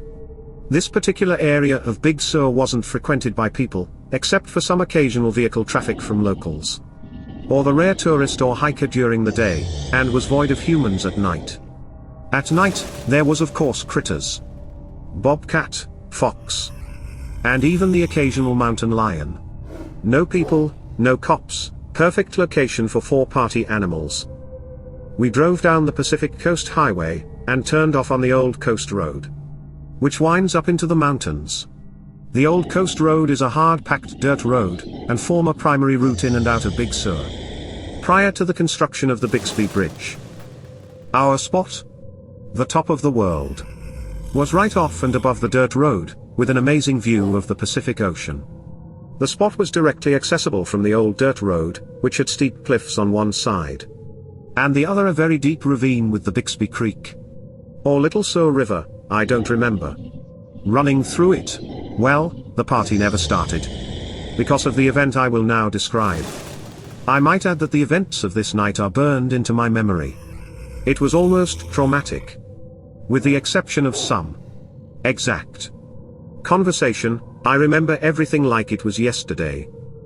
Steve parked his mom's Chevy Vega at the base of the incline leading to our spot, grabbed some beers out of the hatchback, which we left open, and walked halfway up the very steep incline.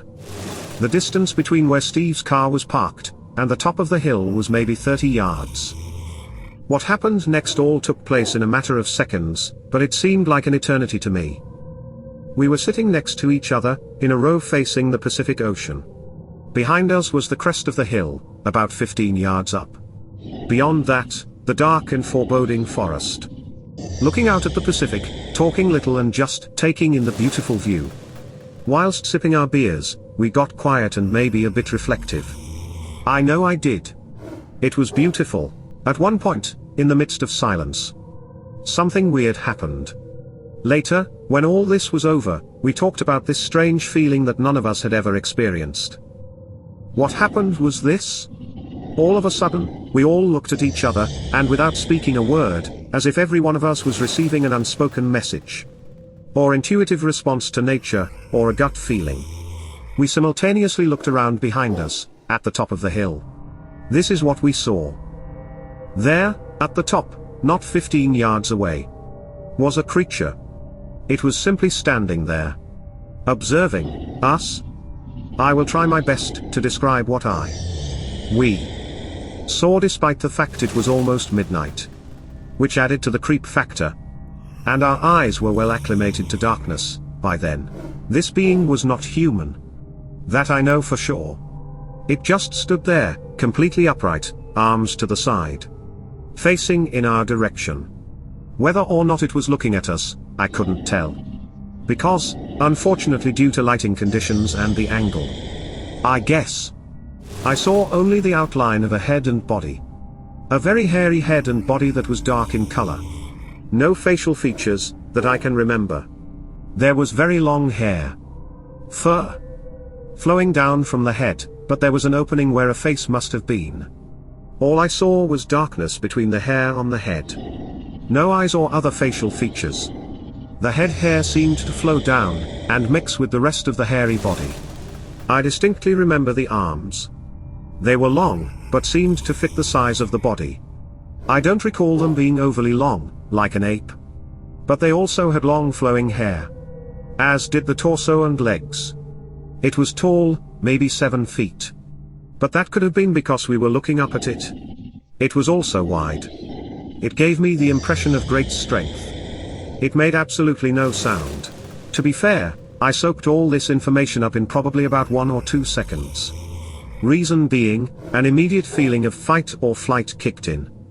As soon as I We turned and saw this creature. Anyone that's been in combat or other life or death situations knows what I mean with fight or flight. Fight wasn't an option. Obviously. So we did, once again simultaneously, what most humans would do. Get the F out of Dodge. If anyone's interested in the aftermath, which almost cost all of us our lives, feel free to read on. We ran. I stumbled and fell because of the steep incline, and the guys made it to the car before me. I didn't even try to get in, rather I simply jumped into the open hatchback. Steve started the Vega, and gunned it. We only got 2 corners away from Mr. Foot before Steve lost control and we went sliding over the side of a cliff. Thankfully, the first 20 yards of the drop was gradual, and was overgrown with thick underbrush, that slowed the car to a stop. Before dropping off the steep cliff, and into the creek below. We all climbed out, thanking our luck, and climbed back up to the road. Now we had to make a choice. Walking back in the direction we came would be only 3 miles or so back to Highway 1. The Pacific Coast Highway. But that direction would also take us by the last place we saw Mr. Foot. The unanimous decision was to walk the other direction, which was 5 times as long to reach the highway. That's how scared we were. It took hours, but we made it. Alive and healthy, with a story we could share with friends and family. For the rest of our lives. I have no doubt that what we saw was a Bigfoot. As Paul Harvey always said. And now, you know the rest of the story. Let me know, in the comments below. What do you think about OP's encounter? What do you think OP saw?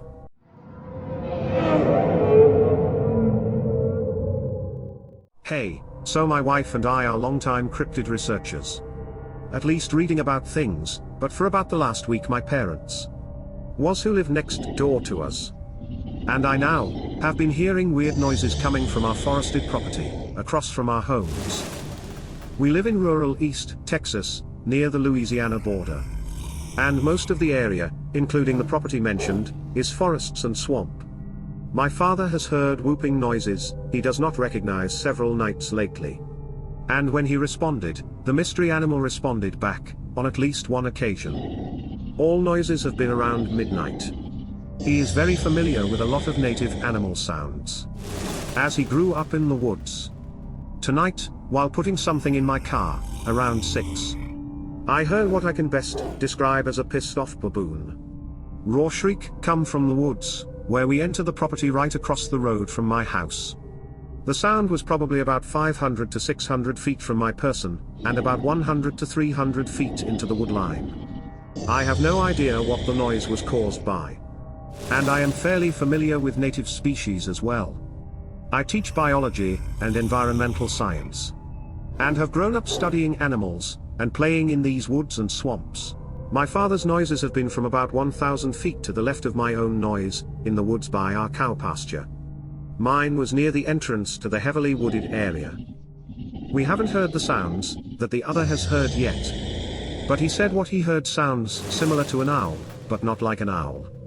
I just found this all highly interesting, and I'm not going to outright say it is Sasquatch activity. But I try to keep an open mind and eliminate more likely explanations first. I did go into the woods tonight, by driving down to our campsite. And looking around a bit, but for the most part it was just very quiet and dark. I honestly just wanted to share this, and I'll be happy to post any further updates. So long as this doesn't turn into mocking, insulting comments. God bless. Here are some of the comments from this post. Sarcophagus Angst commented. Your area is generally considered a hotbed of activity. OP responded to Sarcophagus Angst. Our local town is known as the Bigfoot capital of Texas. And I know of several local sightings over the decades. I'd love to actually see one, and confirm they are real. An unknown Redditor also commented. Intriguing. My husband and I have forested recreation property in the Adirondacks. And find tree and stick structures that are dismantled, and changed seasonally. No sounds or sightings yet. It would be neat if you could record the sounds next time, using your phone. It may not be a perfect recording, but is better than nothing. OP responded to an unknown Redditor. I went out tonight to see what I could see or hear, but didn't hear anything to record. Unfortunately, I will go out again soon. Hot Gold 448 chimed in. Is it on your property? Can you go onto it? Maybe, during the day. You could walk over there and look around. Or even take a handful of apples and leave them on something like an overturned pail. Get them off the ground, out into the field in the open. Not near the woods. Draw them out. Then, take turns watching for them like a stakeout. You'd need a good camera set up from your blind. But if there is something that close to my house, I wouldn't be out in the open watching.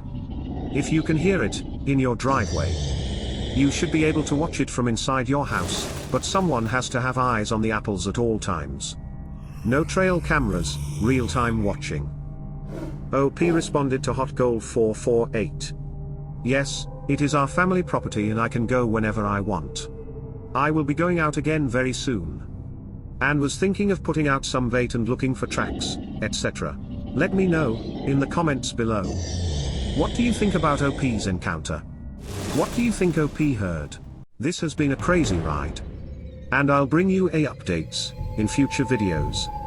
If you've stuck with me till the end, you're amazing. If you want to see more of our compilation videos, or any of the other videos in my other series, hit the subscribe button, and the notification bell, to never miss a future video. If you enjoyed the video, hit the like button. And leave a comment down below. If you would like your encounter featured on a future video, you can send it to contacthistoryunicorn@gmail.com. You can submit anonymously, or I can give you a shout out. Just let me know your preference in the email. Until next time, be safe out there. You never know what you might find.